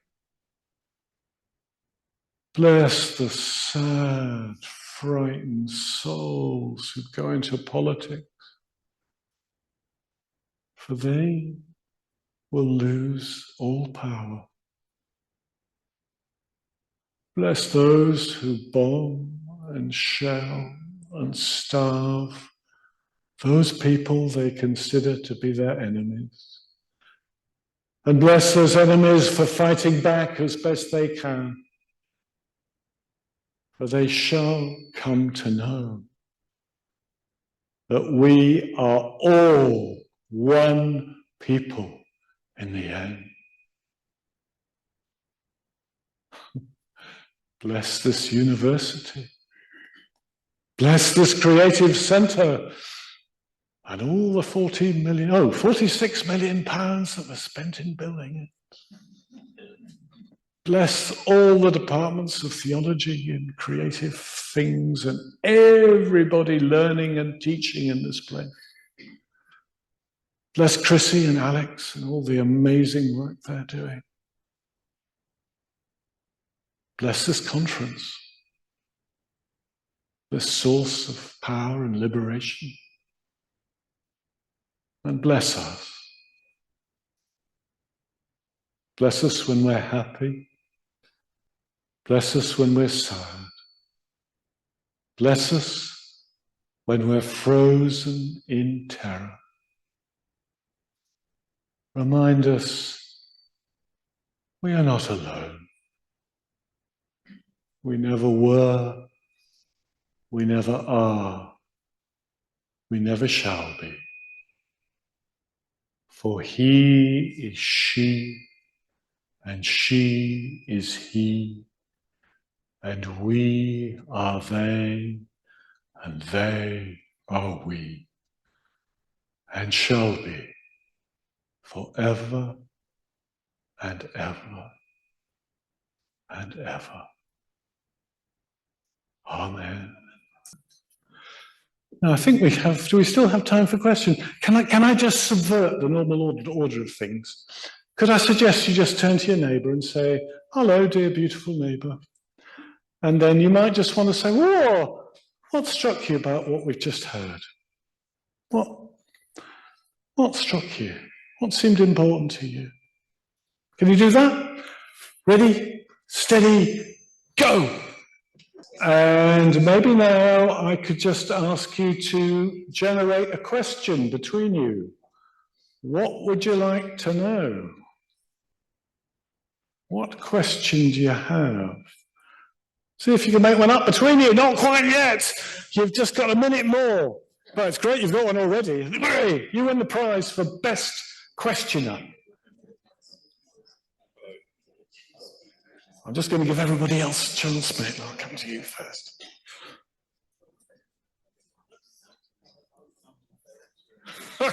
Right, bang, not much time. Are you ready? Yes, you are. What's your question? Oh.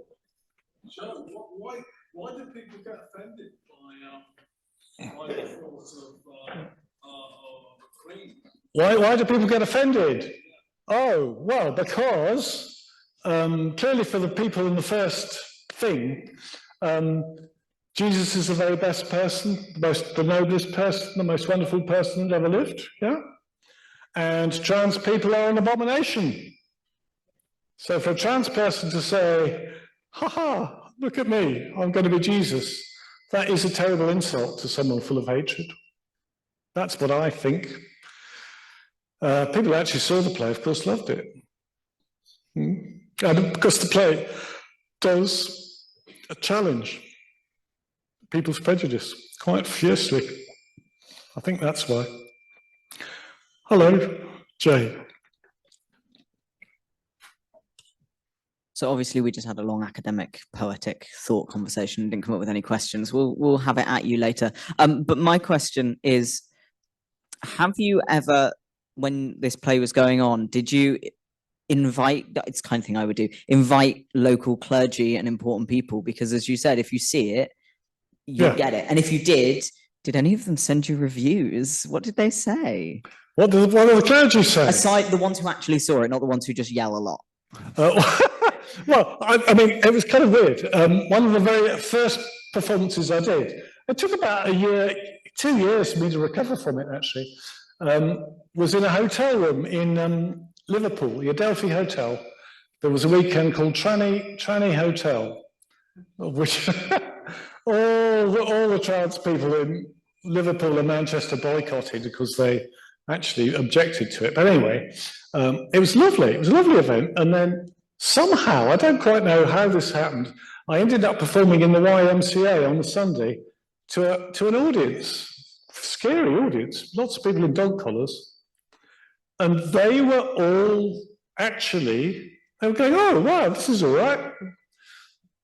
One of them was a bit upset. There's my Good Samaritan story. The Good Samaritan is a drag queen who is coming home from a bar drunk as a skunk. And her stockings are ladders, her dress is torn, her makeup is smudged, and she has a taste of cum on her lips. And she sees, anyhow, well, you know the story. But one clergyman said, you are really trying to be controversial by talking about the drag queen having cum, the taste of cum on her lips. And I said, come on, dear. Well, no, I didn't. I was very respectful. I said, the thing is that when Jesus told that story, I mean, Samaritan for us is just a rather cuddly person. But for Jesus' audience, a Samaritan was just a disgusting person. And it was really radical, and that was me trying to be radical. So, you know, that was all right, got through that. And then I remember when I did it in the Travis for their Christmas show, 27,000 people signed an online petition asking Edinburgh Council to ban the play. But we managed to get the bishop and the staff of the St Mary's Episcopal Cathedral, they came along. Dear old bishop, I said hello to him afterwards. And he said, oh, it's not controversial at all. And he sounded really disappointed. But it's still difficult for me to put it on in churches. I mean, I can do bits of it. I did bits of it in Greyfriars Kirk, which is kind of like a very sacrosanct Church of Scotland church in this festival. And I did bits of it in the cathedral. And I did a whole load of live broadcasts from St Mary's Cathedral during lockdown as Queen Jesus. But to do the whole play now, they're very nervous. They're terrified of, well, the sort of stuff that's happening in your church, of being picketed. And I mean, actually, my church, Augustine United, has been picketed. These two men, dear loves, they were clearly gay. It's just absolutely bloody obvious. But, you know, there it is. I'd love to do it in a Catholic cathedral. I don't think I ever will. But maybe, after what you're saying, maybe I will. Right, what other questions? Oh, is there an online question? It's an online question. I hope everybody at home can hear this one as well. I watched you perform the show online in late 2020 or 2021. I was newly out as a trans man, a truth I'd been denying myself for years, and it was just such a transformative and affirming experience as a newly out trans guy and a recently returned to faith Christian. So thank you for that. What message do you wish you could give to a young trans person who is really going through it right now? Well, I thought they, you have to do two opposite things. You have to try to be true to yourself, but you have to try to look after yourself. I mean, for years and years and years and years, I dressed very androgynously. I was trying to live as a man, but honor the woman inside me. And that was because in the 80s, or the 70s too, actually, there was a dreadful book called The Transsexual Empire, which is the sort of fourth, that's where all the terrible, terrible gender critical stuff now comes from, that book, full of hatred. And it said to people like myself, to trans people, you know, you can never be a woman, just forget it, you're just a man, and you're here to oppress us. Well, I believed all that. Anyway, so I'm getting way off the point. What I would say to this person is, do what seems possible. I mean, I thought Jay's reply, was it Jay? You were saying, just find safety, find places of safety where you can. That's what I did. And it really helped hugely. And bit by bit, by bit, by bit, by bit, by bit, get help. Don't be ashamed of yourself if you find it hard to be yourself, because it's very tough. But remember somehow that you are beautiful and you are loved. And there's a line in the play where Jesus says,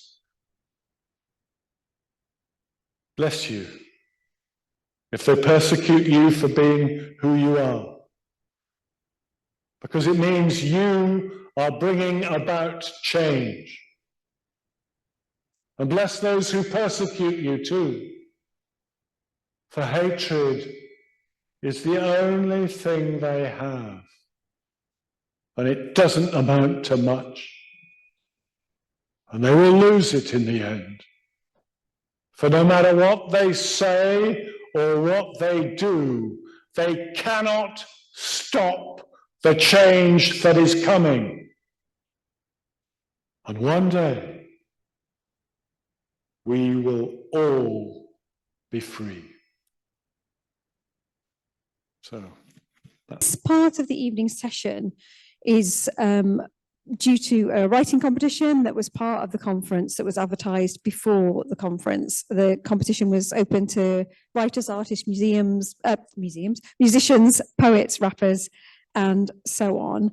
And they were invited to write or present, record something that would take no longer than 15 minutes, could be in video form, could be spoken word, poetry, and so on. And the entries were judged by our stupendous team of judges here, Jay and Joe, who you've already met, Alex, who many of you probably know, but will be presenting tomorrow, so we'll hear more about Alex tomorrow, and Chrissie as well, who you've already met today. And as Chrissie mentioned this morning, the purpose of the writing competition was for people to write about their self-actualization or their journey home. So the three finalists will present this evening, or if unable to join us, their work will be presented by somebody else. And then the panel of judges will be asked to say a brief word about the works that they've heard, and to decide who comes first and gets the first prize, who's second, and who third. And it looks to me very much like Amy Jo has now managed to join us. Hello, Amy Jo, can you hear me? Yes, I can. Can you hear me? Brilliant. Yes, that's great. Thank you. Fantastic. All right. So we were a bit worried that we weren't going to be able to see you and you weren't going to be able to join us, but that's fantastic. So Amy Jo Phillips was born in Aberdeen in 1975 and grew up in central Scotland. Although her religious background is in the Congregational Church, she trained for ministry in the Scottish Episcopal Church, in which she was ordained in 2018.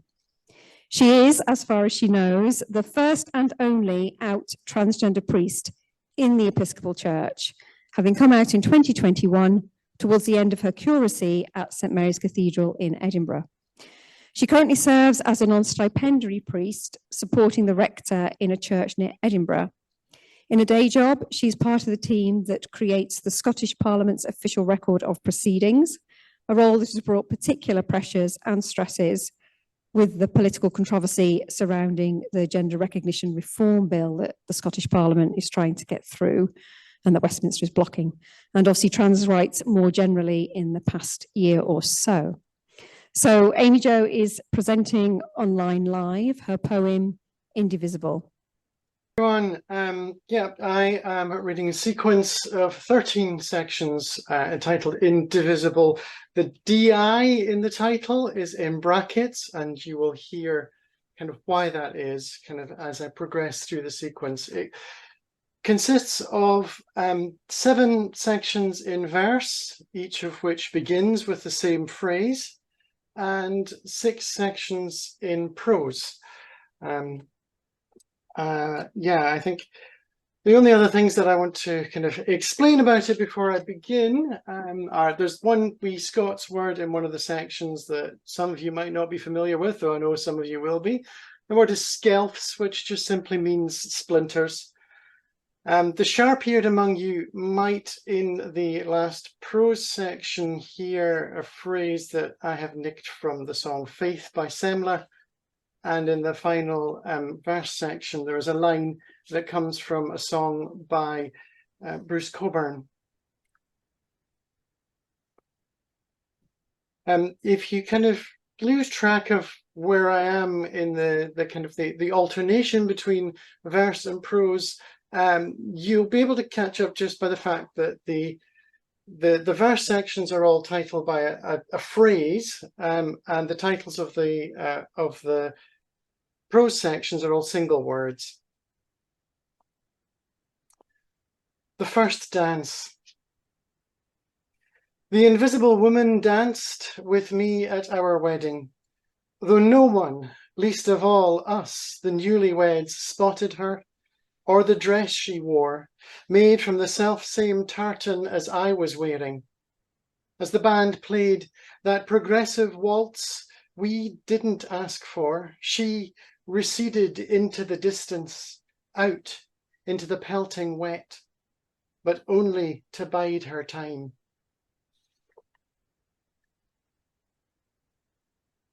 Deluge.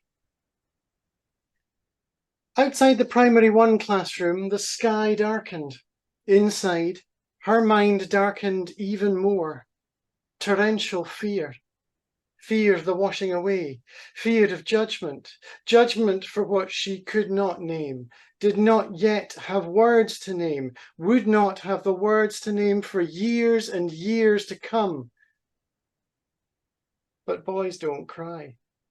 Even small boys don't weep their hearts out over rain, no matter how those tiny chambered arcs in their chests are weighed down with their binary freight.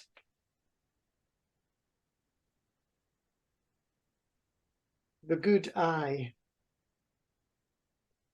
The invisible woman wanted to dress me like one of the dolls I didn't own or play with. She turned down Action Man's endless parade of khaki and camouflage, turned up her nose at the suggestions of Ken, and preferred instead to borrow from the other women in my life. Until a friend and I hit the charity shops with her, and almost every piece she laid on the counter was in colour, fit and style, perfect for me.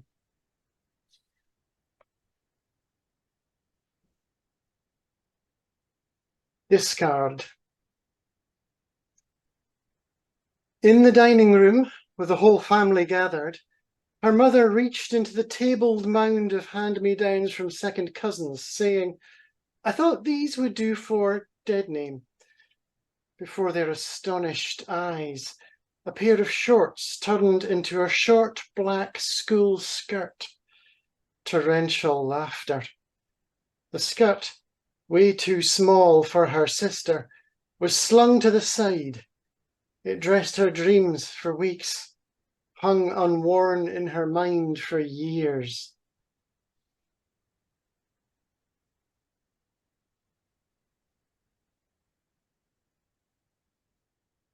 The best days. The invisible woman dreamt of being the new girl at my school, a questioning huddle around her at break time in the girls' playground, arms linked with a new best friend who saw her for who she was. But this was the 1980s, the dark tombstone of our TV screens, empty of anyone remotely like the invisible woman or me who wasn't being played for laughs. A decade empty of anyone who saw.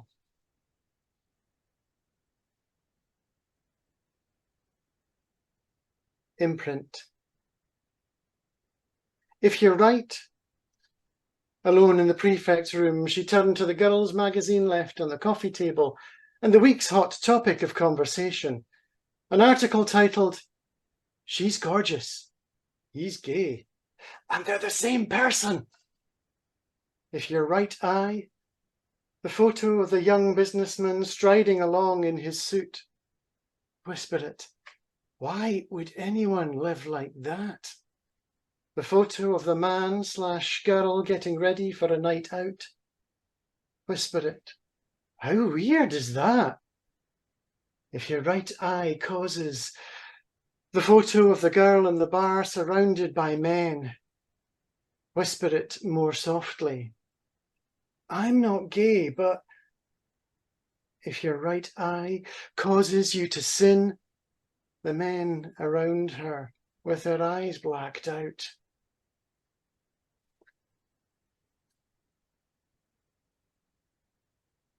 The worst kick. The Invisible Woman liked being a boy, sometimes. At others she felt the kick of the predicament, but always under the attempts not to be poor at football, and even worse at its trivia. She knew who I am, the way a circuit knows it is for the flow, unflow of power, the way a river knows it is for rain, the way a tree realizes its place in all the breathing.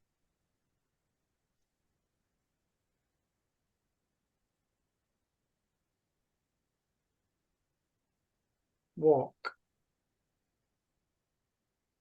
Of her own accord, she went to others to be cast out of herself, for she had hearkened to those who spoke unto her, saying, These are things from which you must be delivered. Twice she begged them for this deliverance, and they spoke unto her, saying, You are a prince of the kingdom. But she could not be Jonathan while longing for Joseph's flowing gown. 3 times she cried out for freedom, and they spoke unto her, saying, You must walk out your healing. But they pointed towards a road that led away from herself, and not towards the God who sat waiting for her, whispering the name she could not yet feel forming on her tongue.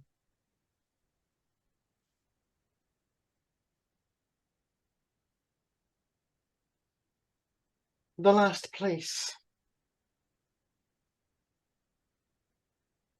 The Invisible Woman played a perpetual game of hide and seek for decades in which she was always the one who hid, and I had neither chance nor hope of winning in the search. Though every now and then, at the most unexpected moment, a stroll round the loch, for instance, she would jump me and leave me, shaken and panicked, checking every corner of myself for weeks.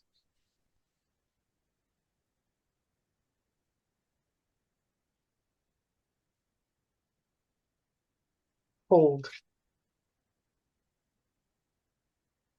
At prayer alone in her study, she sat holding the pain of her being, the hurt it was causing her and her wife, the agony she knew it would inflict on them and their children should she dare to step out into the world.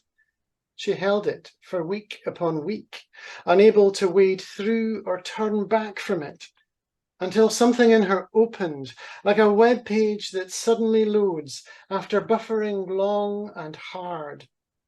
Though it still remained silent, this was the name by which the voice that was always calling her had always and most tenderly addressed her. Beloved, gift and grace.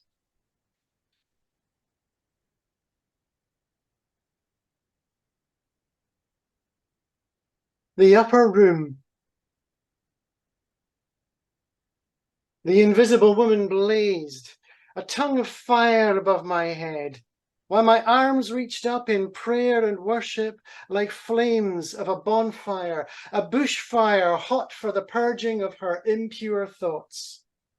The bush burned, and everything she was not consumed, So why did I resist so long the call to kick off my shoes and run onto this sacred ground?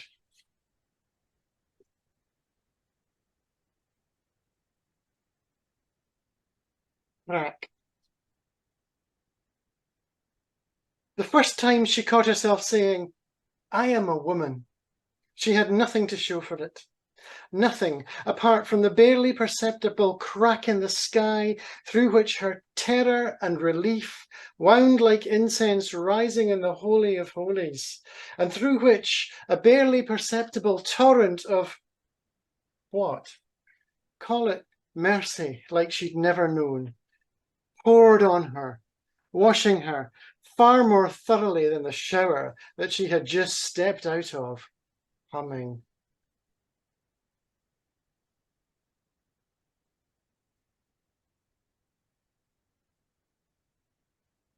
The upper line.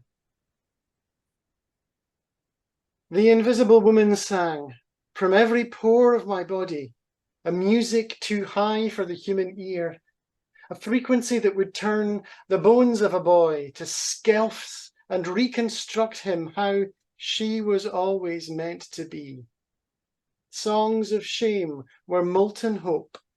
Songs of shadow were rumbling glory, a howling beast of burgeon, until we tuned to one another, and her upper line struck me into harmony.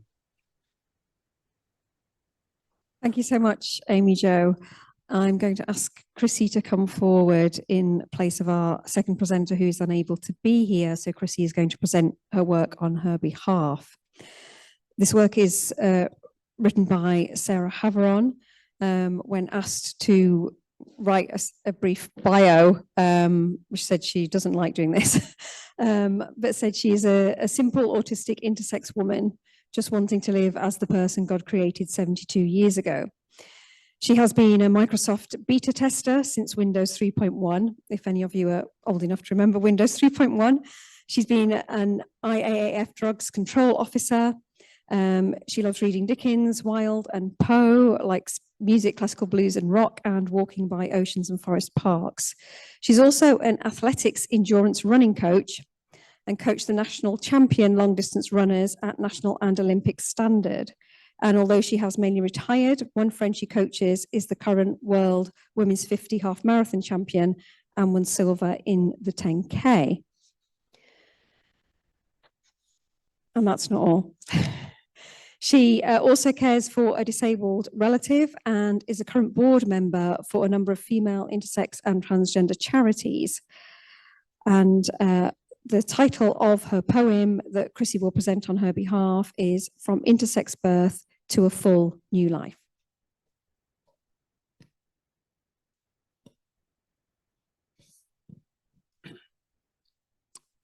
I just want to say a word to those who sent in entries for this competition that didn't make the final.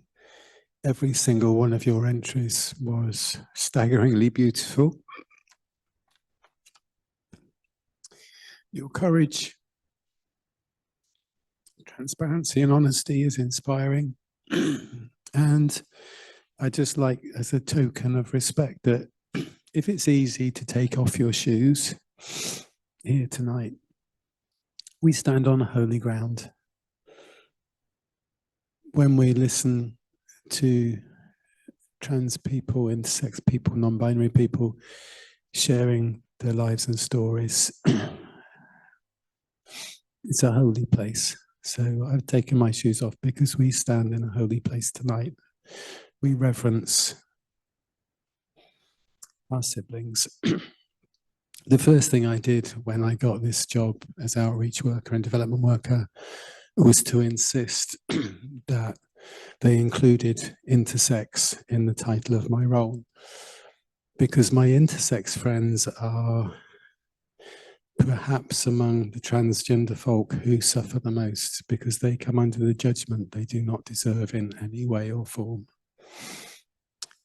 So with that introduction, I'm going to read Sarah's poem.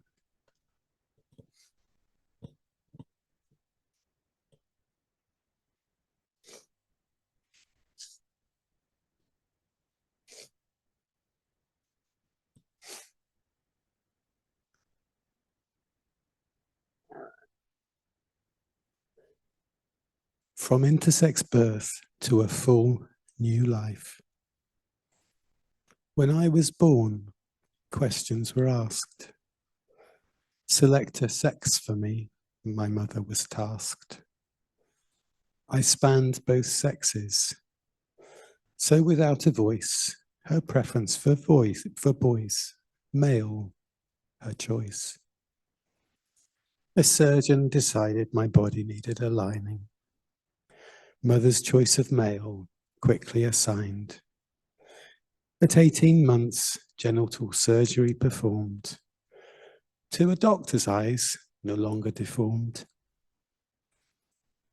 Being female as a toddler was an easy role, but mummy's choice began to take its toll. Beginning school was a watershed moment.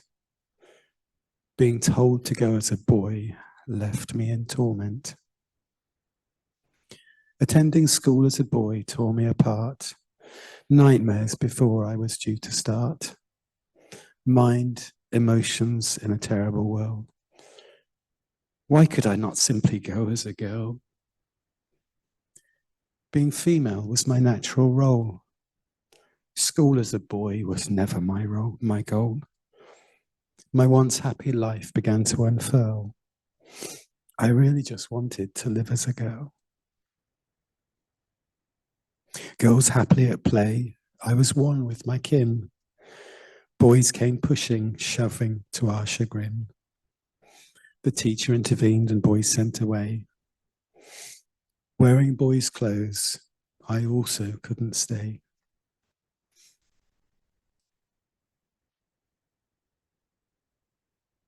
At secondary school, things got only worse. My slight, frail stature, much more of a curse.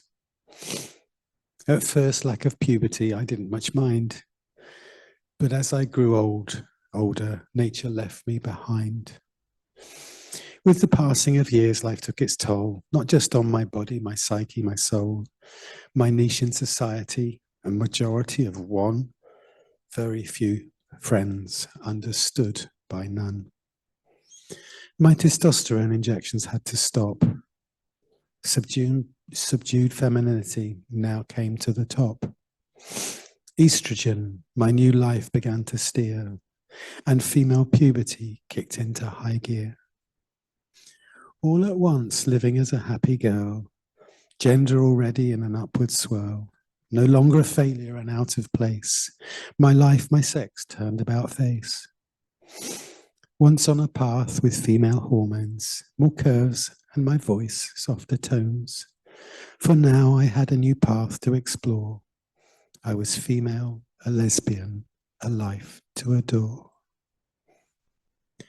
Correction of early surgery long overdue. Happiness in living a lifestyle that is true. 60 minutes under the surgeon's knife. An existence transformed, a rainbow life.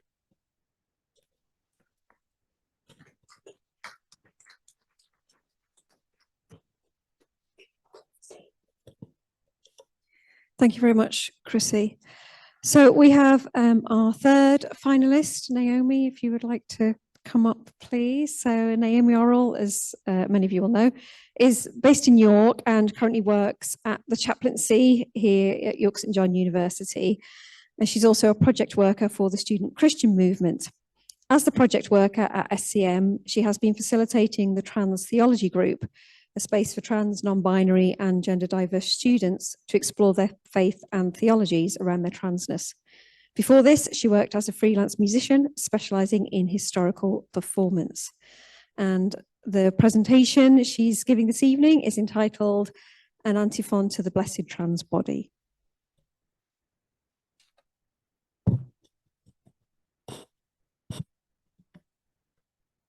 Hello, everyone. Can you hear me? Great. Okay, cool. Yes, so just before we start, I start performing, I thought it might be worth me talking a little bit about the piece that I wrote. So Growing up, I was a chorister at the Liverpool Metropolitan Cathedral. I don't know if anyone knows it. It's kind of 60s brutalist with a lot of stained glass. From the outside, it looks absolutely disgusting, but from the inside, it looks amazing. So I was there from the ages of about 7 to 14, so a big part of my childhood. And I'd be singing there 5 or 6 times a week. We would sing a range of musical styles, but the main constant through all of that was plain chants, also known as plain song. It would permeate the liturgies, often sung at significant parts of the services. The chants would often be songs to the Blessed Virgin Mary, such as the Magnificat, Salve Regina, Ave Maris Stella, or Ave Redemptoris Mater, to name a few. This meant from a young age, I was gifted with 2 things. Firstly, a love of liturgy and the mystery of faith. And secondly, despite how weird this was, a real deep appreciation for plain chant. Plain chant has been sung in religious settings for almost 1900 years. It can be dated to the earliest centuries of Christianity and is still in wide use across churches and religious communities across the world. As it was such an integral part of me growing up, it also became an integral part of my faith. I still often like to sing plain chant by myself after finishing praying the rosary or as part of the daily office. When I sing these chants, I feel connected to my childhood. I also feel connected to the millions of people around the world who sing these chants daily, feeling part of something much larger than my own personal prayer. As I came to terms with my trans identity, I would often feel at odds with this tradition that I grew up in. While the church can be a welcoming place for trans and non-binary people, I got to a point where there was a real cognitive dissonance between who I was and what my faith was. I'm now an Anglican, but it took me a long while to reconcile this difference between my faith and my personhood and how I felt able to express it. When I came across the theme for this year's competition, My Journey Home, the Story of My Self-Actualization, I wanted to explore this dissonance. So I decided to write a plain chant antiphon dedicated to the trans body. In much of Christian theology, in particular Catholic theology, we explore the tangible nature of Christ's body. We acknowledge his wounds, we see the anguish on his face on the cross, and we were invited to touch his wounds in the upper room. In a lot of Marian theology as well, there is a similar focus on the physical, praying and connecting with that body that said yes and carried Jesus in her womb. We also see this in the early work of a lot of early composers, such as Hildegard of Bingen, and her compositions often also focus on that physical aspect, invoking the divine feminine.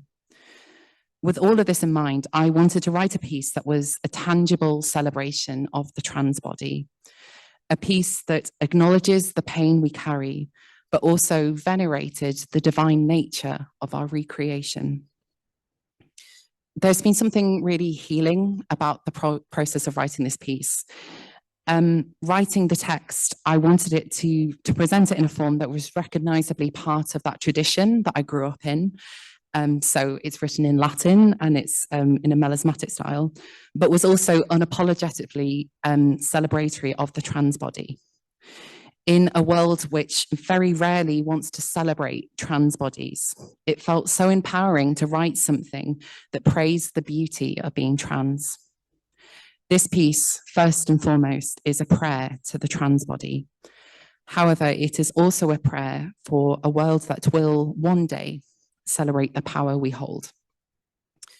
So I will read the English text for you first, and then I will sing it for you, if you don't mind. Hail, sacred body. Through your wounds you are known. The world has rejected you, and yet you are held in the hands of God.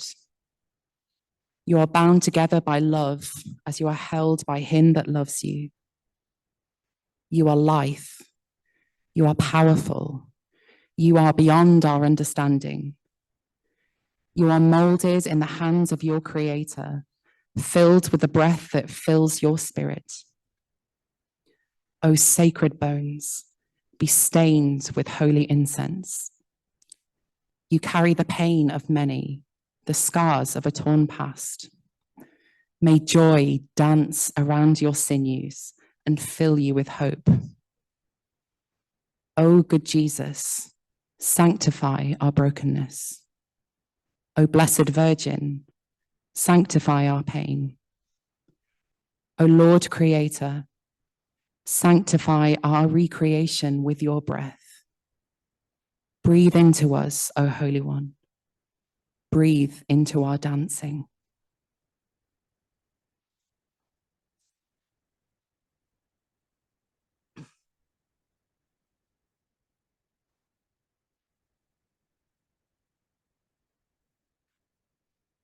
Ave corpus natum, per venerata nota,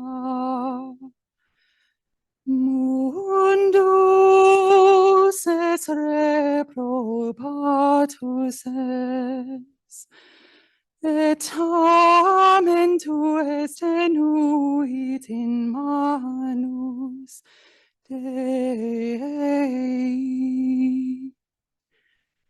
Tu teneto in unacum amore sunt, qui diligite tenuit per ipsum. Liefest tu potens, tu quam intellectus noster, tu es octo fingi intellegebar in manus tua. Repleti spiritus qui implet spiritum tuum. O sacrum ossa, sanctis incensum maculata, multa potare dolore, si saoli, sit gaudium saltare, sic aspens inus et imple.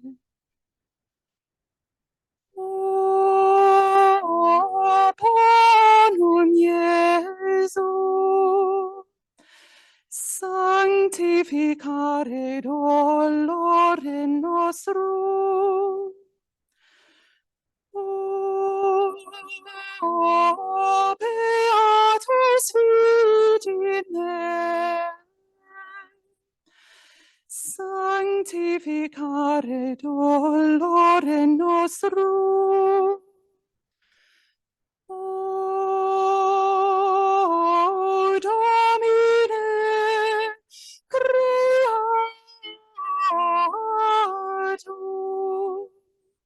sanctificare nos recreatio cum Spiritus. Respirare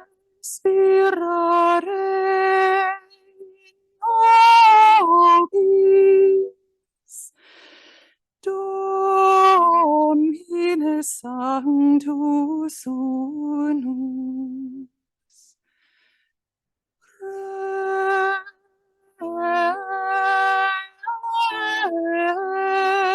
Respirare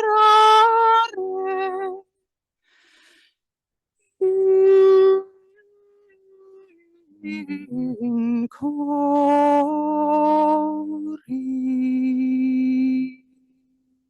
Thank you so much, Naomi. We will give our judges a couple of minutes to reach their decision, and then we will ask them to tell us third, second, and first prizes. After that, we will give the first prize person a few minutes to come up with some sort of response while the judges give some feedback on the performances this evening. There was a bit of a panic in getting Amy Jo connected, so I'm not sure whether did you introduce the judges? Only by name. So I just want to give credit to Alex Clare Young, Jay Hulme, and Joe Clifford to thank them for their role in pioneering trans theology, incarnating trans presence, and creating a path along which others can follow. And already what we see here is another generation of people incarnating Christ in their trans lives.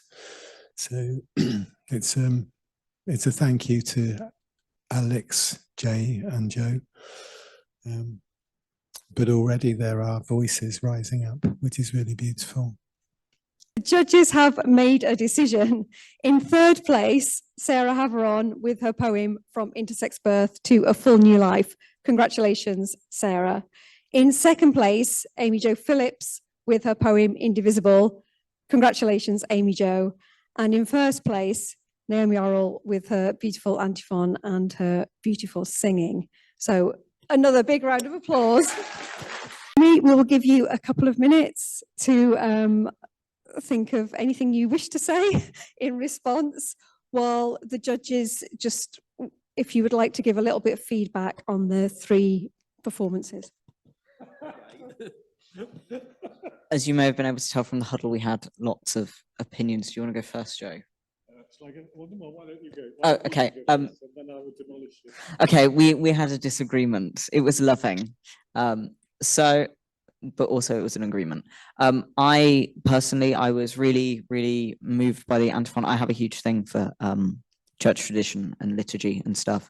So I really loved the way that it subverted a tradition, and in subverting the tradition reflected the journey that you've been on. And I thought that was really, really masterfully done. Amy Jo's poem was incredible. Top-notch poeming. Like if I was running a journal, I'd have published it, you know, like incredible piece. I just felt it was so close. That was the argument. It was so close. And Sarah was so good. It was really, really so beautifully personal. And it was a story that is so rarely told, and it was told so clearly and so well, but also so poetically. It's really hard to tell a story clearly while also being a poem without it falling too far to either side. And you did it amazingly, Sarah. I was really, really impressed. Yeah, thank you all three. They were all really beautiful submissions, and it was really difficult for us to decide, which I think is why Joe is about to kick the asses of me and Jay. I think for me, there was such a level of skill and of personal revelation in all three, but I'm constantly struck by the need for trans people to do theology while we tell our stories. And I felt, Naomi, that the way that you theologized through your song was really powerful, and particularly going into transformation or recreation instead of kind of stopping at the cross, felt really important to me personally. Amy Jo, I know you, I know your story, and so to hear it told in that way was just so emotive and so powerful, and all three of us really reflected on how skillful we felt that was. And Sarah, your personal story and the way in which the rhyming didn't feel forced, which Jay pointed out to us, was just amazing, and we really look forward to seeing your journey as a poet continue, I think. Oh yes, I actually agree with everybody here. What I found very difficult was to put numbers to it, just as I found it very, very difficult to choose the finalists. And I want to really reinforce what Chrissie said, because all the entries were just amazing, products of such courage and such beauty. And it was actually very, very difficult. Although in one sense it was very clear, in another sense it wasn't clear at all. I found that so, so hard. And then when it came to these three finalists, oh my goodness. Well, you see, Sarah's story, oh, have I got the number? Must make sure I get the names right. Sarah's story was, oh, wow, that was so moving. And the product of such suffering that was so graciously given a form. And so, it was just, wow. I just thought, wow. And this is a story that I don't think has really ever been told before. And it's so important that it is told. Amy Jo, well, I know Amy Jo as well. And I know that, yeah, the only one that know Amy Jo, though I didn't know Amy Jo had written that fantastic poem, which I loved, and which I really spoke to me. And I think it's an extraordinary thing. It's a great step forward for her as a poet, and a really great step forward for poetry, sort of professional poetry as well. I mean, I loved it. And Naomi, oh my Lord, how gorgeous is what you've done, and how exciting to subvert the form. So each of these beautiful, beautiful pieces of work, I think, deserve first prize, and I'm kind of resisting. resisting the edge. So I was overruled, and I totally. Solidarity, and we were mean. Yeah, well, no, you weren't mean. You were doing your job, and I just kind of couldn't. So well done, everybody. Thank you. Everybody. Yeah.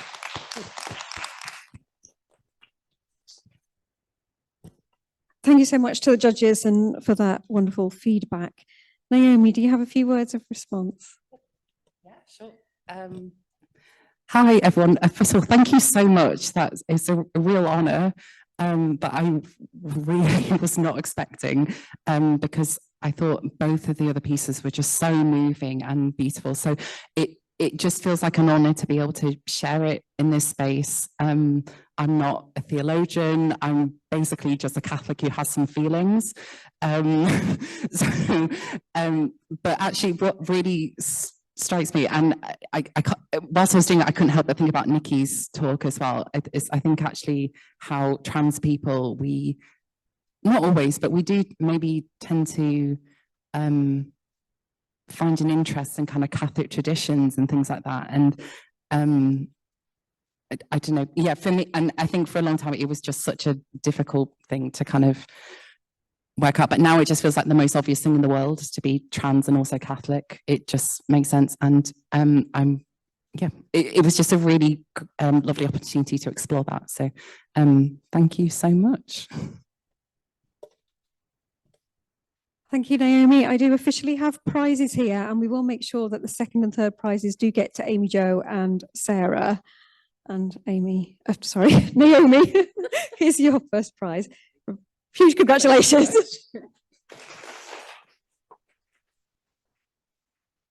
That does bring us to the end of our formal proceedings, but there is a chapel service if you wish to go and share Eucharist with Jane Speck in the chapel. Naomi can direct you towards the chapel if you need help with directions.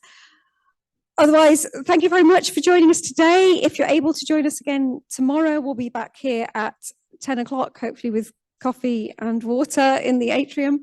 And conferences just don't happen without participants and audience questions and so on, as well as wonderful speakers. So thank you very much to everybody, and we hope to see you again tomorrow.